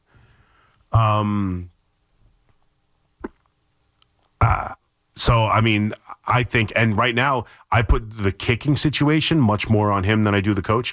He's the one who picks the players. The coach is what he has. The idea that they allowed Gano to tear down this kicking team roster again is a disaster. The idea they kept him making the money he makes, knowing how injury prone he is a disaster. That they let that other kid make the team and be the kicker for 2 weeks. He was atrocious. That's not exclusively on Brian Daboll. That is the GM who decides the kicker. I think he's done a far worse job than Brian Daboll. Far worse. I got someone on Twitter just said to me he's allowed to win games with his rookie quarterback. Yeah, he's won 2 of them. He hasn't lost a home game yet with him. He beat Jim Harbaugh. Jim Harbaugh, a good coach? He beat Jim Harbaugh. He beat the defending Super Bowl champs with a rookie quarterback in his first and third game in the NFL. And he was on his way to beating the Denver Broncos. Are you telling me that if Jackson Dart doesn't throw the interception and they win that game, or, that field goal's missed at the end, or something fluky happens, that we're okay with him as a coach? Like, that's the difference. Because I don't know how you couldn't be if they won the Denver game too. Like, that's all I'm saying. Like, it's been a lot. I don't care about before Jackson Dart. Don't care. There's BD and AD. Before Dart, after Dart. All I care about is after Dart. That's all I care about. They decided to keep him. They decided to let him make that pick. Once you decide to do that, now that's all that matters. That's it. I don't consider this year 4 as year 1. Hell, I don't consider it 8 games. It's 4. It's 5, rather. 5. It's 5 games. He's 2-3 with a rookie quarterback against the toughest schedule in the NFL. Matt in Manhattan. What's up, Matt? Yeah, as far as Shane goes, I could say it would not hurt his resume at all if Abdul Carter could play a little bit better. No, I know. Listen, I think Abdul Carter's playing better than people say, but there's no doubt he is not playing to the level of the best defensive, prospect we've seen in years. He's not playing up to the level of someone who, had the gall to ask for LT's number. He's not playing like someone who's immediately changed the game of the NFL. Yeah. But I do think that people talk about him like he's been a real disappointment. If you watch the games, I didn't mean him to disappoint. No, I get you. I'm not saying you specifically. I'm saying that's kind of been a talking point. I think he's been better than a lot of people would say. I think he's impacted the games, even if he doesn't impact the stat sheet as much as he should. But there's no doubt it's been if it's either success or disappointment. If I had to pick right now, he's been a disappointment through the first 8 games of his career. Yeah, and as far as Daboll, I kind of get the feeling that maybe some of the people calling for his head are like the same people that call up asking to fire Aaron Boone every single week. There's just like this culture that once it seems like with some fans, once something passes a certain point, it's the head coach's or manager's fault for no matter what happens. Look, the thing is with Daboll, I have to say, being totally honest, and I think I agree with you that I think he should stay. If this was the final year of his contract, I think you can have a different conversation about it. But firing him over in the present circumstances doesn't to me make any sense. I think you got to give him that extra year with Dart. And when we talk about what the coaches do, what they make the teams look like, if under Russell Wilson you have a team where people are saying, "Oh, they're lifeless," the coach isn't yelling at them or getting them excited. You throw Dart in there, and suddenly everything changes, and it's because it's about the quarterback, it's about the players. Yeah, it's not just about the head coach. No, I know, and you're right too. How many people like the coach? They will talk about giving certain guys that they like time forever. Oh, Phil Simms needed, he was bad. He got benched. He came back. You got to give these players time, but you can't give the coach any time. We'll defend players. It's about the players. And this coach and that quarterback are working together. I don't want to mess with that after year 1. We've seen what happens when you change coaches on these quarterbacks sometimes. Sometimes it works, sometimes it doesn't. Do you trust John Mara to find the guy it works with? Like right now it's working. Let's see how the rest of the season plays. Because I'm telling you right now, they're going to win some football games if Jackson Dart continues to play this way. They're going to win football games. How many? I don't know. Are they going to the postseason? No, they're not. I'm not telling you they're going to win. They're not going to win. But they're going to win 5, 6, 7 games. If the quarterback continues to play like that. And if that happens and the quarterback's playing well, I'm not firing this. There's no way I'm changing streams on this quarterback. No way. No way. Ray in Brooklyn. What's up, Ray? See, Matt, my guy, I have to preface by saying that first because I'm going to vehemently disagree with you again. Mm-hmm. Try to do it as respectfully as possible like we normally do, but not with regard to that clown. I'm going to disrespect the hell out of him because he is a clown, and I do agree, right? Ask the Miko Ryans and Sean Payton and the other head coach, that just won and went to the playoffs. Not 2 games, C-Mac. Like, when you say he won 2 games, nobody gives a ish. Like, win games. Stop finding ways. Well, what do you mean? lose. When you say win? So when you say he's got to win games, and I tell you, well, he's won 2 out of 5 with this young quarterback, no one cares. So if he won 3 out of 5, we'd care. He has to win 4 out of 5, 5 out of 5. How many games with this? How many games with the rookie quarterback does he have to win for you to give a damn? C-Mac, I'll tell you this. Here's the barometer, right? The games that we lose this year, we win with a real NFL head coach, with a legitimate NFL head coach. The ones we lost, why? To Denver, to the Cowboys. But allow me to finish, C-Mac, because you know it's your show. No, and you're gonna get your narrative and point across. So I just want to speak for the people who disagree. Yeah. The guy doesn't win games. If we have a real NFL head, he doesn't make the difference. He just finds ways to lose with real coaches like Sean Payton find a way to pull those games out. And I'm kind of tired of disagreeing on that. He's a bum. He needs to go. And let me just say this about the Knicks, T-Mac. As far as everybody was kissing Mike Brown's ass, right? Because I'm with you. I don't want to fire Aaron Boone like most people do. I didn't want to fire Tibbs. The only thing I disagree with you on is this clown, Daboll. But yeah, as far as Mike Brown, why change an offense that was historically efficient last year? It was in the top 10 in NBA history, efficiency-wise. And 2 years before that, when Tibbs lost Randall, they were in the top 20. They finished 16th. Why does this idiot have to come in and try to change things? And I understand that Cat can be dopey, but he's frustrated because most of this is coming at his expense. And the head coach should not have to come in here and try to be different. Like, why do you want the ball away from your best player like Jalen Brunson when Anthony Edwards in Minnesota runs the offense and hogs the ball? Nobody says nothing. They kiss his butt. When Luka does it, he gets his butt kissed. When everybody else does it, they get their butts kissed. But everybody wants to take the ball away from Jalen Brunson, who is as good as anybody in this league, especially in crunch time.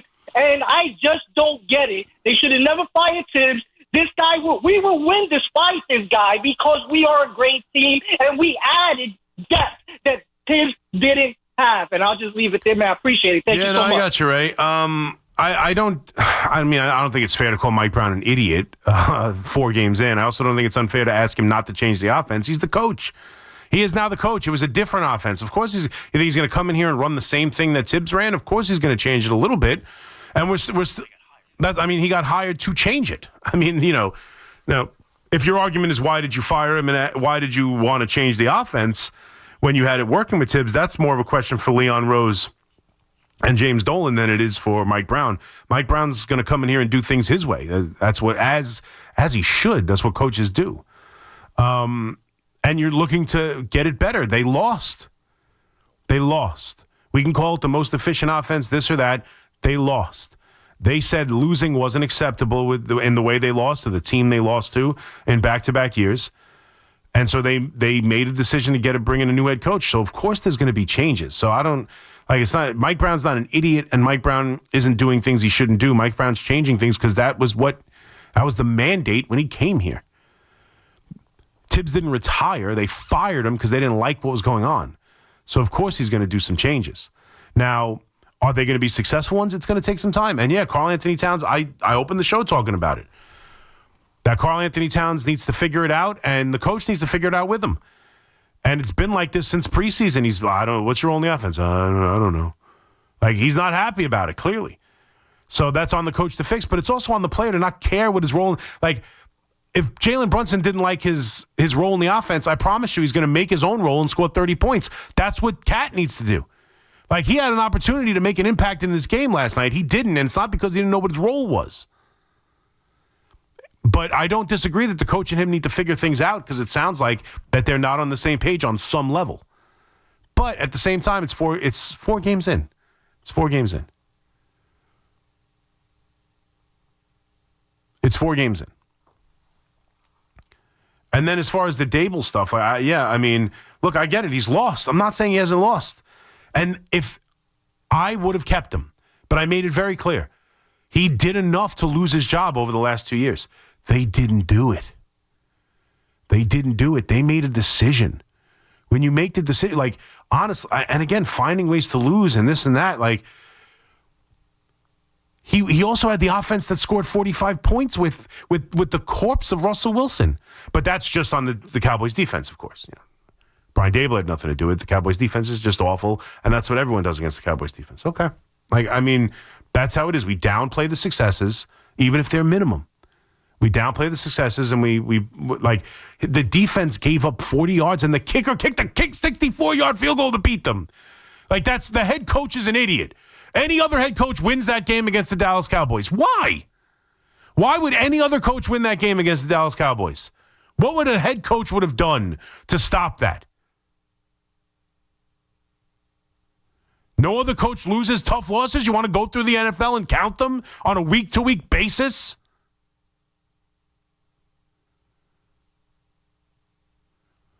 I mean, come on now. Come on now. Now, and you could get mad about putting the hands in the ball of Jackson Dart, 3rd and 5. Outside of that, I don't know what the coach did to lose that game. His defense was gassed and was terrible. They don't have good players. He can't make Banks a good cornerback. He can't make Tyler Nubin a good, like, he can like, help them progress, but Banks is just awful. And the defensive coordinator is not doing a good job, and they hired him, so you could blame him for that too. You could blame him for everything that goes on the field. But, like, you don't want to hear that he's won 2 out of 5 games with a rookie quarterback. He beat, like, let's go over it again.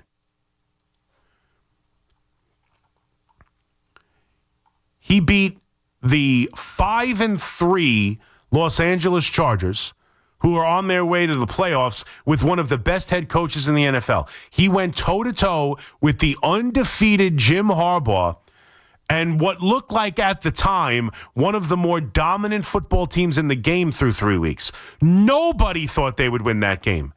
Nobody. Not with Bill Belichick, not with Vince Lombardi, not with any head coach, with a rookie quarterback making his first NFL start. Nobody thought they would win that game. Nobody. But we're not going to give him credit for that. Then he beat the Philadelphia Eagles, a team that they can't beat, a team that's the defending Super Bowl champs. He beat them 34-17 on primetime, Thursday night. No coach the Giants have done it since Tom Coughlin. They haven't won a game on Thursday night in forever. The offense has scored multiple touchdowns in the first quarter for the first time in 85 games. Things are changing with this young quarterback. Why would you want to jeopardize that? Because you don't like the coach.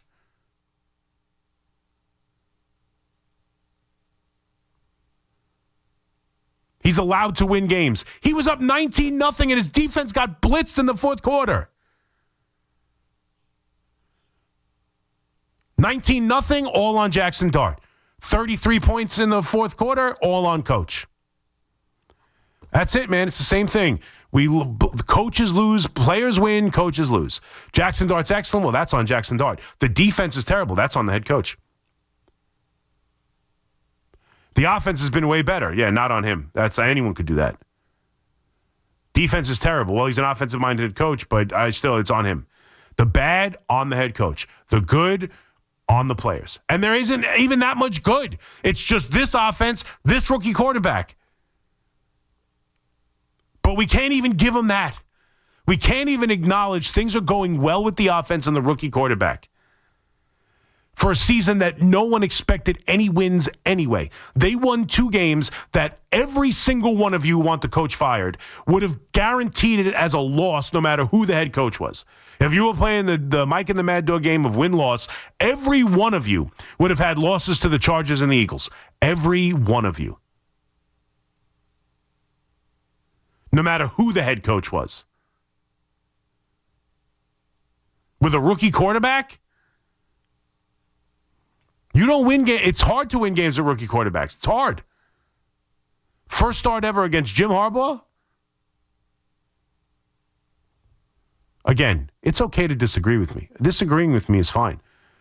That's an argument. We could have a debate on it. It's a reasonable discussion to think he shouldn't come back. Reasonable. I just don't get the He's a clown. He's a jerk. Anyone else would win. He sucks. Jackson Dart's propping him up, not the other way around. Like, he gets, like, nothing for what we've seen. Nothing. Just, I don't know why we despise him this much. Honestly, I don't. You don't think he's a great head coach? I get. You think the Giants would be better off moving on? I kind of get. The absolute vitriol that he's some sort of moron and hasn't done anything, and we can't even give him credit for the quarterback. Who cares? Oh, he drafted the quarterback. Great. He wasn't even his first choice. Like, that freaking matters. You can't even give him credit for drafting the quarterback. You can't even give him credit for picking the quarterback. We got to come up with, well, he actually wanted Drake May. Oh, they actually put out trade feelers for Cam Ward. Oh, they were actually interested in signing Matthew Stafford. So really, I mean, how much did he really, like Jackson Dart anyway? Like, we can't even give him credit for that.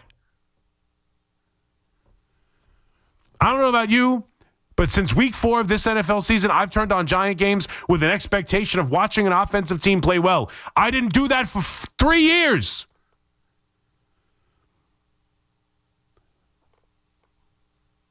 I'll ride with this as long as it's working. And I'm sorry, I know they've lost games. It's working.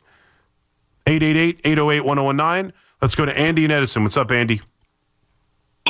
Yeah, I don't have any vitriol against Daboll, but I think sometimes assistant coaches don't translate into good head coaches. And he makes a lot of mistakes. But when you talk about his one playoff win, the Minnesota Vikings were 31st Here we go. defense.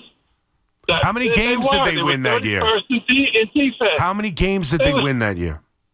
The next week, San Francisco handed Gable a devastating loss. What was the score of the San Francisco game? In the playoffs? Yeah. Yeah, I don't know. They didn't play San Francisco. They played the Philadelphia Eagles, so I don't know. After the Vikings? Yes. I could have sworn it was the 49ers. Nope, it was the Philadelphia Eagles. Yeah, it was a big score. But anyway. Yeah, I know. I'm not trying to be a jerk because I make mistakes too. But I thought you just made a slip of the tongue. You actually thought it was the 49ers. Like, I don't. Like, you're going to kill the coach and say all the mistakes he made and lecture me on what kind of team the Minnesota Vikings were and then tell me they lost to the 49ers the next week. I mean, I don't disagree that the Vikings weren't a great team. But how many games did they win? Don't minimize road playoff wins. Don't minimize road playoff wins. And again, I don't know about you, but do you remember what we felt about this coach after year 1? And the difference from Joe Judge? And I feel like there's less hatred for Joe Judge. Like, it's almost like bring back Joe Judge. I don't understand it. Don't minimize road playoff wins. Come on now. They're not easy to come by. They're really not. And yeah, then they played the Philadelphia Eagles and got their asses kicked. Absolutely. They're not as good as Philadelphia. I don't care who the coach is. They're not as good as Philadelphia. They don't have as much talent. Howie Roseman is one of the great GMs in all of sports, let alone the NFL. They're a great team. And even if they're struggling at times, they're still 6-2, and they haven't even played that well. They're 6-2. One of those 2 are from the Giants. The Denver Broncos, 6-2, leading the division. They're up 19-0 in the fourth quarter. They beat the Chargers, who are 5-3, who have already beaten the Chiefs and are second in that division. They fumbled the ball 5. They turned the ball over 5 consecutive times. It's on the coach that Scadaboo fumbled. It's on the coach that Jackson Dart fumbled with one hand. I mean, yeah, you want it, right? He's got to coach him up not to fumble.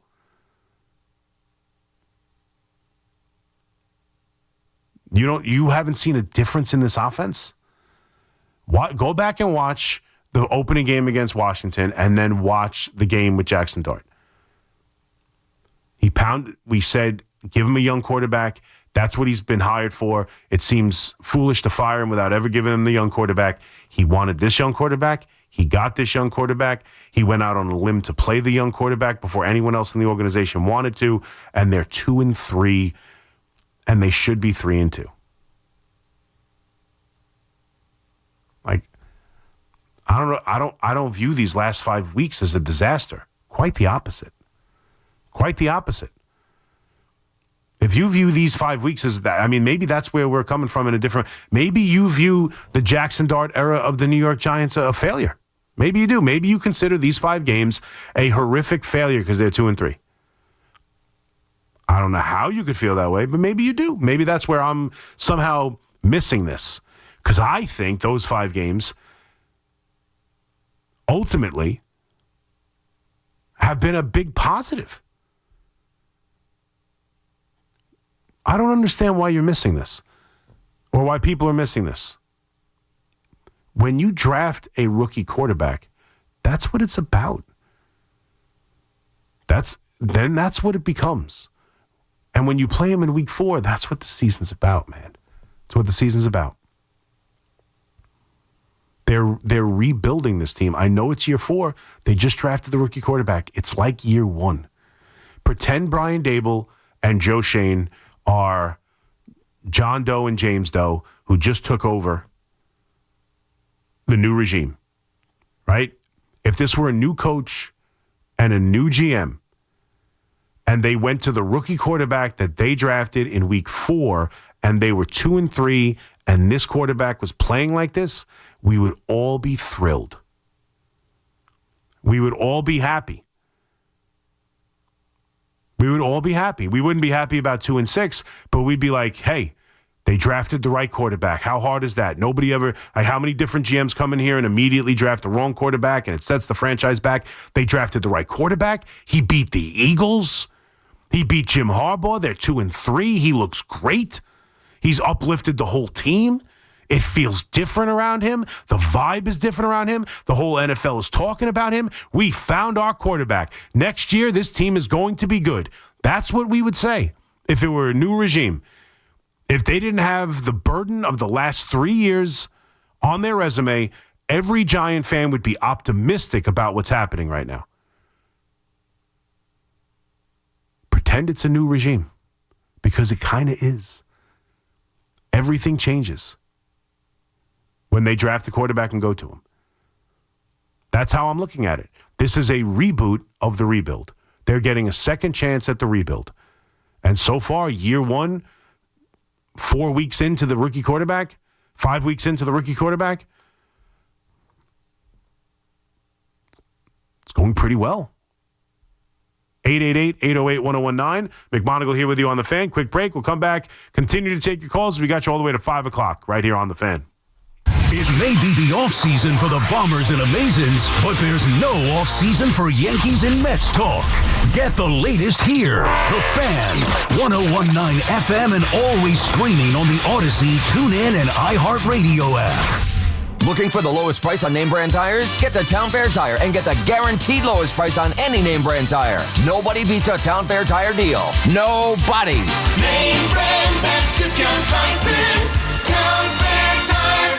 With over 90 years of combined legal experience representing the law enforcement community, Decolator Cohen & DePrisco, LLP, continues to strive to educate police officers of their civil rights to sue in line-of-duty accident cases. The 2025 Police Officers' Right to Sue newsletter can be viewed on policeofficersrighttosue.com and provides successful results in varying line-of-duty accident cases. These results include damages recovered from RMP accidents involving the City of New York and civilian motorists, station house defects, ricochet injuries from the range, private premises slip and falls, sidewalk slip and falls, construction defects, snow and ice cases, and injuries emanating from defective RMPs. In any LOD accident, it is important for the officer to take photographs of any defects, injuries, or damage. It is also essential to draft the line-of-duty report and detail the cause of the accident in the paperwork. Remember, there's a 90-day time limitation to file a claim against a municipality. If any law enforcement member has a question regarding a potential lawsuit, contact Decolator Cohen & DePrisco, LLP at policeofficersrighttosue.com or call 1-800-901-1529.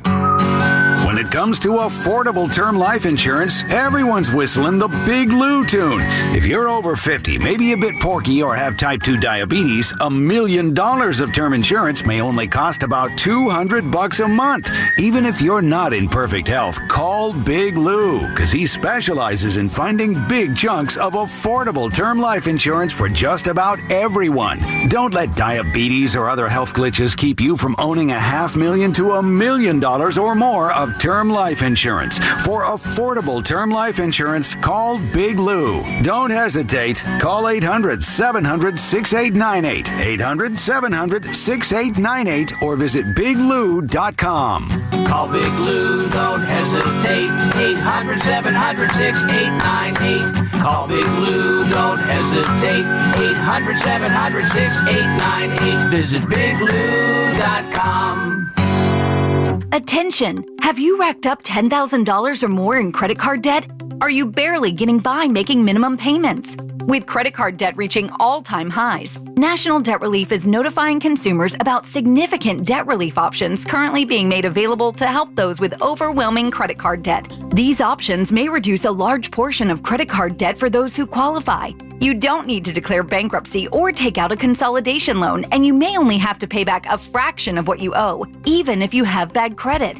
National Debt Relief has already reduced the credit card debt for more than 550,000 consumers, so don't wait. If you owe $10,000, $20,000, or even $100,000 in credit card debt, you can now take advantage of this financial debt relief as the cost of living continues to skyrocket. To check what debt reduction you may qualify for, call 800-848-2299. 800-848-2299. Again, that's 800-848-2299. Imagine a gentleman's club with over 200 gorgeous exotic dancers every week. Hey, big boy. From the people who make fantasies come true, Gallagher's 2000 in Long Island City is the place to be. Gallagher's 2000, a gentleman's club for today, gentlemen. Gallagher's 2000 features 2 floors, 3 stages, discounted drinks, VIP, champagne rooms, and dinner specials every night. Gallagher's 2000 offers complimentary lunch Thursdays and Fridays with any drink purchase. Come on down, big boy. Gallagher's 2000 is New York's largest upscale gentleman's club, and Gallagher's 2000's bachelor parties will blow you away. For their bachelor party specials, call 718-361-1348. Gallagher's 2000 is located at 4319 37th Street in Long Island City, Queens, just a half a block north of Queens Boulevard. Call 718-361-1348.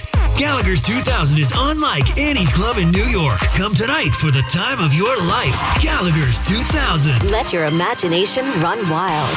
Looking for the best value on new tires? Get to Town Fair Tire. We honor every valid manufacturer's and competitor rebates and give you the guaranteed lowest price. Nobody beats Town Fair Tire. Nobody.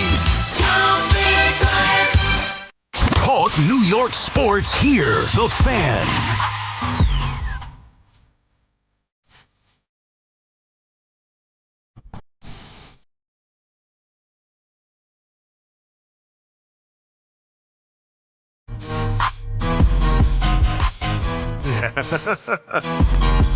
Ah, 2:38. McMonigle here with you on the Fan. Me and Fleegs, I'm laughing because me and Fliegelman were just joking about, I wish, Mike just did the big rant on Superman, which, by the way, I finally got a chance to see Superman. I liked it. I thought it was good. I thought Mike was a little over the top with how much he gets his butt kicked. Yeah, I mean, he gets his butt kicked a little bit, but I didn't think it was like over the top. And, the ones he gets, he's stuck in a room with kryptonite. That happened with Christopher Reeves. Like that, he was in a swimming pool with, kryptonite around his neck, practically drowning. It's not news. If Lex's assistant in the original Superman doesn't worry about her own mother being taken out in the attack and take the necklace off, he dies. Yeah. I thought like he definitely does get beat up a lot, but I thought it was, I didn't think it was like crazy over the top. I didn't. It's also, I still don't know if I want to spoil it for anybody who hasn't seen it yet. Yeah. When you find out who is beating him up, it makes sense at the end. Yeah. No, I thought it wasn't like my favorite superhero movie or anything like that. I didn't think it was like excellent, but I thought it was good. For what it was, for a Superman movie, I thought it was good. But I was just, I wish we could I got to see if I could, I can still talk to Monzo, or I'll just directly send Mike a message. He's got to see that movie. I would love to hear Mike talk about The Substance. Because I know I'm like, I can't shake that movie. I don't know what it is. I don't know what it is about that movie, but I can't shake it. It was good, and then it was out there. Like, out there. And there's some really good performances in it, but it's crazy. And I'm surprised Demi Moore did it. And that she got an award for it. Like, it's weird. It's not a movie that you would think would get like Academy Award nominees, even for performances. It's just not. Very weird. And then some things just don't make sense. And it's gross. I don't know. Weird movie. Sorry, no thank you. Yeah, I would like it. Yeah. And we were joking. So she takes a pill and she clones herself. True story? True story? No, it's... True story? No, it's a whole horror movie thing. So she just takes spinal fluid out of her every day. True story? True story? Yeah.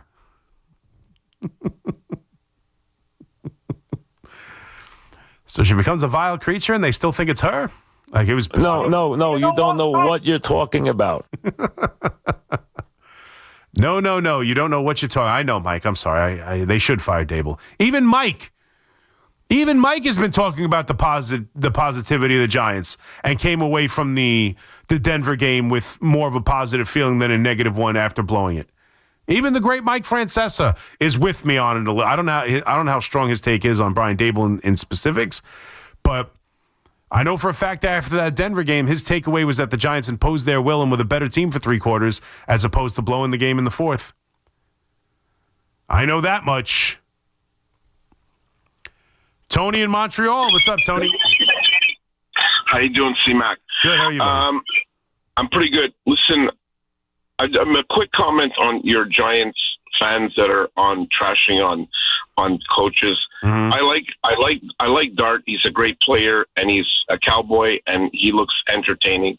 And give him a couple of years, and he'll get to where he's going. I'm not an expert in football coaching, but I'll just tell you the analogy I wanted to mention to you, because in Montreal we had Martin St. Louis, who played for Tampa Bay, won Stanley Cups, MVP, scoring titles. When he was coaching here, they said he was a peewee coach. They wanted to fire him after a year, 2 years. Then they were lukewarm on him. Then they loved him. Then they wanted to fire him. Now he's in first place. He's God.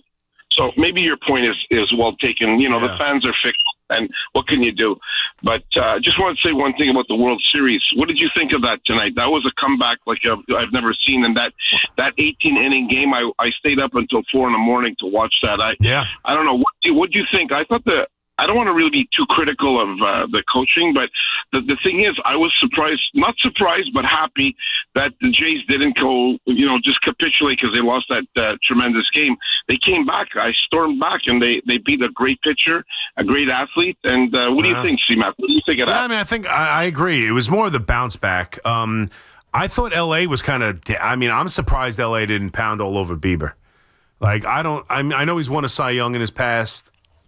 Every big spot, he has not been good. I'm surprised they didn't do a better job against him. But as far as the Toronto, I think it was a very impressive performance. I thought for sure that coming off of that loss, the state of their bullpen, which isn't really good to begin with, neither is the Dodgers. Both pens are really terrible, except they were able to pitch freaking 9 zeros each, which were shocking, or at least 8 for the Blue Jays. I was really surprised that they were able to bounce back and take this game. That's a big home run from Vladimir Guerrero, down 1-0. They're down 1-0. Ohtani's up there throwing 99 miles an hour, pitching well. And the longer that game goes 1-0, the harder it is to come back. And he gives you that 2-run home run, gives them the lead. They never look back. I was in the car for most of the runs in that, was it 6th inning, 7th inning? So I didn't see a lot of it. I watched the highlights. They're a good team. They're a good team, and I have to admit it. You're talking about off of the 18 innings, right? Bieber, Ohtani, which I think Ohtani's the better pitcher, and you don't have Springer at the top of the order. And they still come out and win that game. That's an impressive win from the Blue Jays. I got to give him credit. That is a very impressive win. No doubt. And we'll see now. I mean, they're in it. To me, now this is is it a must-win game for the Dodgers? I mean, it feels like that, right? It feels like the winner of this game probably wins the series. I think it's a must-win game for both teams, really. I mean, I don't know. Can you be confident you go to the Toronto and win 2 games if you're the Dodgers?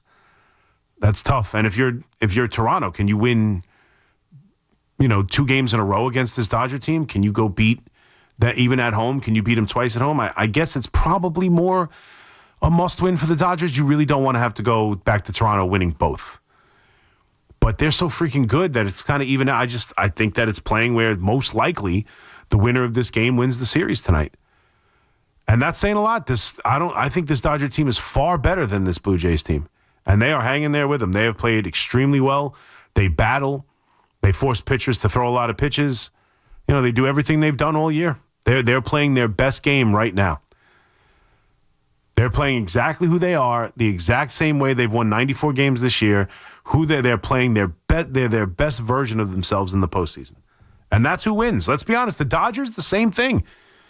Now, you could say they were on cruise control during the regular season. They know they don't have to play the game during the regular season. They dealt with some injuries in the rotation during the regular season. At the beginning of the year, Betts was couldn't eat, was losing all this weight and got off to a slow start and whatever else. They're playing in the postseason the best version of themselves. And so it's impressive that the Blue Jays are hanging around. Definitely, no doubt. 888-808-1019. McMonigle here with you on the Fan. Speaking about baseball, I did want to do the Aroldis Chapman thing. Let's break real quick. We'll come back. I'll hit Aroldis Chapman going into the top of the hour. We'll come out, get back to your football stuff. I saw a couple questions. Again, if you guys are on the live chat on YouTube, streaming along with us, feel free to ask some questions. I'll answer them if I can. You can also hit me up on Twitter, @CMAC_WFAN. I think someone just asked me what would do you think would happen if Jackson Dart were the starter from the beginning of the season? I think they'd win. They would have more wins and we'd feel better. That's for sure. I was wrong on that. See, people say I don't admit when I'm wrong. I was wrong. I thought Jackson Dart should have never started the year. I thought Jackson Dart shouldn't have started against the Chargers. I was dead wrong. The Giants were far better off starting him at the beginning of the year. The way Washington played that game, you could argue they win that game. But at the same time, and this is where maybe at the crux of where I differ from people, I'm glad you didn't start at the beginning of the year. In some weird way, I'm glad. Because I don't know. I don't know what would have happened if he started in the beginning of the year. Maybe they win games. Maybe they don't. Maybe he wasn't quite ready to start opening day. Maybe the idea of just 3 games, watching 3 games, helped him become the quarterback he is now. Maybe it doesn't go as well if he starts from week 1. Maybe he gets hurt. Knock on wood. Not that you have to knock on wood for time travel. This is already passed. But I'm just saying, maybe he gets hurt if he plays week 1 against Washington without Andrew Thomas there to block for him. I don't know. And that's why, that's to the crux of my point. Because did they have a better chance to win those games? Absolutely they did, because that's how well Jackson Dart's played. But do I care? No, I don't care. All I care about is how Jackson Dart plays from this point on. They weren't winning the Super Bowl anyway. They weren't going to the playoffs anyway, probably. And so maybe they could have won more game or 2 in those first 3. Doesn't matter. Jackson Dart's playing exceedingly well right now. And maybe, just maybe, he needed to sit for 3 games. I don't care. We are where we are at this moment. He's playing the way he's playing right now. And everything that went into it was meant to be, and I'm glad it all happened because they have found their future. And that's more important than maybe beating Washington the first week of the season.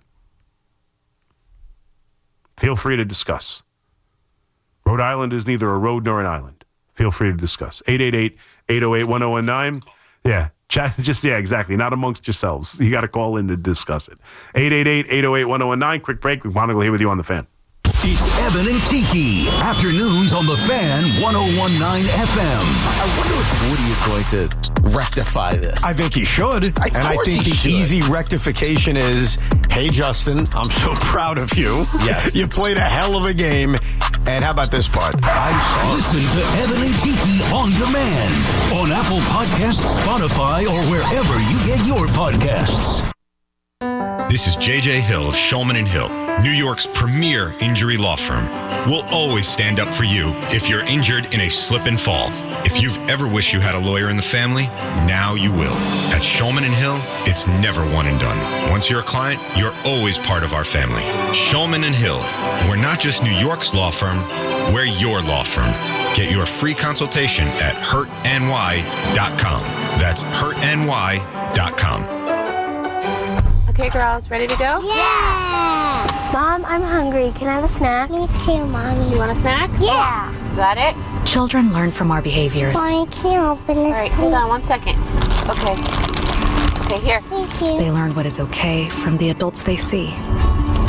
Mommy, are you on your phone? If you're a distracted driver, chances are they will be too. What kind of driver are you raising? Funded by the Governor's Traffic Safety Committee. Injured? Don't be a whiner. Call me, Attorney Mark Miner. I'm Mark Miner, and I have over 30 years of experience handling personal injury cases. If you or a loved one has been injured in an accident, don't whine. Call 1-800-LAW-LINE. You can trust that the personal injury law firm of Zalman, Schnurman, and Miner will treat you with respect and fight for your rights. Don't whine. Call 1-800-LAW-LINE for a free consultation. Our goal is to transform your pain into payment. If there is no recovery, there is no fee. We handle all types of accident cases and value the opportunity to help you. The sooner you call, the better. If you are injured, call 1-800-LAW-LINE so we can discuss how to transform your pain into payment. Don't be a whiner. Call Zalman, Schnurman, and Miner at 1-800-LAW-LINE. Zalman, Schnurman, and Miner, personal injury attorneys. Don't whine. Call 1-800-LAW-LINE. That's 1-800-LAW-LINE. Kick off the new season in a Mercedes-Benz from Mercedes-Benz of Edison. Looking for an SUV with extra space and style? You'll find an impressive lineup of GLC, GLE, and GLS models in stock and ready for immediate delivery. Or take advantage of their exclusive loaner-to-owner program. Buy or lease a 2025 X-Loaner and enjoy the experience of a like-new Mercedes-Benz. Don't wait. Upgrade your drive this fall at Mercedes-Benz of Edison, the Tri-State's premier destination for luxury driving. At Town Fair Tire, New England's largest name brand discount tire dealer, you get it all. The guaranteed lowest price, the most free services, and we accept all valid rebates from any manufacturer and from our competition. Yes, we accept them all, even competitor rebates. Town Fair Tire, New England's largest discount tire dealer, now with over 120 stores from Connecticut to Maine. Nobody beats Town Fair Tire. Nobody. Name brands at discount prices. Town Fair Tire. Diabetes, high blood pressure, anxiety meds, everyone's on them. If you're a 50-year-old male, maybe a bit porky, and you may even have type 2 diabetes, $1 million of term insurance may only cost you about $200 a month. Call Term Provider. Speak with Big Lou at 800-555-2085. Big Lou will find a term life policy for you even if you have type 2 diabetes, are overweight, or have high blood pressure. Term Provider has helped thousands of people like you who think they can't afford term life insurance. To buy $1 million of affordable term life for you, all you need to do is call Big Lou at 800-555-2085. Lou will make sure the scales are tipped in your favor. Call 800-555-2085. Big Lou will answer your call and work to fit you into a term life policy that you can afford. Remember, Big Lou's like you. He's on meds too. Call 800-555-2085 or biglou.com. Tune in after every Giants game for the Giants Drive the Game, sponsored by New Jersey Division of Highway Traffic Safety, reminding you to look out for pedestrians. Safety is a shared responsibility. Real sports talk for real fans with real opinions. The Fan, 101.9 FM, and always streaming on the Odyssey, iHeartRadio, and TuneIn apps.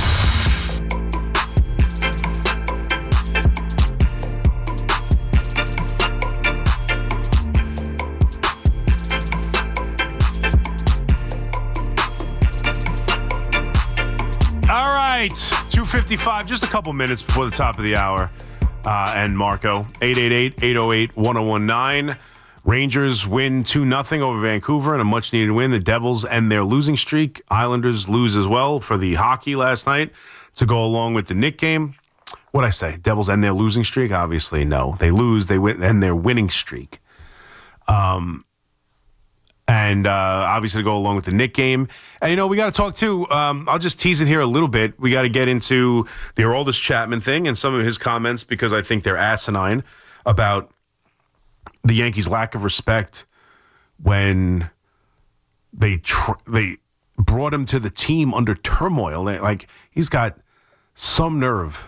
I mean, we'll get into that in a little bit and everything that went with it. We also got to talk about Breece Hall and Thibodeau and the Giants and how these teams are going to treat the deadline, which is next week.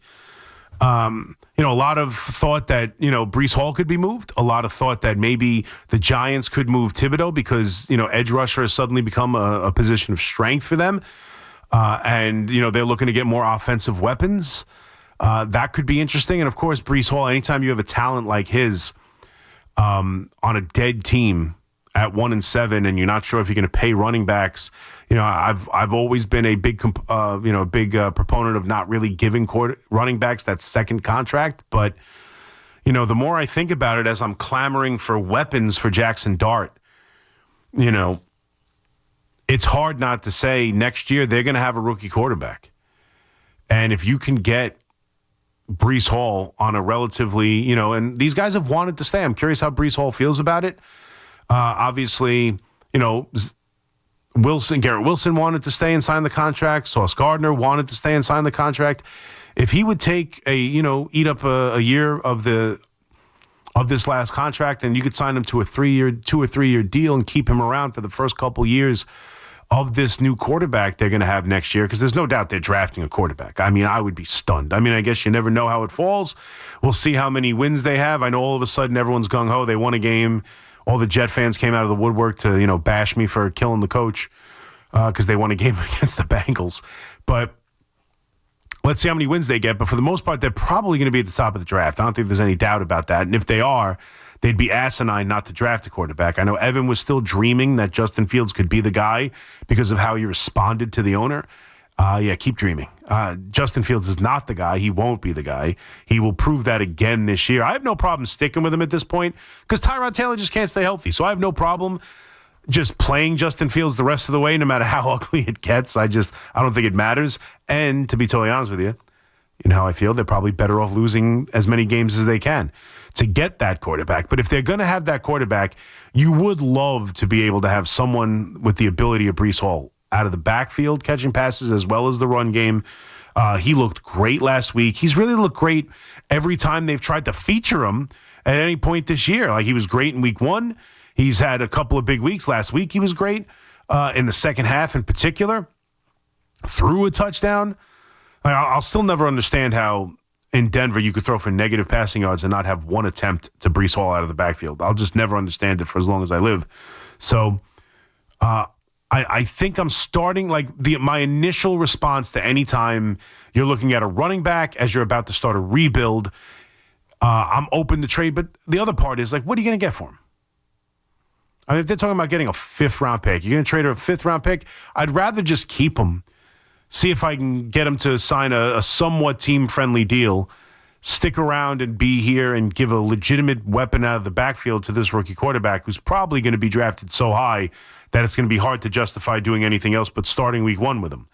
So I think that's probably what they should do with Breece Hall. I wouldn't be opposed to trade him. If you get a 3rd-round pick, then I'm definitely more than open to it. But I think I'd have to get real value that I really like to change my idea of keeping him around. Because even if they don't sign him, all right, so they didn't get a 5th-round pick,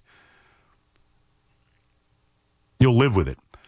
And then you get to, obviously, Thibodeau, which, I mean, it depends. I'm not opposed to.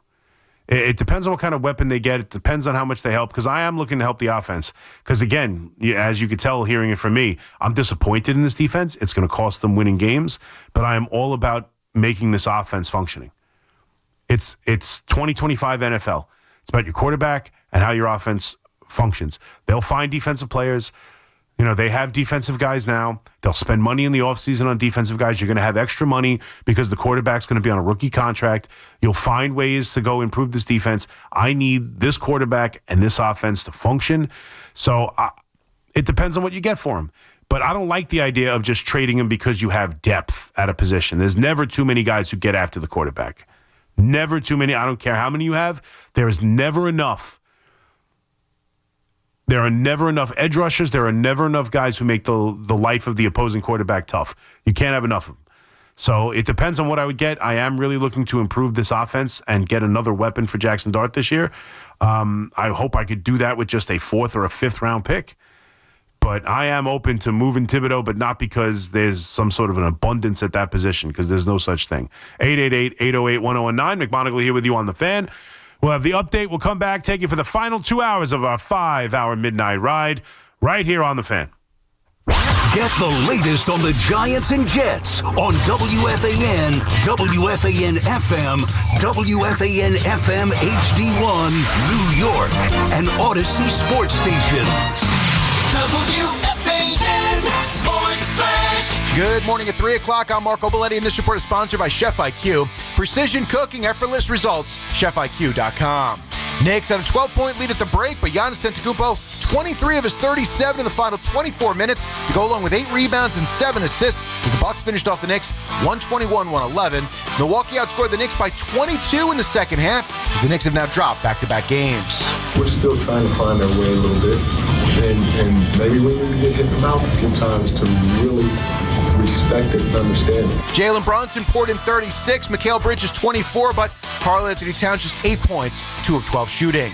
Blue Jays pulled away from the Dodgers 6-2, courtesy of a 4-run 7th. Vladimir Guerrero Jr. a 2-run shot as Toronto got to Shohei Ohtani for 4 runs over 6. He was also held in check at the plate, 0 for 3, a walk, couple of Ks. Shane Bieber gave up a run over 5 1/3 as the series is now tied at 2. Rangers shut down the Canucks 2-0 behind 23 saves from Jonathan Quick. Mika Zibanejad had a goal. Adam Fox, a couple of assists. Avalanche punished the Devils 8-4. The Bruins rolled the Islanders 5-2. 48 degrees, cloudy skies, Central Park. That's what's happening. I'm Marco Belletti. Get connected with WFAN to talk about your favorite teams. The Fan on the Odyssey, iHeart, and TuneIn apps.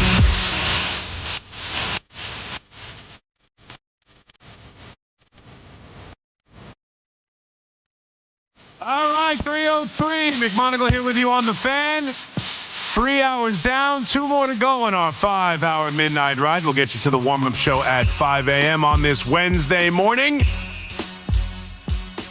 We got Fleegs on the other side, and we're taking your calls at 888-808-1019. We're also live on YouTube right here on the Fan. So if you haven't seen the Aroldis Chapman comments, let me pull them up for you real quick. I only had a minute there with the update. Chapman was asked about his time with the Yankees. And obviously he had some success with the Yankees the first couple years. Obviously it's one of the coups of Brian Cashman in some way, where he was able to trade him to the Cubs for Torres and then re-sign him in the next offseason. And he obviously helped the Cubs win a World Series that year. And so these are the comments. I just want to make sure I have them exact here. These are the comments from Aroldis Chapman. If he would consider playing for the Yankees again. No way. Not even dead. If I were told I was being traded back to New York, I'd pack my things and go home. I'll retire on the spot if that happens. I'm not crazy. I dealt with a lot of disrespect. A lot of disrespect from the New York Yankees. So let's just be clear about something. The New York Yankees traded for Aroldis Chapman in 2016. He was under turmoil for a domestic dispute at his home. And it was obvious Cincinnati didn't want to keep him. And I'm not sure how many different teams were interested in trading for Aroldis Chapman. So right there and then, they took a chance on a guy dealing with something in his personal life. Now, they took a chance on him because he's super talented, not out of the good nature of their heart. But they took a chance on the guy when I'm not sure how many teams would have. They traded for him. Then they sent him to Chicago and helped him win a championship and get his first of a couple now rings. They sent him to the Cubs and got him a championship. And then they said, you know what? We enjoyed you so much over here for that half a season. We're going to give you a multi-year contract to be the closer of the New York Yankees. And paid him a ton of money to be the closer, in which over that time, he had a 3.22 ERA in 2017. He had a 3.09 ERA in 2020, a 3.36, 4.46. We saw him blow big playoff game after big playoff game. And then in 2022, the New York Yankees, he was terrible that season. He pitched to a 4.46 ERA. He was atrocious. He blew multiple games of 3-run leads, 4-run leads, grand slams to the lousy Angels, which was a very famous game that he blew. He was wild as hell. His fastball was down. He was pitching terribly. At the end of the season, he kind of leaves the team as they're getting ready for the postseason. They told him, come down to the stadium. We want to work you out and have a couple of bullpens before we decide if we're going to put you on the postseason roster. This is a pitcher who couldn't throw strikes for a time. This is a pitcher who was a disaster for them down the stretch of the season, who blew a ton of games for that 22 season and for that 22 team. A team that had high expectations, a team that was watching Judge break the home run record,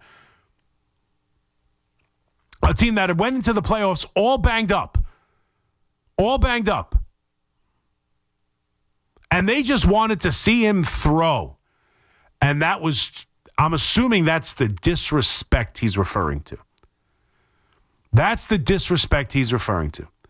That he was actually asked as an all-world closer of the 4.46 ERA and the 1.43 whip.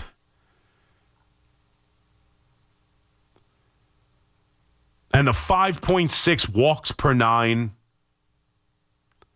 I'm sorry, that's the next year. 6.9 walks per nine.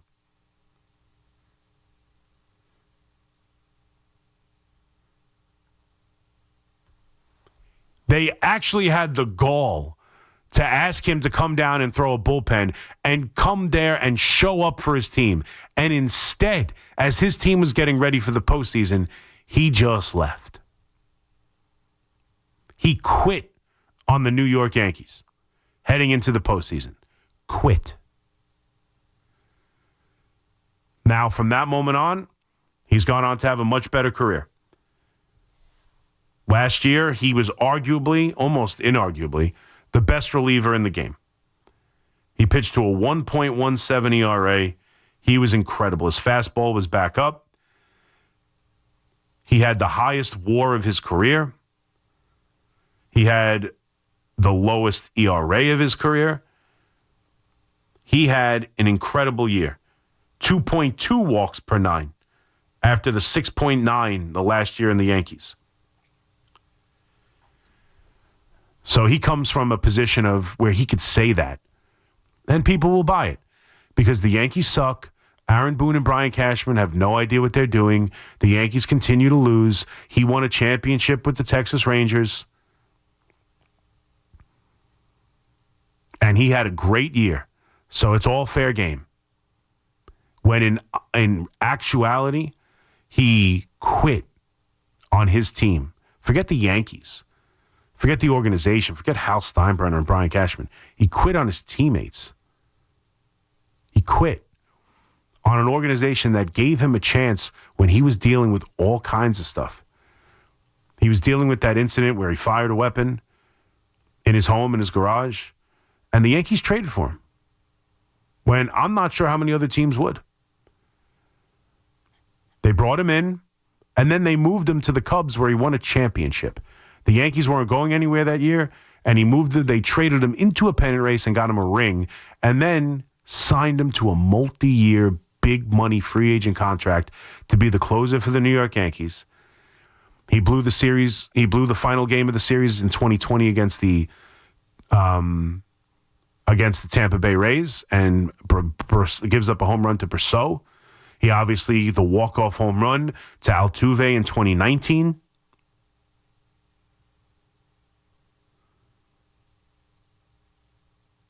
And then he quit on the group. He quit on his team in 2022.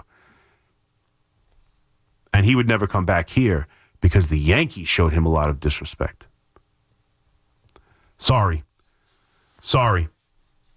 That's absolute nonsense. Now, I don't know everything that goes on behind closed doors. I don't know what was said to him. I don't know how they treated him. But I can tell you this. They took a chance on him. They helped him get a ring. They paid him big-time money. And then they asked him to come work out, and he told them to stick it as they were going into the postseason. He told his teammates, "You're not worth my troubles." Whatever. 888-808-1019. McMonigle here with you on the Fan. I just felt like that needed to be said because that's why I never wanted Chapman back. I don't care.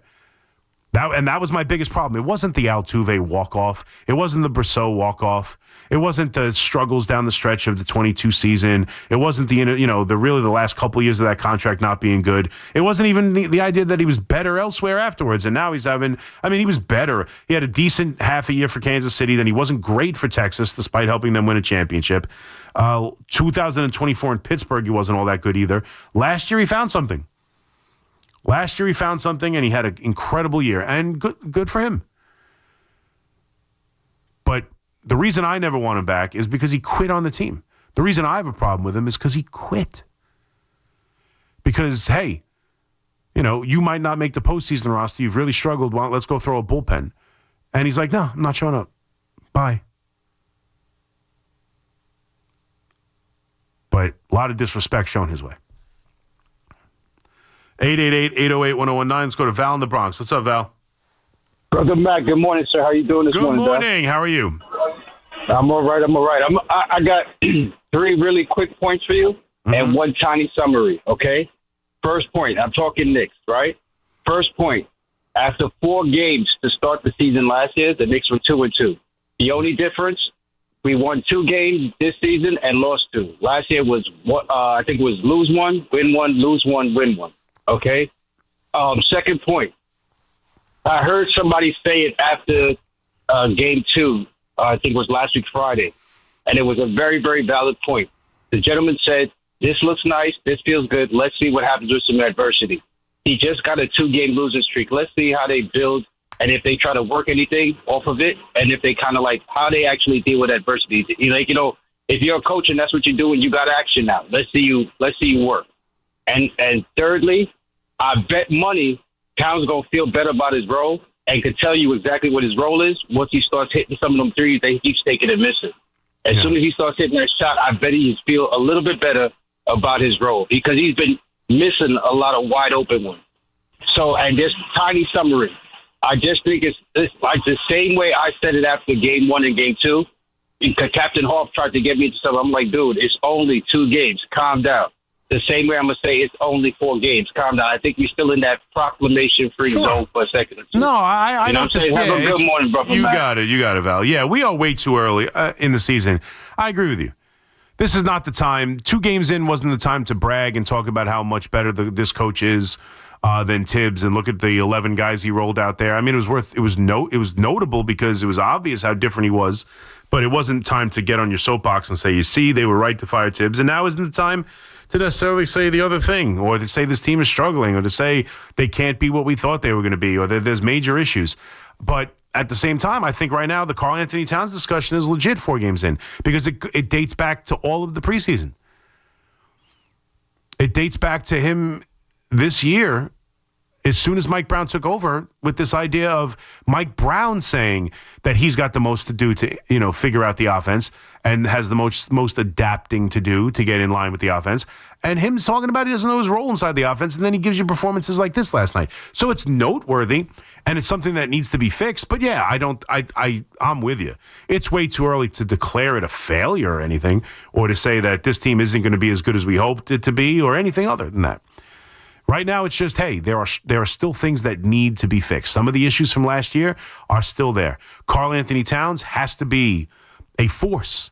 Like, he has to be a legit number 2. He has to be one of those great players. He's not. He's just not right now. So, I mean, that's not to say that it can't happen, or not to say it's Mike Brown's fault, or other than things need to change. They need to get better. And it's 4 games in, but it's 2 bad losses on the road. It's a second half where they were completely inept offensively. You got to figure out a way to be better than 40 points in the second half. You can't put up 70 and then put up 40 put up 40 in the first half and put up 70 in the first half and put up 40 in the second half. Just not good enough. You can't score 45 points in the second quarter and then score 40 in the second half. And they've got to work on Towns, and they got to work on a way to have a better offense without relying so much on Brunson.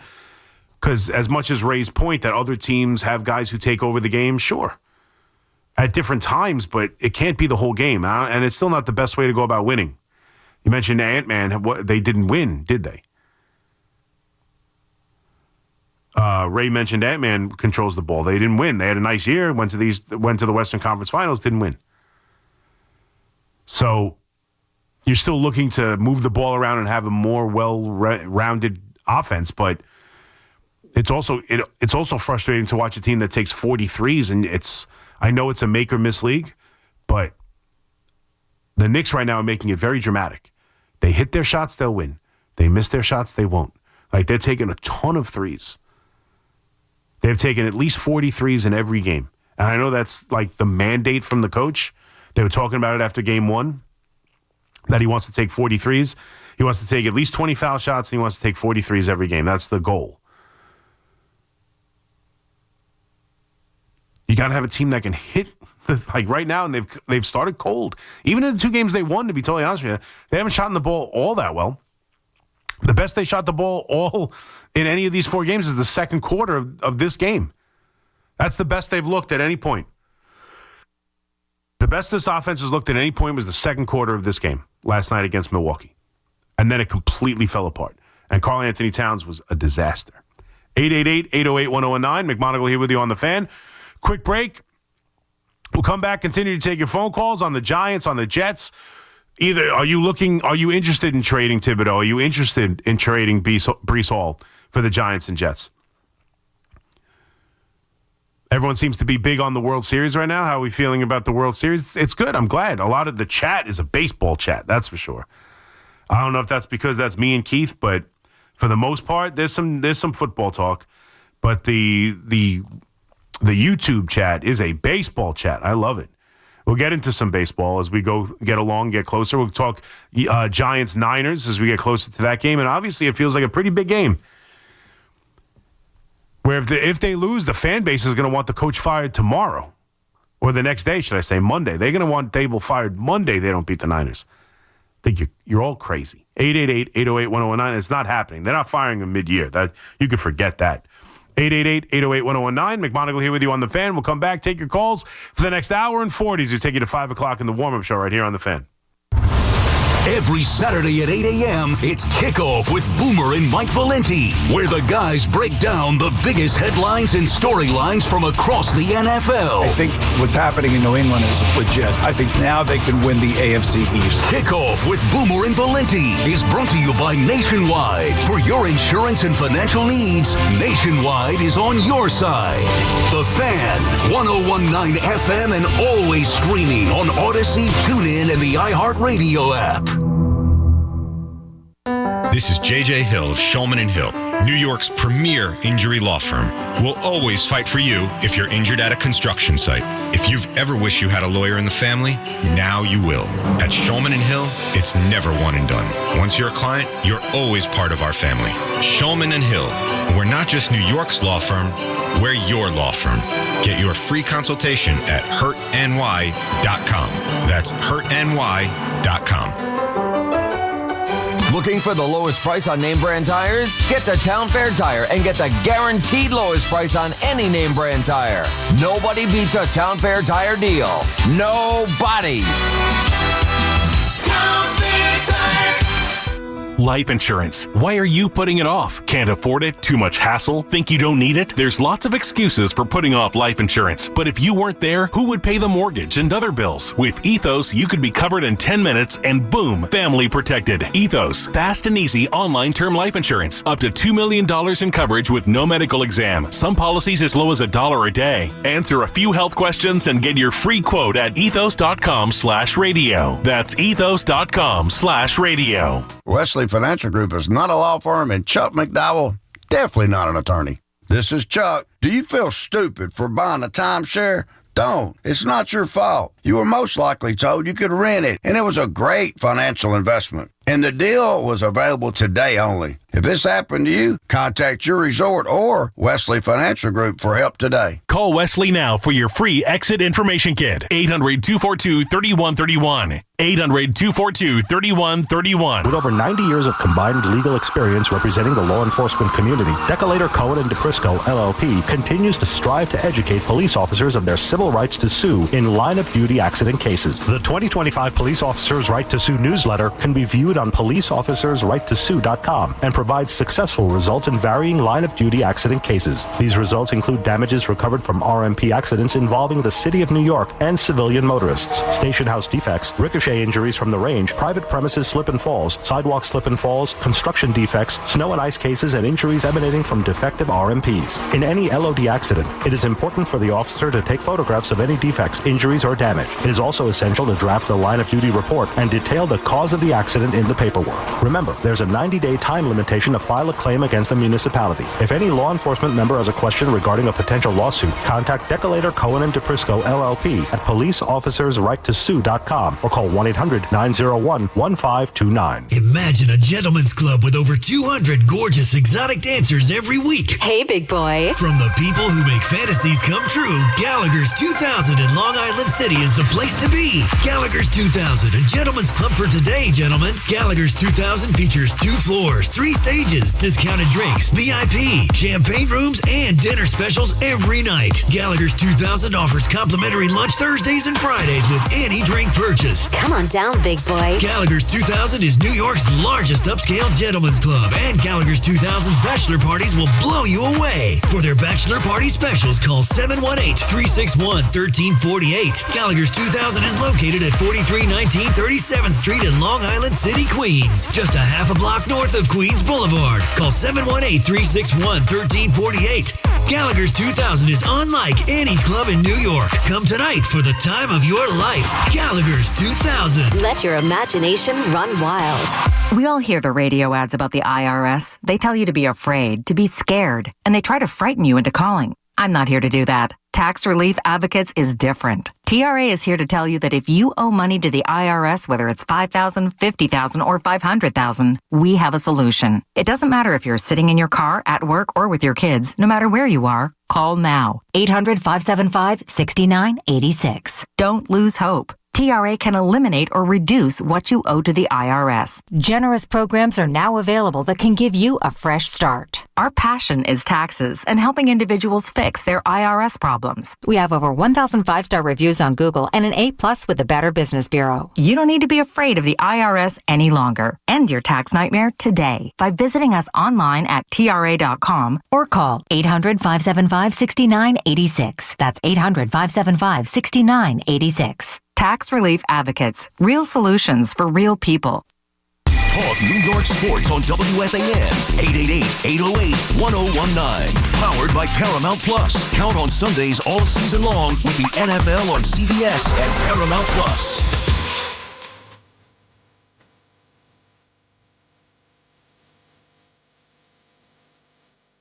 All right.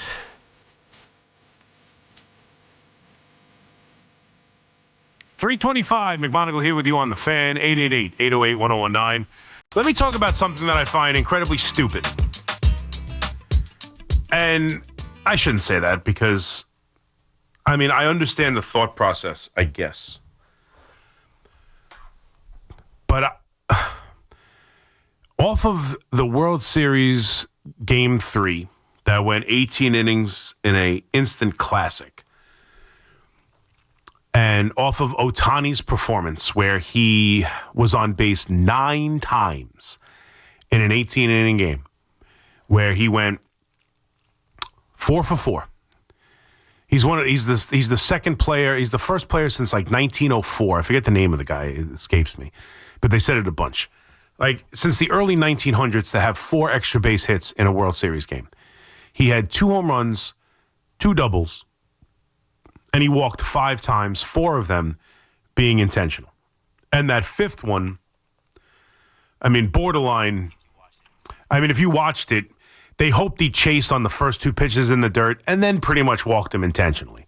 So you could argue he had 5 intentional walks. But today, as we know it, you just put up the 4 fingers, you don't even have to throw the pitches. He was intentionally walked 4 times. And off of that performance, the same conversation that leads to some of the dumb ideas I've ever heard about, hey, what about a situation where you could pick any player you want to lead off the 9th inning? Or, you know, to somehow justify the idea that baseball, unlike other sports, and here's a novel idea, it's different than other sports. But the idea that we need the intentional walk banned because we as sport fans want to see Ohtani hit, and that strategy shouldn't be afforded. One, I don't know how the hell, let's just get to the obvious nature of it. How the hell do you implement that? How do you officiate that? How do you penalize that? They're just going to walk them if they want to walk them. How are you going to penalize, those are obvious balls? You're clearly not trying to throw a strike? The hell I'm not. Yes, I am. You think this is easy? Here, you throw a strike. How the hell are you going to even monitor it if you say there's no more intentional walks? It's just ridiculous. The same people who cry about all the rules that have been instituted, the same people who cry about the runner at second base want to change the idea that you could just throw 4 balls if you want to?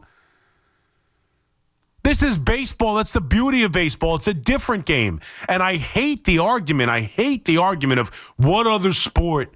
What other sport? I heard Loogie trying to make it today at 6. I happened to be in the car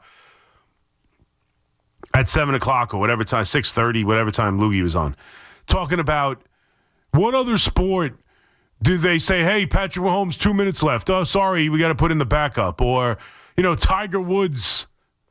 He actually said this. Tiger Woods, it's Sunday of the Masters, but, you can't play golf. That's an individual sport. How could you even compare golf and baseball? And I know that it's about, putting your best players on the field. I get it.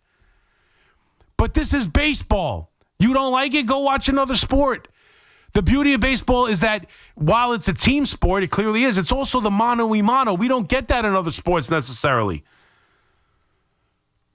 It's not just, Patrick Mahomes versus Hutchinson.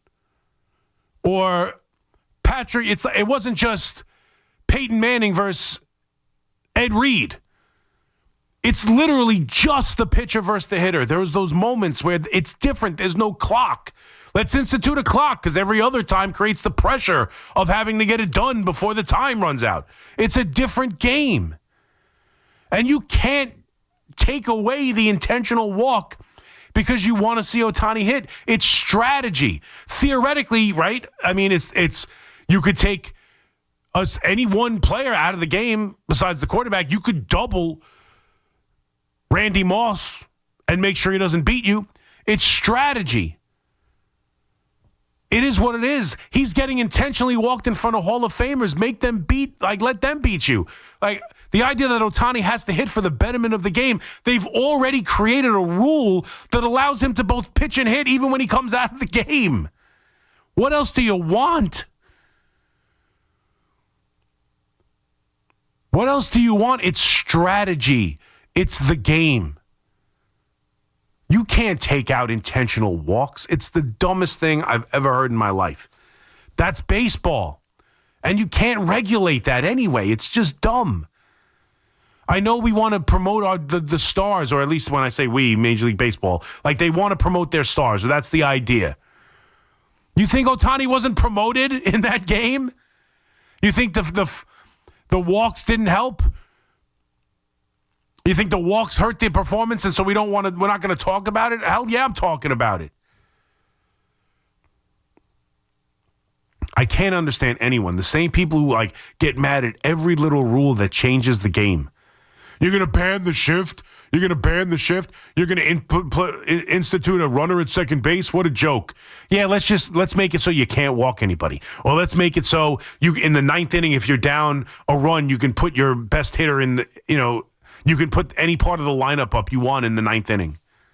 Because we got to promote the best players and we want them in the biggest parts of the game. Why don't we just with less than 2 minutes, a team that doesn't have an all-star, doesn't have a Pro Bowl quarterback can't get a first down to run the clock out because we need to see Patrick Mahomes get a chance to go down the field. That's the game.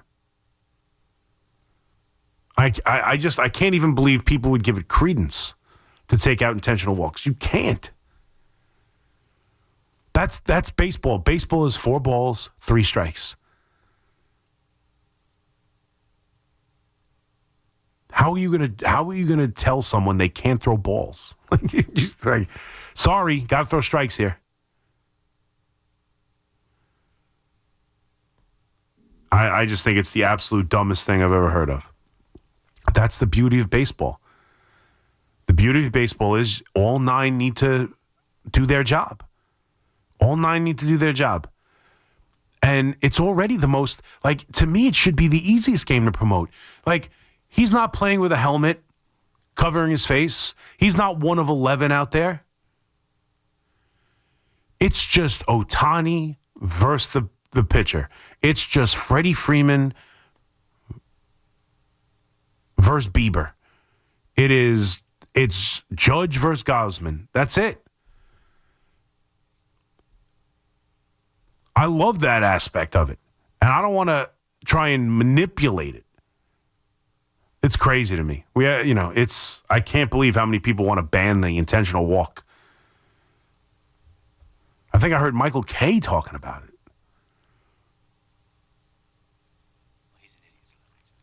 I mean, that's just... I was listening to Loogie today. I couldn't disagree more. I do not want to ban the intentional walk. That's part of the game. It sucks.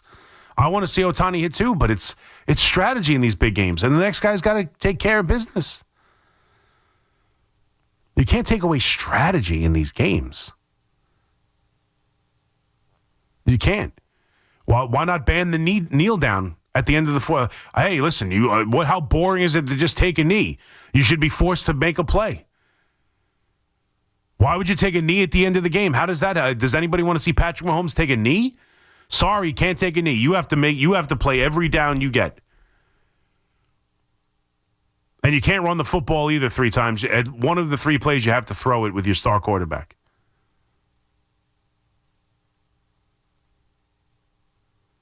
Remember when Deion Sanders played? Sorry, you can't just avoid him and not throw the ball in his direction. Sorry, you can't kick the ball out of bounds. We're looking for punt returns.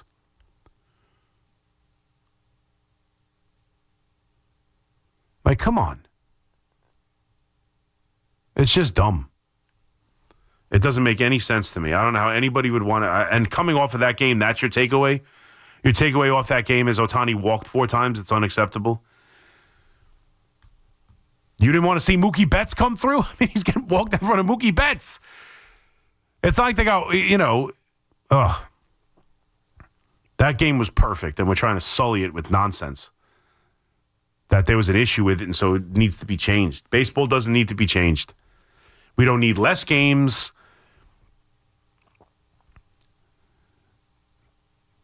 162 is perfect. In fact, no, I take that back. 163 would be great. I take that back. 164 would be nice. I could do 165. I do 165. 170? I don't care. Give me as much baseball as humanly possible. 888-808-1019. Ban the intentional walk. How do you do that? How do you honestly do that? Like, just think about it for a second. How do you do it? You've got to throw strikes. If not, I'm going to, what? Award him first base? Like, what are you going to do? What are you going to do?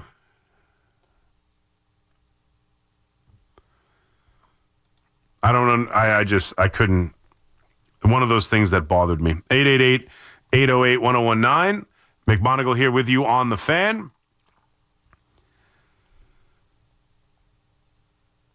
You can obviously hit me up on Twitter. You can hit us up on the live YouTube stream, which I just got this new. I bought a couple of new hoodies from Fanatics. This is the new giant one. It's actually the Darius Rucker collection. I think it's looking okay. Little loose-necked. I like a tight neck.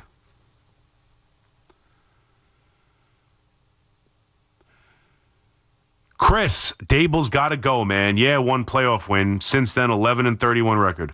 Horrible at clock management, drama with Wink, mind-numbing challenges, allowing the team to lose minimum of 5 games without a god. I don't know what that means. I'm sure that was a typo. But, man, I have never seen anything like this. I have said, when I said Ohtani's the greatest player in baseball, and by the way, I did that 2 years ago. Not that I'm taking credit for it because it was obvious then as it is now, but people are just willing to say it now because he's doing it in the World Series. But that got some flack. People didn't like that. People don't like the idea of their childhood heroes like Mickey Mantle or Willie Mays or, in one case, Randall Cunningham. They don't like the idea that just because he pitches and hits, I think he's the best ever and all that nonsense. So I got some flack on that one. But Boomer said he's the best ever, too, this morning. Boomer said he's the best ever? Or yesterday morning, yeah. Nice. Well, he's coming along. And Gio was getting on him for staying up and watching the game and being excited about it. But Boomer loves baseball. Gio was getting on him for watching the baseball game? For staying up to watch it, and then that Boomer was very excited about it because Boomer knows he witnessed something special. And Gio doesn't care about baseball.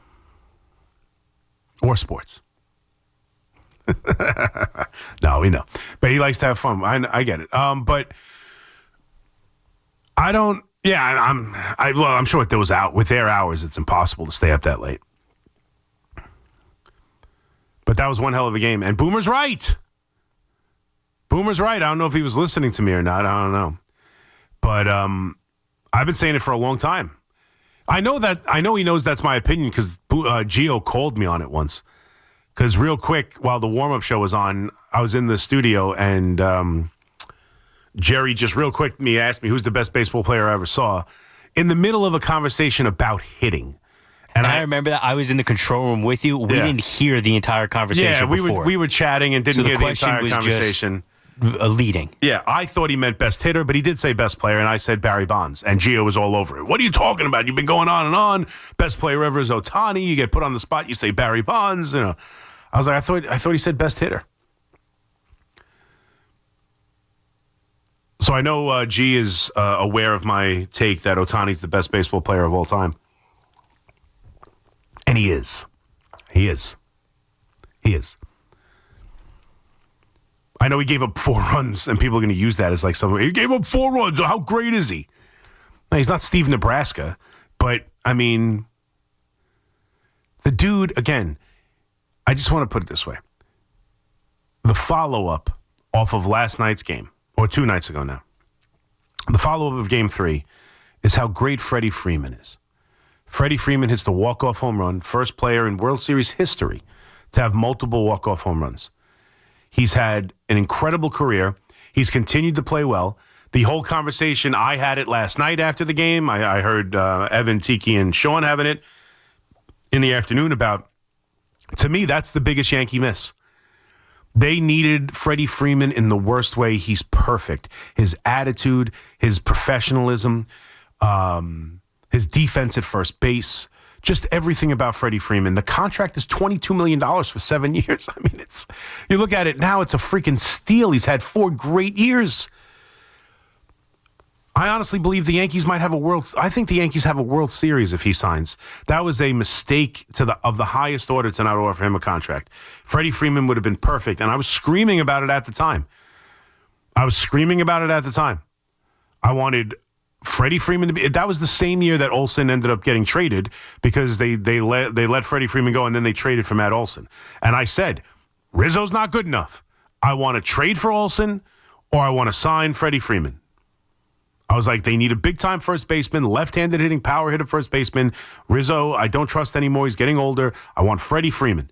The attitude would have changed everything. To me, Freddie Freeman would have been the guy. Not Machado, not Bryce Harper, although I clearly would have taken Bryce Harper too. But that was the one when I look back on it. And before the walk-off home run, before the MVP last year in the World Series, I always felt like Freddie Freeman was the one they really missed out on. He's such a great hitter. Just a great hitter. And a leader. But that was the talking point coming out of the World Series, right? Out of the other night. Man, Freddie Freeman, another big-time moment. Man, Freddie Freeman's so great. Man, Freddie Freeman's this, Freddie Freeman's that. Ohtani was walked 4 times in front of him and Mookie Betts. They'd rather face Freddie Freeman. They'd rather face Mookie Betts with a runner on. With a runner on who stole 50 bases last year. They'd rather have that than face Ohtani. Oh, and by the way, he went out and started the next game. He's on another level. He's just on another level. And people get mad at me for that take. But I don't think I have incurred anywhere near the amount of anger, disbelief, insults. Like, I have not felt the wrath of the fan base or the WFAN fan on anything I've ever said as much as don't fire Brian Daboll. That's it. I'm not even praising him as a coach. I'm just saying it's working with the young kid, and I don't want to mess with it. He's here next year. There's no great answer at head coach anyway. Like, it's working with him. They're 2-3 with the quarterback. I want to see that continue. I think him and this quarterback can work together. I give him credit for drafting him. I give him credit for starting him when he did. I give him credit on some level for how well he's playing, and I ain't messing with it.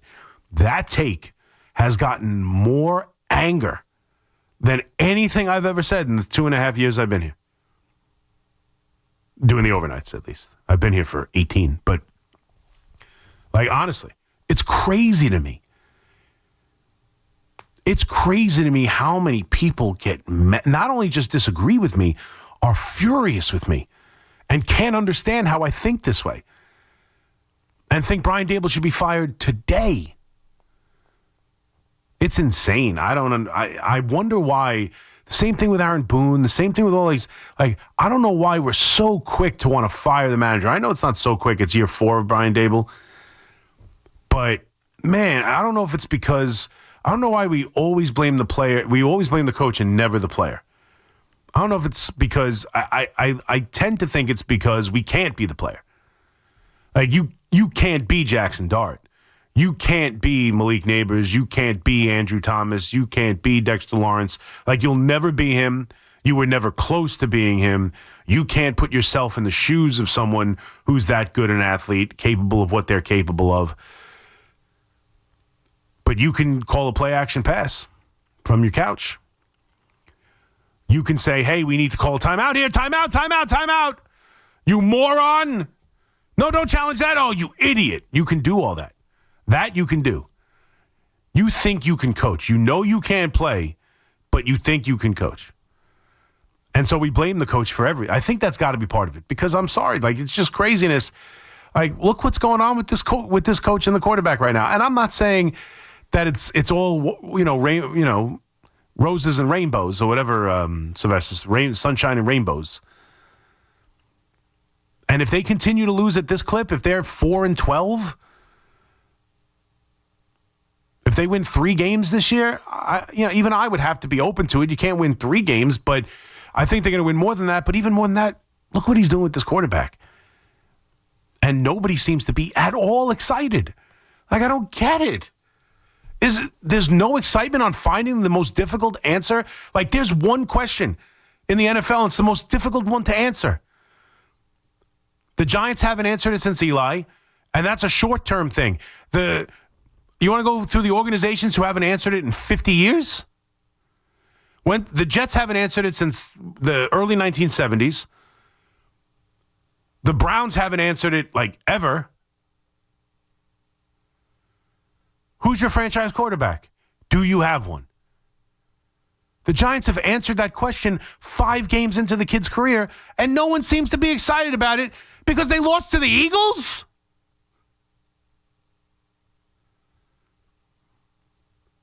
Because they lost on the road to the Denver Broncos, who are 6-2 and leading their division? I know it was an ugly loss in the manner in which they lost it, but because they lost that game, we can't be excited. The coach has to go, like, today? I just don't get it. 888-808-1019. Tim in Maine. What's up, Tim?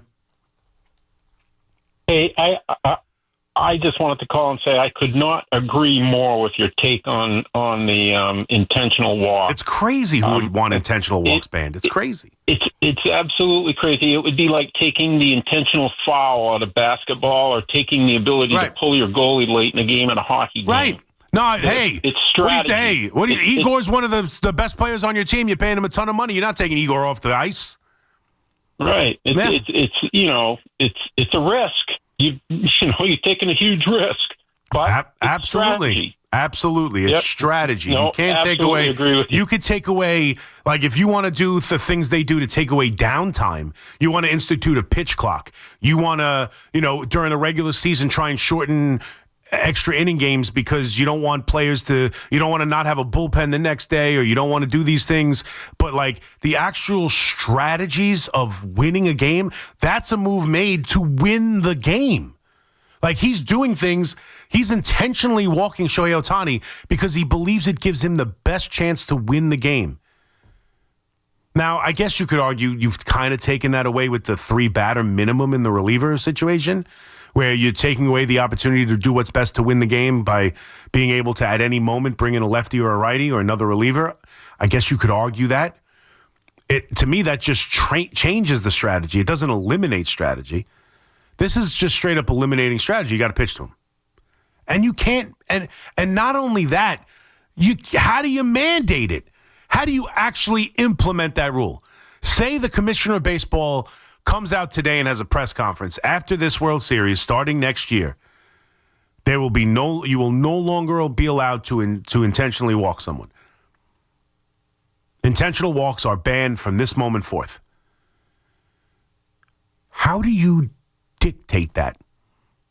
How do you stop just throwing 4 straight balls to Shohei Ohtani?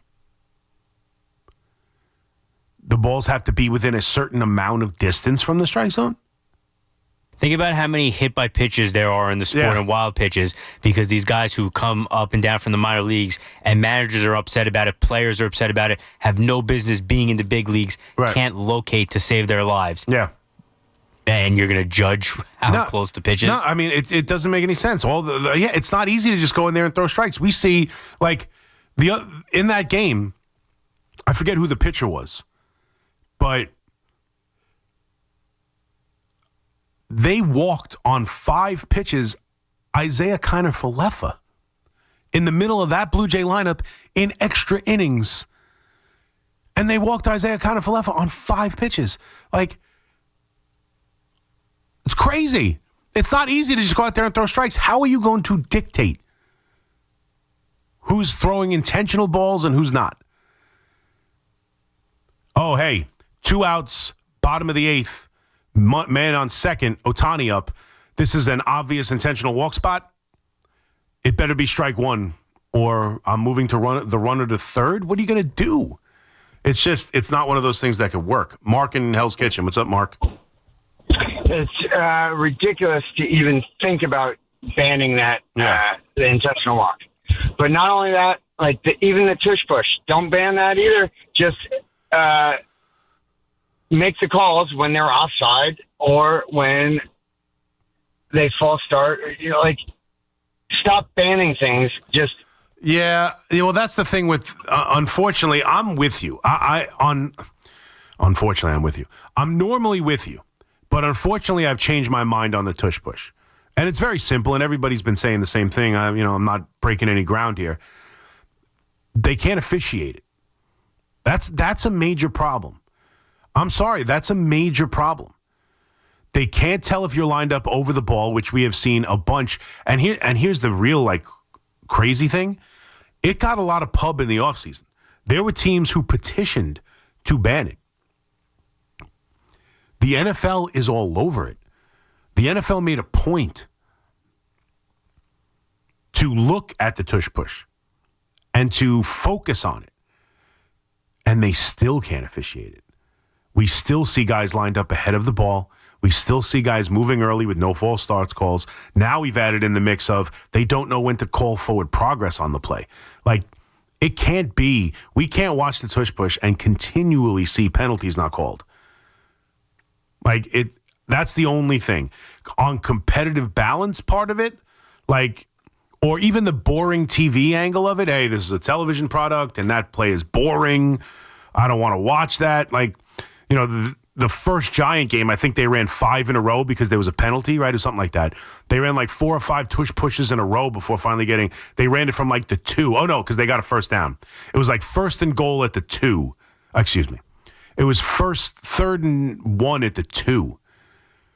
And they ran it twice to get that first down, and then from the 2, they ran it again to get the end zone. So it was 5 consecutive tush pushes. 2 to get a first down right to the goal line, and then 2 or 3 more to get in the end zone. And it's boring. Don't get me wrong, it is boring. But boring, or they're too good at it, or it's a guaranteed yard. It's not, we don't like guaranteed successful plays. All of that, not a reason to ban it. Not a reason to ban it. Because other teams have tried and failed. Buffalo right now is probably the team that's doing it the second best with Josh Allen. But teams have tried to duplicate it and have been unsuccessful. I have no problem if the Eagles are really good at something. The problem is they're not only good at it, they're getting advantages they shouldn't get because it's impossible for the refs to officiate it. That I have a problem with. And I feel dirty about it because I don't like to want to ban stuff, but I agree with banning the tush push. And I was okay with banning the shift in baseball. For years, I wasn't. For years, I was part of the crowd of hey, if they're going to give you the entire left side of the infield, take it. Take it. And then it just became obvious, and not just the Yankees, it became obvious that every team in baseball wasn't doing that. They weren't coaching it. They weren't trying to beat the shift. They believed in hitting over the shift. And it eliminated singles. It changed the game of baseball into a product that it wasn't baseball anymore. And I always thought that the players would solve that issue themselves by hitting the ball the other way. They just never did. So I eventually turned around and said, you know what? You got to ban the shift. For the betterment of the game, you have to ban the shift. Because it was changing the sport. Intentional walks aren't going to change the sport. And again, he's being intentionally walked in front of Mookie Betts and Freddie Freeman. How could you have a problem? As great as Ohtani is, and as much as you'd like to watch him, and he had a 7 at-bat stretch in Dodger Stadium where it was double, home run, home run, home run, home run. It was something crazy. He had a 7 at-bat run. So him in that building on that day where he was that hot, yeah, those at-bats are exciting and you want to watch it. But I don't mind watching Freddie Freeman. I don't mind watching Mookie Betts. And I don't mind the idea of the challenge. Wow, Mookie. You're an MVP. You're a 3-time World Series champion. You're one of the better players in this league. And they've walked Ohtani 4 times to pitch to you. I found that fascinating. But Mookie Betts isn't having a good series. Mookie Betts is not playing well right now. And the Dodgers lost the follow-up game. I'm very impressed with the Toronto Blue Jays. That's a good win for them. And now they are really, I think tonight's game is now the game of this, again, not hard. You don't have to have a degree or sit in front of a microphone for a living to tell you that tonight game's important for the World Series. But like I would think the winner of tonight has a real advantage to win the series. I think tonight is now the winner of. You win tonight. If you're the Blue Jays, you win tonight, and all you have to do is split those two games at home in 6 and 7. I'd feel really good. And if I'm the Dodgers and I win this game and I only need to win one of the two, I feel really good. I think the winner of this game probably wins the series. 888-808-1019. McMonigle here with you on The Fan.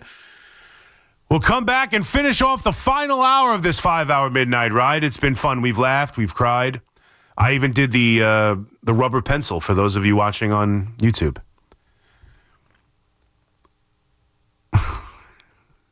You know the rubber pencil, Eddie. Come on. No? You never seen the rubber pencil? No? It's just when you take the pencil and you kind of just go like this and it looks like it's all wobbly. You've seen the rubber pencil. And Eddie was a kid when that was like, yeah, that's the thing when it was popular. Yeah, no, it's kind of like just like this and it looks like it's bending a little bit. It's what they call an optical illusion. Like I would expect, you know whose minds might be blown by that? Oh, he's ripping off his thumb. Ah, it's gross. Don't do that. He's taking his finger off, everybody. You got my nose. 888-808-1019. McMonigle here with you on The Fan. We'll come back. We'll take your calls. We'll continue to talk Brian Daboll, the New York Giants, as we will start to turn our attention to this game against the 49ers, which apparently is very important. Otherwise, the coach might get fired. We'll talk about the trade deadline. We'll get back to the World Series. Plenty to do. One more hour to do it on this Wednesday morning. McMonigle here with you on The Fan. We'll be right back. It's Keith McPherson at night on The Fan, 101.9 FM. They've taken a lot of concepts from Ole Miss and implemented them into this offense.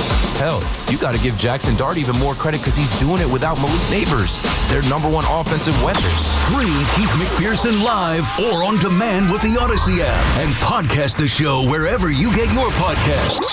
Injured? Don't be a whiner. Call me, Attorney Mark Miner. I'm Mark Miner, and I have over 30 years of experience handling personal injury cases. If you or a loved one has been injured in an accident, don't whine. Call 1-800-LAW-LINE. You can trust that the personal injury law firm of Zalman, Schnurman, & Miner will treat you with respect and fight for your rights. Don't whine. Call 1-800-LAW-LINE for a free consultation. Our goal is to transform your pain into payment. If there is no recovery, there is no fee. We handle all type of accident cases and value the opportunity to help you. The sooner you call, the better. If you are injured, call 1-800-LAW-LINE so we can discuss how to transform your pain into payment. Don't be a whiner. Call Zalman, Schnurman, & Miner at 1-800-LAW-LINE. Zalman, Schnurman, & Miner, personal injury attorneys. Don't whine. Call 1-800-LAW-LINE. That's 1-800-LAW-LINE. Everybody knows Town Fair Tire is New England's largest name brand discount tire dealer, beating all the local competitors with our guaranteed lowest prices. And now, with over 120 stores throughout New England, we beat all the competition, including the warehouse clubs, the online sites, and the local dealers. Yes, we beat them all with the absolute guaranteed lowest price on name brand tires. Nobody beats Town Fair Tire. Nobody. Name brands at discount prices. Town Fair Tire. Do you owe $10,000 or more in credit card debt or personal loans? With credit card debt at all-time highs, Debt Relief Advocates is urgently notifying consumers of debt relief now being made available designed to aid consumers with out-of-control credit card debt. Those who qualify and enroll for this relief program may only have to pay back a fraction of what they owe. This is not bankruptcy or a debt consolidation loan. This is a relief program that credit card companies would rather you not know about, as it could end your debt nightmare and save you lots of money. Consumers owing at least $10,000 in credit card debt or personal loans can now take advantage of this debt relief as the cost of living skyrockets. For free information and to learn what debt reduction you may qualify for, simply go online and visit DRA.com or call 800-455-9311. 800-455-9311. Again, that's 800-455-9311. Life insurance. Why are you putting it off? Can't afford it? Too much hassle? Think you don't need it? There's lots of excuses for putting off life insurance. But if you weren't there, who would pay the mortgage and other bills? With Ethos, you could be covered in 10 minutes and boom, family protected. Ethos, fast and easy online term life insurance. Up to $2 million in coverage with no medical exam. Some policies as low as $1 a day. Answer a few health questions and get your free quote at ethos.com/radio. That's ethos.com/radio. Wesley Financial Group is not a law firm, and Chuck McDowell, definitely not an attorney. This is Chuck. Do you feel stupid for buying a timeshare? Don't. It's not your fault. You were most likely told you could rent it, and it was a great financial investment. And the deal was available today only. If this happened to you, contact your resort or Wesley Financial Group for help today. Call Wesley now for your free exit information kit. 800-242-3131. 800-242-3131. We all hear the radio ads about the IRS. They tell you to be afraid, to be scared, and they try to frighten you into calling.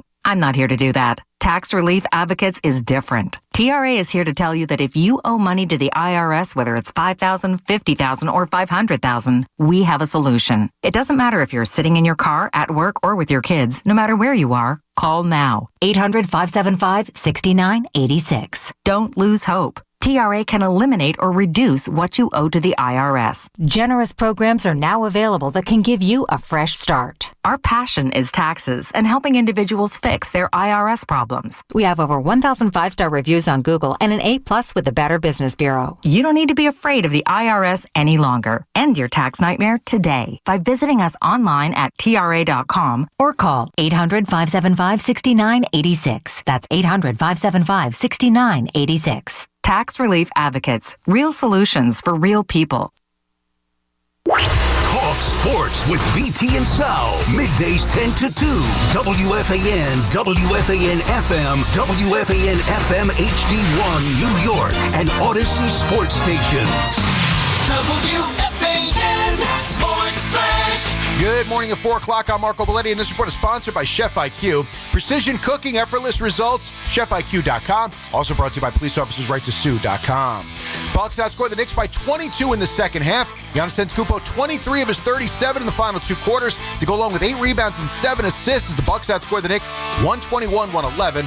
Ryan Hollins a career high 25 for Milwaukee. Well, the Knicks got 36 from Jalen Brunson. Mikal Bridges 24, but Karl Anthony Towns just 8 points, 12 rebounds, 2 of 12 from the floor, but Mike Brown not concerned in the least. We want the ball to move. We want the floor spaced the right way. And I promise you, if we do the things that we're talking about offensively in terms of our statements, Cavs can reward it fine. World Series, Vladimir Guerrero Jr. went deep. Blue Jays 4 runs in the 7th, 3 on RBI singles. The other a pinch hit, run-scoring ground out from Ty France. They bounced the Dodgers 6-2. Shohei Ohtani took the loss, 4 runs over 6. Also 0 for 3, a walk, couple of Ks at the plate as the series is now even 2 games apiece. Rangers put to bed a 3-game losing streak as they blanked the Canucks 2-0. Mika Zibanejad his 4th goal of the season, while Jonathan Quick stopped 23 shots. Avalanche punished the Devils 8-4, and the Bruins rolled the Islanders 5-2. 48 degrees, cloudy skies, Central Park. That's happening. I'm Marco Belletti. Get the scuttlebutt on your favorite team, the Fan, on the Odyssey, iHeart, and TuneIn apps.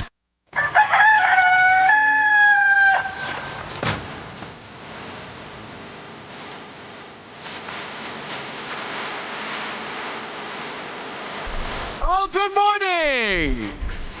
'Cause life in 403. McMonigle here with you on the Fan, 888-808-1019. 4 o'clock. One more hour of our 5-hour midnight ride as we take it till 5 a.m. and the warm-up show. Got Fleeks on the other side, 888-808-1019. That's the number to call. We opened up with the Knicks off of their loss last night to the Milwaukee Bucks as I spilled coffee all over myself. Fleeks, can you run in here and get the paper towel so I don't have to, get off the mic? Second time, I spilled water on myself. I spilled coffee all over myself. Brand new shirt. I was just bragging about it. All captured on video. All captured on video. I'm sure they're going to get it. I mean, spilled it right on myself. All right. Good start to the 4 o'clock hour. All right, where was I?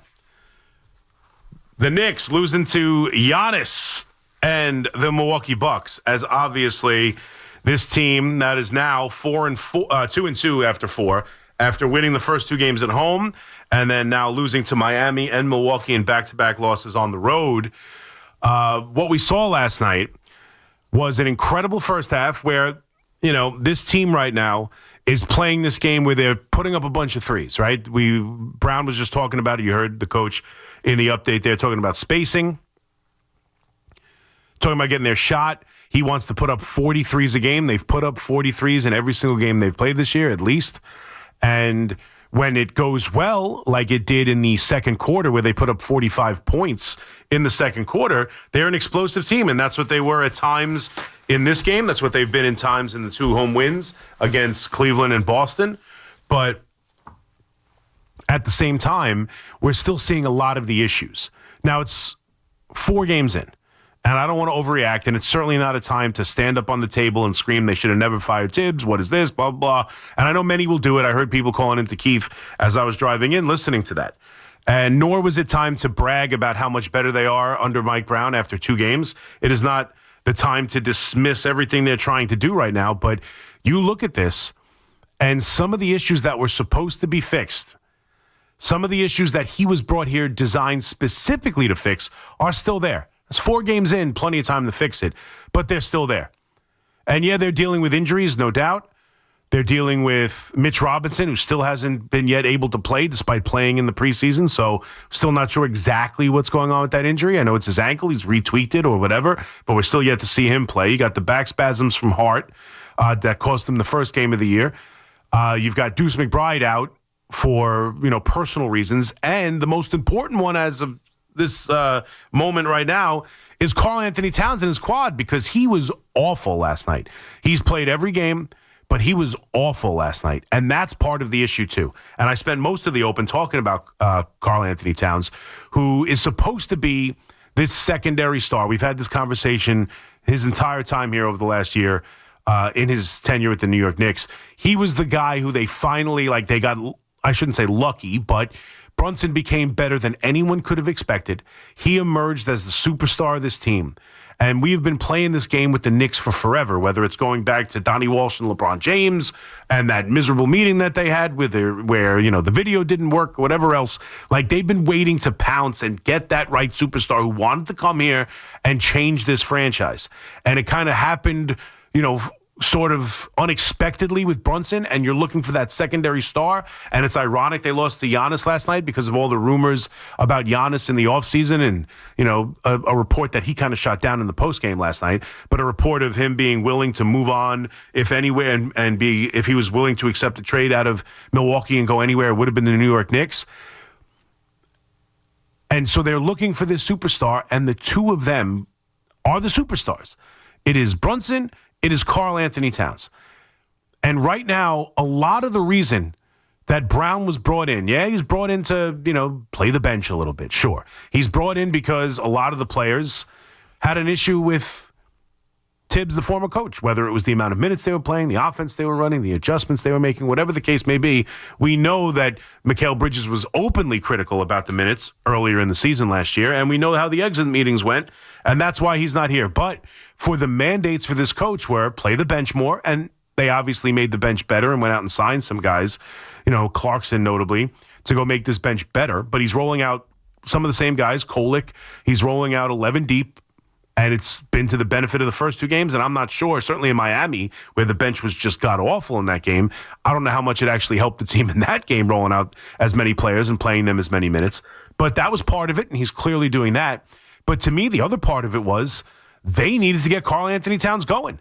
And whether it was Tibbs and his relationship with him in Minnesota, which didn't go all that well, or whether it was last year and the idea that by the end of the season, just complete lack of cohesion between him and Jalen Brunson, and that they were clearly better apart. By the end of the year, especially into the postseason, Brunson and Karl Anthony Towns just didn't jive. They didn't fit. You got your best ball when they were separate. Certainly Karl Anthony Towns played his best basketball when Jalen Brunson wasn't on the floor. And so part of it was to get him more involved. Part of it was supposed to be to fix that relationship. And watching the game 4 games in, and you look at Karl Anthony Towns last night, he was just god-awful. He scores 8 points. He was 2 for 12 from the floor. 0 for 3 from behind the arc. He got half of his points from the foul line. And he's just looked bad to start the year. And I know a lot of that could be based on the injury. And we know he's playing through something. And while that's admirable and I appreciate it, and I think a lot of it has to do with no Mitchell Robinson, so they feel they have to play him. When he's out there, sorry, if you're healthy enough to play, you're healthy enough to be judged by that play. And it has been bad. And it's been going back to the preseason when the coach openly talked about Karl Anthony Towns is going to have a lot to do to change. Like, he's got the most of all the players here. Karl Anthony Towns has the most adapting to do to get into the offense. Karl Anthony Towns has talked about not knowing his role inside the offense. And that was specifically part of the reason Mike Brown was brought here. So it's on the coach to figure out, and Mike Brown talked in the postgame, well, once things get settled, once we get the spacing on the floor correct, once we start figuring things out and start jiving together, Karl Anthony Towns will be more than happy. Karl Anthony Towns will know what he wants, and Karl Anthony Towns will start playing better. And maybe that's true. And again, it is 4 games in, but there's no way to like what you've seen so far. And as I fully admit, it's on the coach to figure that out in many aspects. The other frustrating thing about Karl Anthony Towns is it doesn't take Jalen Brunson much to figure out the role of his offense. Like, Jalen Brunson last night got buckets when he needed. He got 36 points. He's aggressive. Karl Anthony Towns is one of the, what people will tell you, is one of the tougher guards in the NBA. Like, it's tough to stop him. He can shoot. He's one of the better shooting big men in the sport. Last year, for the first 3 quarters of the season, he was the Knicks' most efficient three-point shooter. So he's got that element to his game, which he hasn't found yet this season, but he's got that element to his game, plus his size, plus his strength, or what should be his strength. And you know what? I don't care. Like, yeah, it's on Mike Brown to figure out the role inside this offense for him. It's also on him to not care about roles. And when it's time for him to get his, go get it. And if you watched the game last night, like, he's just not aggressive. And they were able to throw Kuzma at him. They were able to throw, obviously, Giannis at him, Miles Turner at him. And 2 for 12 from the floor. And foul trouble again. And some of the same things we're seeing at the worst of his play last year have started this year. And if the Knicks want to be who we all think they can be, if the Knicks want to go chase a championship this year, if the Knicks want to go be a 1 seed or a 2 seed and play Eastern Conference final games at Madison Square Garden, play the first game, the last game at Madison Square Garden, they're going to have to be better than this. And now 2-2 doesn't stop them from that. There's still 78 games to be played. But he's going to have to figure something out quick. And I don't know if he's injured. If he's too injured to play, don't play him. It's the beginning part of the season. And we also saw Brunson last night kind of tweak a knee or have some sort of issue where it looked like he fell down in a heap for a second, got back up, came right back into the game. But I don't know if now he's going to be dealing with something. So you've got Karl Anthony Towns dealing with a quad. You got now Jalen Brunson dealing with a knee. You've got Mitchell Robinson dealing with a foot that's kept him out so far, still hasn't played yet. You've got something going on with Deuce and his personal reasons why he's not with the team. You got Josh Hart and his back issues. Like, this team is kind of banged up. This team is still finding itself with the new coach. And a lot of the issues that were the emphasis of changing at the end of last year have already reared their ugly head. And they've lost, now back-to-back games against Miami and Milwaukee, and they'll look to take on Friday night with a couple of days off in between. Friday night on the road against Chicago in a game that they need to go win. They got a home and home over the next couple of days with Chicago. Go win both of those games. Because this is supposed to be not just a team that makes it to the NBA Finals. It's supposed to be a team that's going to be a dominant regular season team inside a compromised Eastern Conference. And while they beat the two teams they couldn't beat last year, in the regular season at least, in the Celtics and Cleveland, they just lost to a team that they handled all of last year in Milwaukee. And they allowed Giannis to take over in the second half, and they scored 5 more points in the second quarter than they did in the entire second half.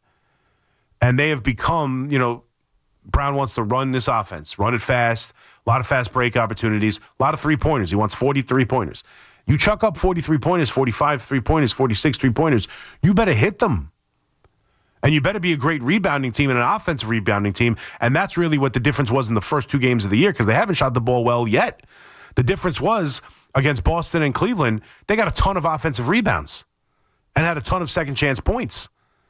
So you better either make them or be one hell of an offensive rebounding team. And right now, with a compromised Cat and still no Mitchell Robinson, and who knows how often they're going to have to spell Josh Hart, where are the rebounds coming from? So you better be able to shoot it. And so far, not so good. They shot 32% last night. And in the Miami game, the bench was 1 for 18 shooting threes. 1 for 18. Last night, Shamet was 4 for 9 and Bridges was 3 for 7. Besides that, OG Anunoby, one of 6, and scored 9 points in this game. 3 for 11 from the floor. Karl Anthony Towns, 2 of 12 from the floor.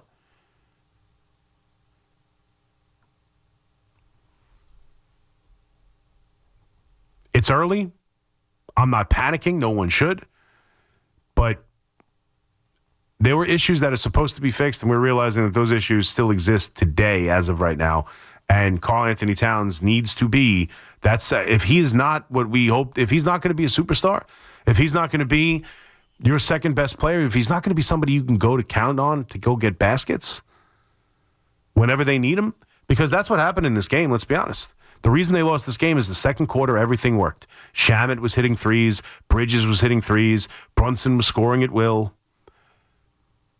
They scored 45 points in that quarter. The offense, the ball was moving. Everything was great. And then in the second half, the shots stopped falling. Brunson ran out of gas a little bit. Shamet started missing threes. And there was nowhere to go. And it was a lot of what we saw last year, just everyone standing around waiting for the captain to go make a move and for him to figure out how to make a basket. Because honestly, besides Brunson, the one thing about this offense, it can be dynamic. They can make shots. They can be physical. They can get rebounds. They do have guys who can score a little bit. And they do have what should be superstars in this game and all-stars throughout the lineup here. They don't have a lot of guys who can create their own shot. Like, OG Anunoby's not that guy. He's proven to be a better offensive player than we thought as a, kind of a defensive guy coming over in the trade from Toronto.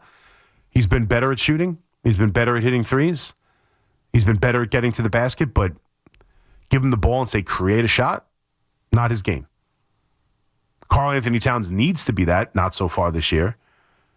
Mikal Bridges, I think his short game is good enough to become that player and should be that player, but I mean, from time to time, you could see him drive to the basket and fade back. The best thing about him so far is he's getting to the foul line on a regular basis. I think Reggie even said it during the broadcast that this is about as aggressive as going to the basket as we've seen from Mikal Bridges. So that's one thing that I would have liked to have seen improve this year, and we have seen that. He takes 5 foul shots last night. I can remember stretches of 4 or 5 games without 5 foul shots from Mikal Bridges. And he was 50% from the floor last night, so he played fairly well. But, I mean, they don't have a lot of guys who create their own shot. And right now, that second guy off the bench, too, we can roll out 11 all we want. Who's that instant offense guy? Clarkson should be, and last night was when he first came in, but he couldn't hit the broadside of a barn against Miami. Like, who's that guy who's going to come in and give them that instant offense? I mean, Deuce McBride when he's not in the starting lineup, but he's not in the lineup right now with personal reasons. So they've got a lot of things to answer still. They've got a lot of moving parts that need to be figured out still. Karl Anthony Towns not playing overly well, dealing with an injury. How significant, we don't know. But if it's hampering him to this point where he's going to score 8 points, might as well sit him. and get him healthy. But questions still to answer, even at 2-2, even at only 4 games in. We're just seeing some things that could use some attention here from Mike Brown and this New York Knicks team. 888-808-1019. We'll take your calls on the Knicks. We'll get to the football as well. We've done plenty of that over the course of the first 4 hours of the show. We'll take you the next 40 minutes until 5 o'clock in the warm-up show. Your calls, you can hit me up on Twitter at CMACWFN. And if you're watching live on the YouTube channel, you can send me a message there, ask me a question there. And, if it's worthy, I'll bring it to the air. 888-808-1019. McMonigle here with you on the Fan. Be right back. The Nets are back in Brooklyn playing the Hawks. 7:30 tonight. The home of Brooklyn Nets basketball is the Fan. 101.9 FM and always streaming on the Odyssey, TuneIn, and iHeartRadio app. Town Fair Tire honors any valid rebates, manufacturers or competitors' rebates. Yes, even any competitors' rebates. And we give you the guaranteed lowest price. Nobody beats Town Fair Tire. Nobody. Town Fair Tire. Back when I played, overdrafting a bank account meant crazy fees. Cash App has your back with free overdraft coverage up to $200 when you set up direct deposit of at least $300 per month and use the Cash App card. No hidden fees, just peace of mind if something unexpected does happen. Download Cash App today. Use code WFAN10. Send $5 to a friend within 14 days and you'll score $10. Cash App is a financial services platform, not a bank. Banking services provided by Cash App's bank partners. Prepaid debit cards issued by Sutton Bank, member FDIC. Direct deposit, overdraft coverage, and discounts provided by Cash App, a Block Inc. brand. Visit cash.app/legal/podcast for full disclosures. House stealing. It's a nightmare that's real. It's the FBI's term for thieves stealing your home's title and draining your equity. Just one fake document filed with a recorder, and scammers can own your home on paper, drain your equity, and do it all without you even knowing. Imagine waking up to a foreclosure or eviction notice. Listen to former title thief Matt Cox. What people don't realize is the ease in which this crime can happen. I can take the deed to your house and I can transfer that deed into my name. It's a great crime, and it's happening all the time. So how can you stop the nightmare and protect yourself? Find out if you're already a victim now at HomeTitleLock.com. Use promo code RADIO and get a 30-day free trial of their $1 million triple lock protection, a title scan, and access to a title specialist, a $250 value. Don't wait. Go to HomeTitleLock.com now. Promo code RADIO. With over 90 years of combined legal experience representing the law enforcement community, Decolator Cohen & DePrisco, LLP, continues to strive to educate police officers of their civil rights to sue in line-of-duty accident cases. The 2025 Police Officers' Right to Sue newsletter can be viewed on policeofficersrighttosue.com and provides successful results in varying line-of-duty accident cases. These results include damages recovered from RMP accidents involving the City of New York and civilian motorists, station house defects, ricochet injuries from the range, private premises slip and falls, sidewalk slip and falls, construction defects, snow and ice cases, and injuries emanating from defective RMPs. In any LOD accident, it is important for the officer to take photographs of any defects, injuries, or damage. It is also essential to draft the line-of-duty report and detail the cause of the accident in the paperwork. Remember, there's a 90-day time limitation to file a claim against a municipality. If any law enforcement member has a question regarding a potential lawsuit, contact Decolator Cohen & DePrisco, LLP at policeofficersrighttosue.com or call 1-800-901-1529. Imagine a gentleman's club with over 200 gorgeous exotic dancers every week. Hey, big boy. From the people who make fantasies come true, Gallagher's 2000 in Long Island City is the place to be. Gallagher's 2000, a gentleman's club for today, gentlemen. Gallagher's 2000 features 2 floors, 3 stages, discounted drinks, VIP, champagne rooms, and dinner specials every night. Gallagher's 2000 offers complimentary lunch Thursdays and Fridays with any drink purchase. Come on down, big boy. Gallagher's 2000 is New York's largest upscale gentleman's club, and Gallagher's 2000's bachelor parties will blow you away. For their bachelor party specials, call 718-361-1348. Gallagher's 2000 is located at 4319 37th Street in Long Island City, Queens, just a half a block north of Queens Boulevard. Call 718-361-1348. Gallagher's 2000 is unlike any club in New York. Come tonight for the time of your life. Gallagher's 2000. Let your imagination run wild. Attention. Have you racked up $10,000 or more in credit card debt? Are you barely getting by making minimum payments?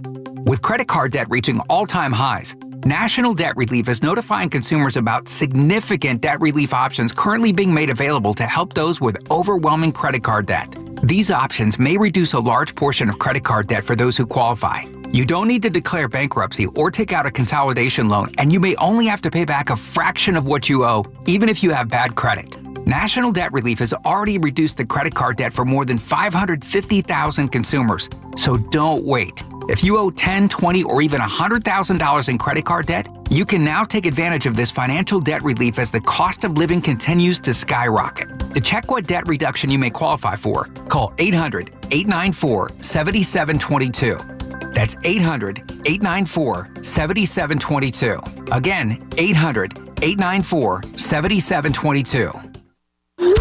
Have something to say? Dial us 888-808-1019. Powered by Paramount Plus. Count on Sundays all season long with the NFL on CBS and Paramount Plus.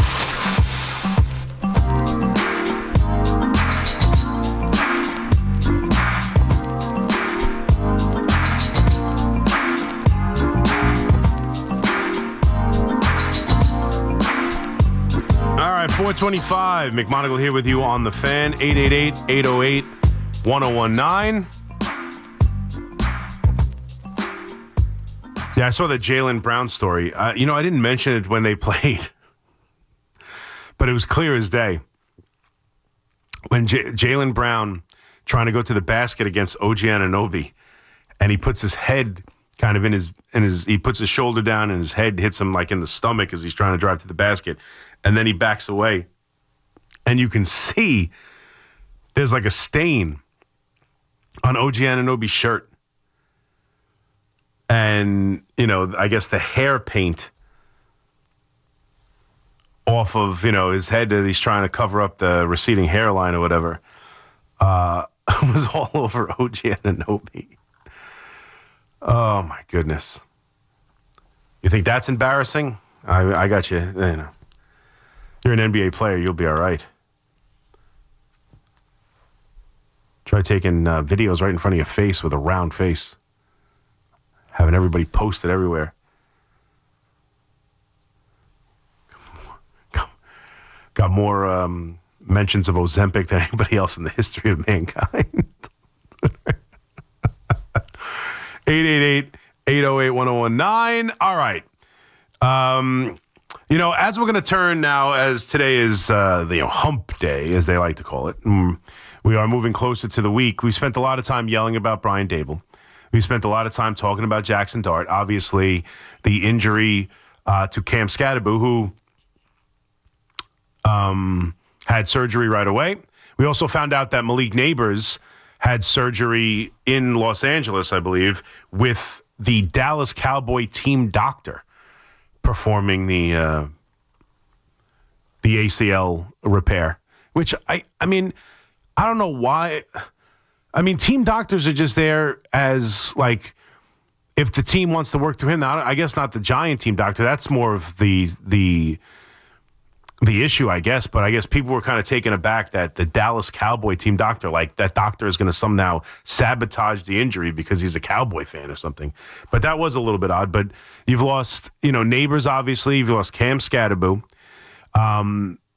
You really don't have a wide receiving core at all.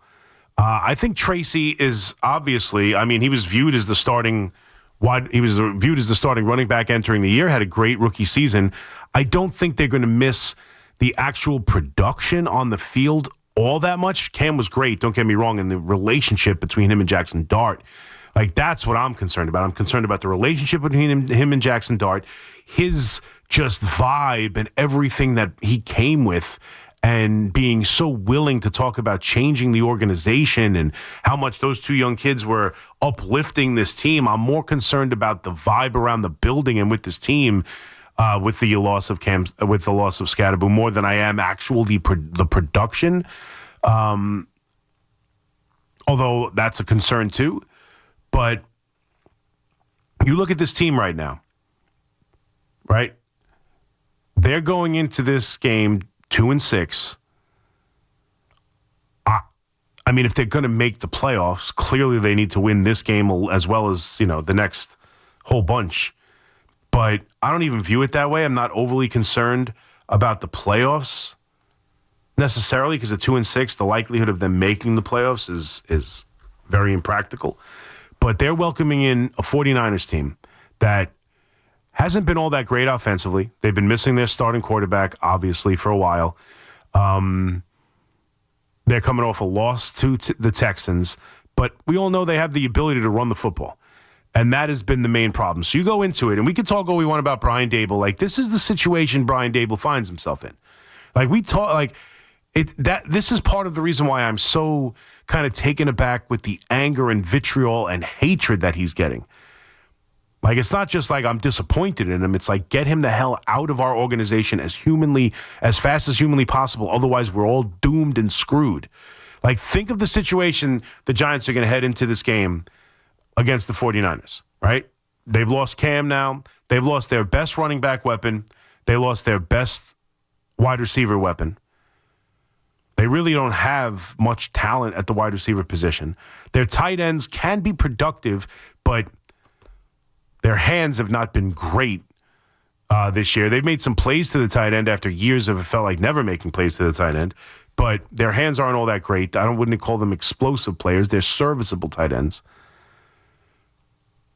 You've got a defense that has Dexter Lawrence playing the worst football of his career and being called out.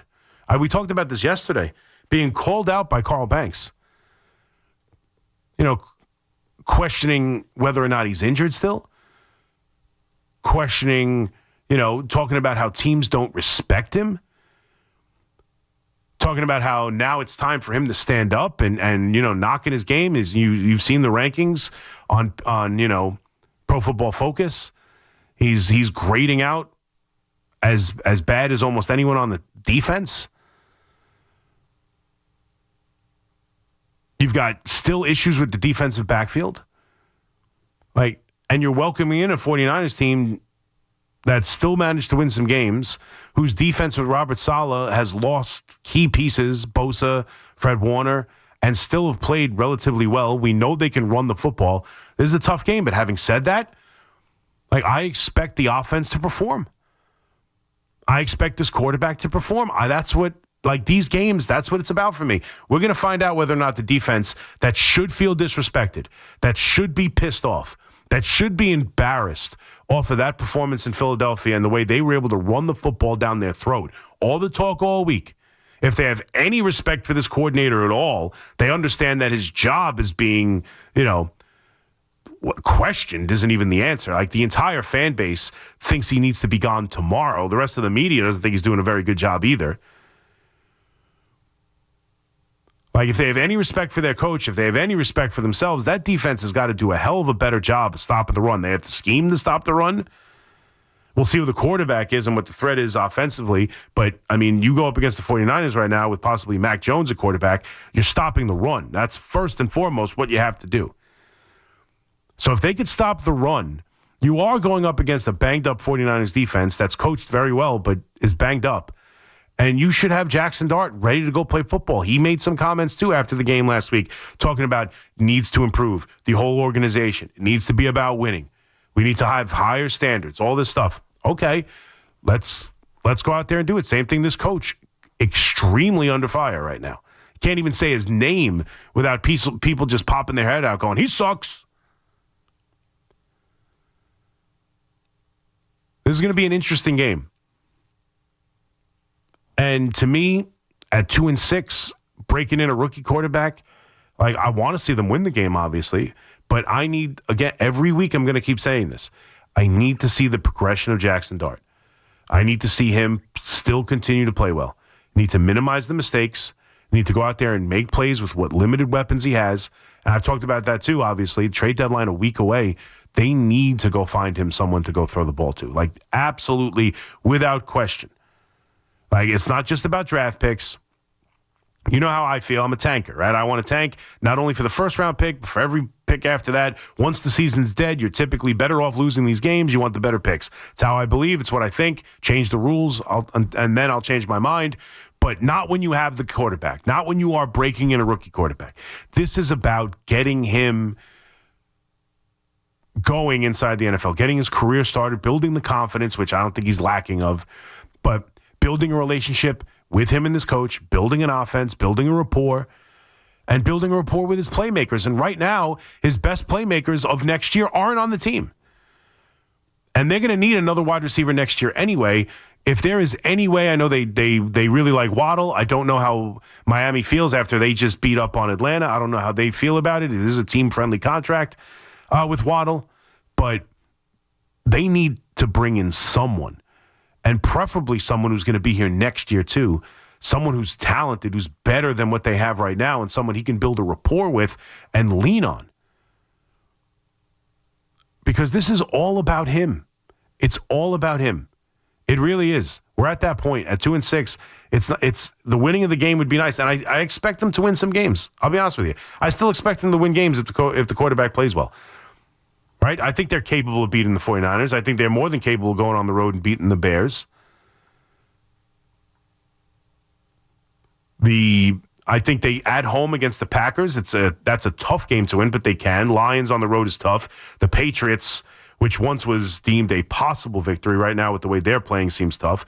Commanders at home return the favor of opening week. I don't think the Vikings are any good right now. Even if J.J. McCarthy comes back, I know Carson Wentz is gone. The Raiders have been terrible, and the Cowboys' defense is terrible. Like down the stretch of the season, if he continues to play well, you're looking at Washington at home, Minnesota at home, Raiders on the road, Cowboys at home. I mean, you got to get 3 of those 4 games. And they absolutely can. It's all about the quarterback right now. Continue to work with the quarterback.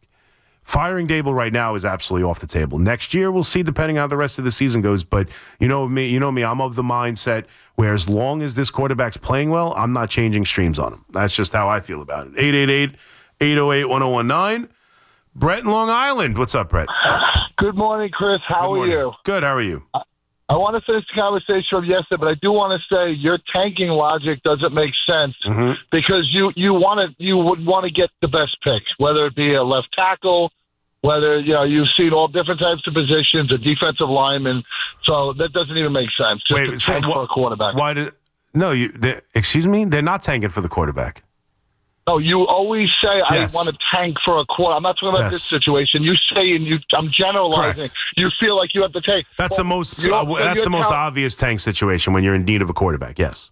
I'm not saying, I'm just saying, but a left tackle, other position, you don't just tank for that. If you're out, if you feel like you're not going to make the playoffs and you want to you tank for any position. I don't disagree with that, but my point is they have the quarterback, and I can justify trying to win with Jackson Dart is more important than the tank.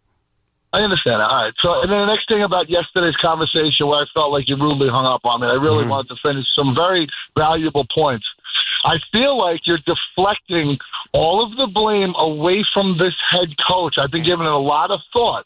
You said something about, yes, we can move on from the defensive coordinator, right? Yep. We know we blamed Daniel Jones for a long time. You said yesterday I put a lot of blame on the general manager, so I'm listening. Yeah. And then I'm finding that you're making like excuses for him.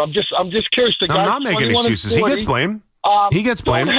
Don't head coaches though. No, but we're talking about keeping them, right? Yes. Like you keep it. So don't head coaches, Mike Tomlin and these other guys, don't they not make excuses like, oh, we have Mason Rudolph and Pickett. Maybe we don't have a good quarterback. But you know what? I'll do better on defense and special teams, and I'll find ways to win. Yep. I don't feel like we're finding excuses for the last 5 years. Well, it's not 5 years, but yes. Say, well, yeah, whatever it is. Like and I never heard such a thing. Let's keep the coach because he wanted a player?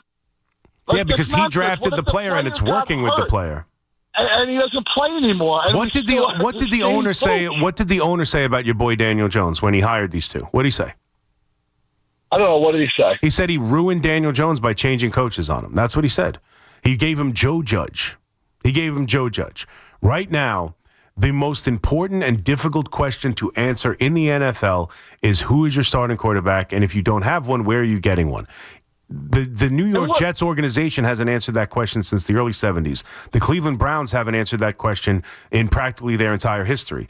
And yet, here we are 5 weeks into this quarterback's tenure, and we feel like we've answered the question. And he was the one who wanted him drafted. He's the one who's working with him. He's the one who's got him to this point where their relationship is working to such a level that when you start a rebuild, and I view this, and that's maybe where I differ from you and many other fans, I view this as year one of another rebuild. And year one, when you draft a quarterback, is about developing that quarterback. And that part of this is going so exceedingly well that I don't want to mess with it. You know what I find ironic, though? What's that? Like, you can turn it on and off, but they did extend Daniel Jones. And you're going to say, what? He had no part of that? No, he had a part of that. They felt they had no choice. The success made them feel like they couldn't tell the fan base, we're not bringing back the young quarterback. When is the coach responsible for picking a quarterback? I thought the general manager was the guy. General manager gets credit for it too, 100%. General manager gets credit for it too. Wait, but you're just saying Daboll. Because I watched a video. I watched a video, like. Not just like speculation. Daboll should be a GM then, if that's the way you're allowed. I'm just saying. He's a quarterback. He's good at evaluating the quarterback position. Don't say it. He's good at evaluating the quarterback position. Oh, stop! No, he wasn't. Tommy DeVito is not. Nobody knows about him anymore. That was the guy. Oh, look what he did with him. Yeah. But now you quietly don't talk about that anymore. They didn't know anything about the guy. And then Tommy DeVito won a game against Daniel Jones was so bad that he should have turned him around, Chris, because the Colts figured something out. He needed to get out. Again. They figured something out. He's playing very good. You know what they figured out? Have a good team that runs the football. That's what they figured out. Have the best running back situation in the NFL. Have the best run game in the NFL. And play the easiest schedule in the NFL. That's what they figured out with Daniel Jones. And he's playing very well. And part of it was he just needed to get the hell out of here. Like sometimes a change of scenery just does it. Now, again, Brian Daboll did coach him up. I don't understand it. Year one with Daniel Jones. Daniel Jones sucked for 2 years. 2 years under Joe Judge was awful. He was a turnover machine. He led the NFL in turnovers. The first year here with this coach, he threw a bad interception week one in the red zone. The coach got in his face, and he became, from that moment on, the least turned over quarterback in the NFL. They won 9 games with him, and then they won a road playoff game. He helped Daniel Jones turn from a turnover machine who was a disaster under Joe Judge to the least turned over quarterback in the NFL and a playoff winner and a road playoff game winner. From that point on, for many reasons, it failed. A lot of it to do with the coach, a lot of it to do with Daniel Jones. He also was injured for a lot of that time. He blew out a knee. He had the second neck injury. He wasn't on the field all the time. Joe Judge Brian Daboll was coaching a lot of other quarterbacks. And as far as Josh Allen, no other subject about Brian Daboll pisses me off more than this. It's absolute nonsense. And the only reason I keep bringing it up, I'm not trying to continually give you the Josh Allen argument, but people continually try and tell me that he had no impact on Josh Allen's career. It's absolutely asinine. It's the dumbest thing I've ever heard. So great players, no coach ever impacts them. They're just going to be great, and it doesn't matter. His father, his high school coach, his college coach, and none of the NFL coaches. It doesn't matter. Nothing along the way helped. Josh Allen's just great. Do you remember Josh Allen's rookie season? Do you remember the talk of Josh Allen in the draft? Josh Allen was the biggest project quarterback in that draft. Lamar Jackson was thought maybe would have to change positions. You could argue, but he played at Louisville. Like, we saw him play. Yeah, he was a running quarterback who they thought might have to change positions, but nobody knew anything other than he could throw the ball a mile. That was Josh Allen. They drafted him. His rookie season, he was a mess.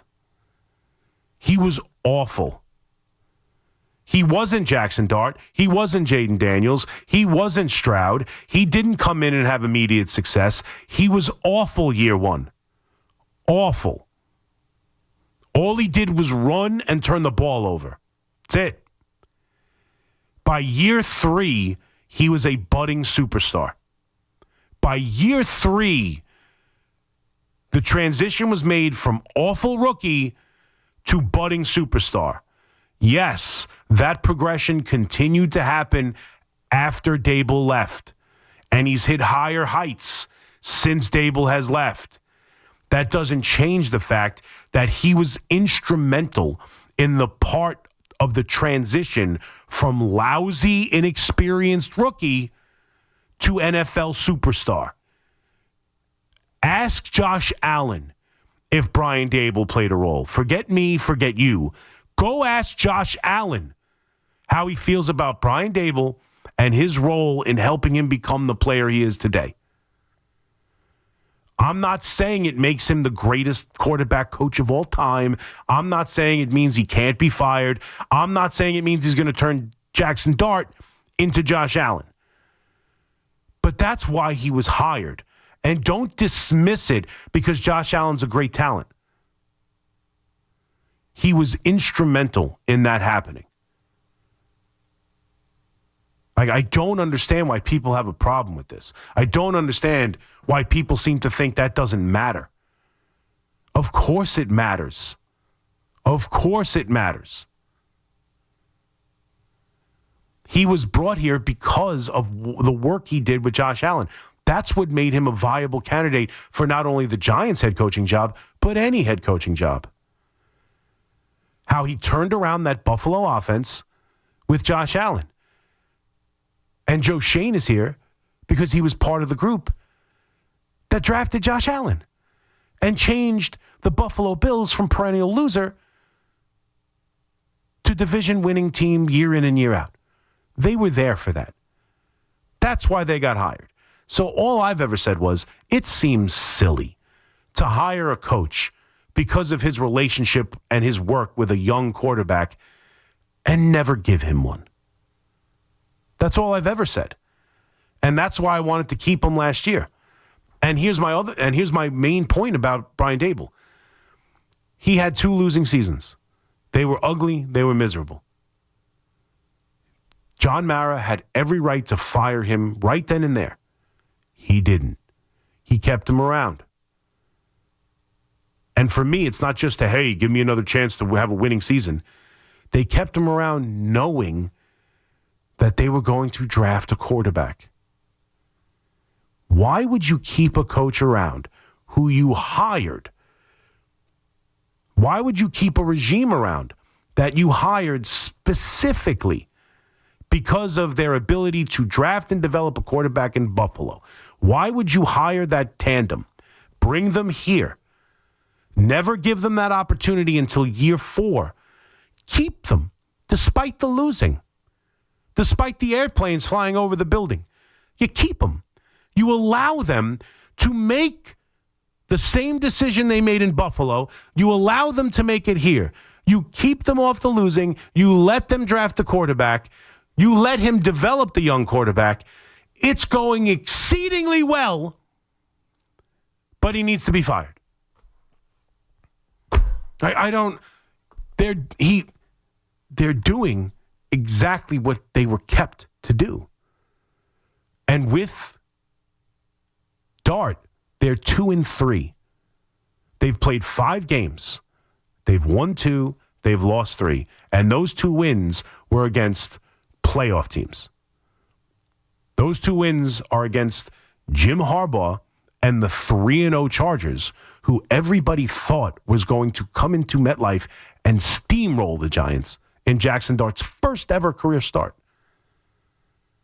And then they beat the defending Super Bowl champion Eagles, who have owned the New York Giants for 2 decades.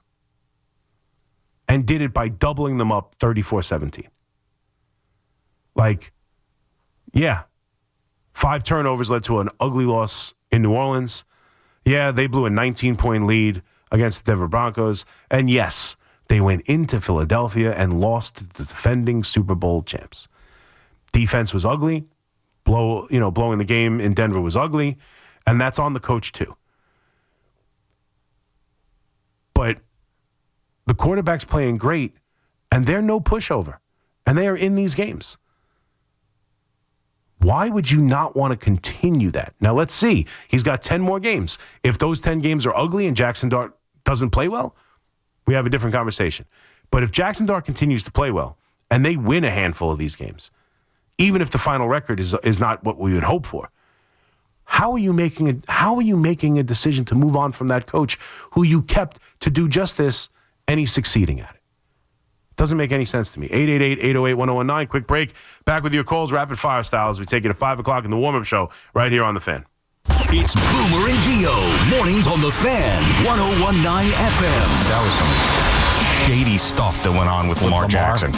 He went from full participant on Friday with a 6.5-point spread the entire week as he was expected to play. Then all of a sudden changed on the injury report after it comes out to limited on Friday, then out on Saturday. Listen to Boomer and Gio on demand on Apple Podcasts, Spotify, or wherever you get your podcasts. Hey! My dad is bringing home the best birthday cake ever! It was my 5th birthday, and my dad was bringing home the cake. Should have been here a half hour ago. The cake never made it, and neither did my dad. 911, what's your emergency? That was the day a drunk driver killed my dad. Impaired drivers take lives. Think. Sponsored by the New York State Governor's Traffic Safety Committee.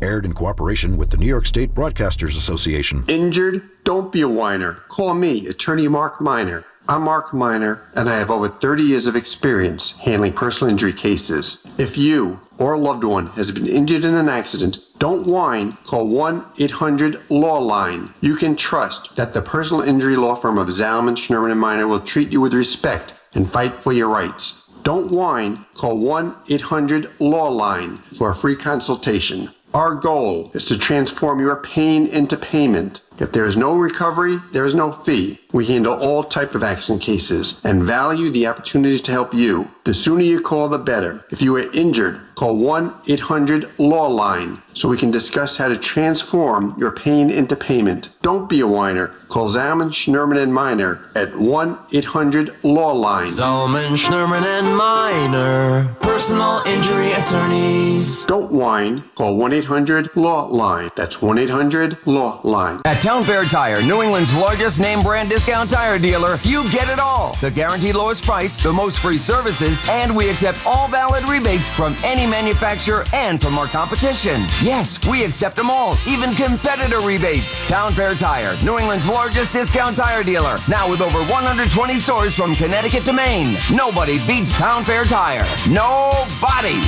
Name brands at discount prices. Town Fair Tire. Nobody had to tell your grandparents not to drive while using their typewriters. Why should it be any different for us kids and our cell phones? Distracted driving was the cause of more than 3,000 deaths in 2022. Come on, we're smarter than this. Let's put down the phones and focus on the roads. Drive safe, everybody. Don't drive distracted. A message brought to you by the National Highway Traffic Safety Administration, Project Yellow Light, and the Ad Council. Hey, I'm Mike Slater. My dad passed away at the age of 63. It's out of nowhere. Had a stroke. Super hard, obviously, for the whole family, but my dad had life insurance. This is why I have life insurance for my family, for my wife and 4 kids. And the best place to get life insurance is ethos.com because you can do it in 10 minutes. And there's no medical exam and no blood test, just a few health questions. Get life insurance in 10 minutes so your family is protected. Ethos, E-T-H-O-S, ethos.com/life. House stealing. It's a nightmare that's real. It's the FBI's term for thieves stealing your home's title and draining your equity. Just one fake document filed with a recorder, and scammers can own your home on paper, drain your equity, and do it all without you even knowing. Imagine waking up to a foreclosure or eviction notice. Listen to former title thief Matt Cox. What people don't realize is the ease in which this crime can happen. I can take the deed to your house and I can transfer that deed into my name. It's a great crime, and it's happening all the time. So how How can you stop the nightmare and protect yourself? Find out if you're already a victim now at HomeTitleLock.com. Josh Allen also had a phenomenal start in the first 3 weeks. Been a little pedestrian since, but yeah, I still got him at number 2 because of those reasons. When we come back, it's the Blue Jays in 7 because of their resilience. This is the Pat Boyle Show. Tune in after every Giants game for the Giants Drive the Game, sponsored by New Jersey Division of Highway Traffic Safety, reminding you to look out for pedestrians. Safety is a shared responsibility. Your friends pretend they know sports. WFAN actually does. Get smarter, louder, and way more annoying at watch parties. The Fan, 101.9 FM, and always streaming on the Odyssey, iHeartRadio, and TuneIn apps.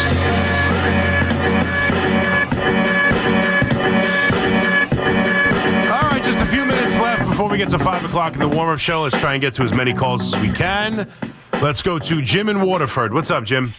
Yeah, good morning, Chris. Good morning. You gave your own you gave your own reason why Daboll should not be brought back. Someone brought up that he did a good job with Daniel Jones in year one, and then, to use your own words, the wheels fell off. And part of the reason why the wheels fell off with Daniel Jones was because of Daboll. And why? Daboll, to me, is an inferior coach. He's not a good game manager, and he doesn't have the temperament. So you don't bring back Daboll because of one man, Jackson Dart. You've got the rest of the team that he's responsible for. I understand that. They're 2-3, and they beat the Chargers and the Eagles. Like, once they went to Jackson Dart, the whole thing has changed. Have they been that bad in these 5 weeks that the coach can't come back? Previous history says no, he doesn't come back because of what happened. I don't care about previous history. What happened with Daniel Jones wasn't his guy. Daniel Jones was in year 3 of his career before he ever saw Brian Daboll. This is not the same thing. He did a good job with him in year one. He told him to stop looking for a second progression, look for one read, and then tuck it and run, and stop turning the ball over, and hand the ball off to Saquon Barkley. And then Daniel Jones got hurt almost immediately in year number 2. And the offensive line got blown up for the 40-0 game against Dallas. Jones eventually gets hurt. And then it just never worked for him. And maybe he's healthier now than he's ever been. He's the second year removed from the ACL surgery. I don't know. And he probably just needed a change of scenery. And I'm not saying the failing of Daniel Jones isn't on him, but I don't think you could look at it and say, oh, great year one, destined for lousiness, because that's what happened with Daniel Jones. Daniel Jones wasn't his guy. Daniel Jones was in year 3 of his career when Daboll showed up. He had already had 2 different head coaches and 3 different offenses by the time Daboll got a chance to work with him. It's not the same thing. Richard in Manhattan. What's up, Richard? Toronto. I've never seen a resilient team like them. Yeah, they're pretty resilient. I give it to them. A couple of weeks ago, that 15-inning game against Seattle, that Seattle game 5, they went down 3-2, 15-inning game. They lost. Great game. Could have crushed them. They came back and won 2. The other night, they lose 18 to the Dodgers. Same day, they come back and beat the Dodgers. So it's pretty impressive. No doubt. Very, very impressive. Yep. We're going to learn 2 things we've been hearing on your station, the other station, for the last 3-4 years. They're both going to be untrue at the end of the year. Gettleman was a terrible general manager. He may have drafted 2 MVPs in a row, Saquon and Daniel. If Daniel is not the MVP, the other thing we heard on the MVP will be Jonathan Taylor. The other thing we've heard on both stations for the last 3-4 years, the running back is being devalued. Well, I looked last week, Cook, Breece Hall, Saquon, Jonathan Taylor, Derrick Henry, Christian McCaffrey. These guys are winning games. You're going to tell me a running back is devalued in the NFL? Now, the running back is coming back, and it's just as valuable as it's always been. Yeah, I mean, it's not that the running back position. I mean, I hear what you're saying, but let me ask you a question. No, I'm talking specifically, if those guys were available with the number 1 pick in April's... No, absolutely not. I wouldn't take any of them guys. No, I think you're crazy. I disagree. Really? I'd take Breece Hall, number 1. I'd take Saquon. I'd take Jonathan Taylor, number 1. Yeah, I wouldn't. I think that's crazy. Okay, we disagree. We disagree because let me ask you a question. Like we just talked about, the Giants.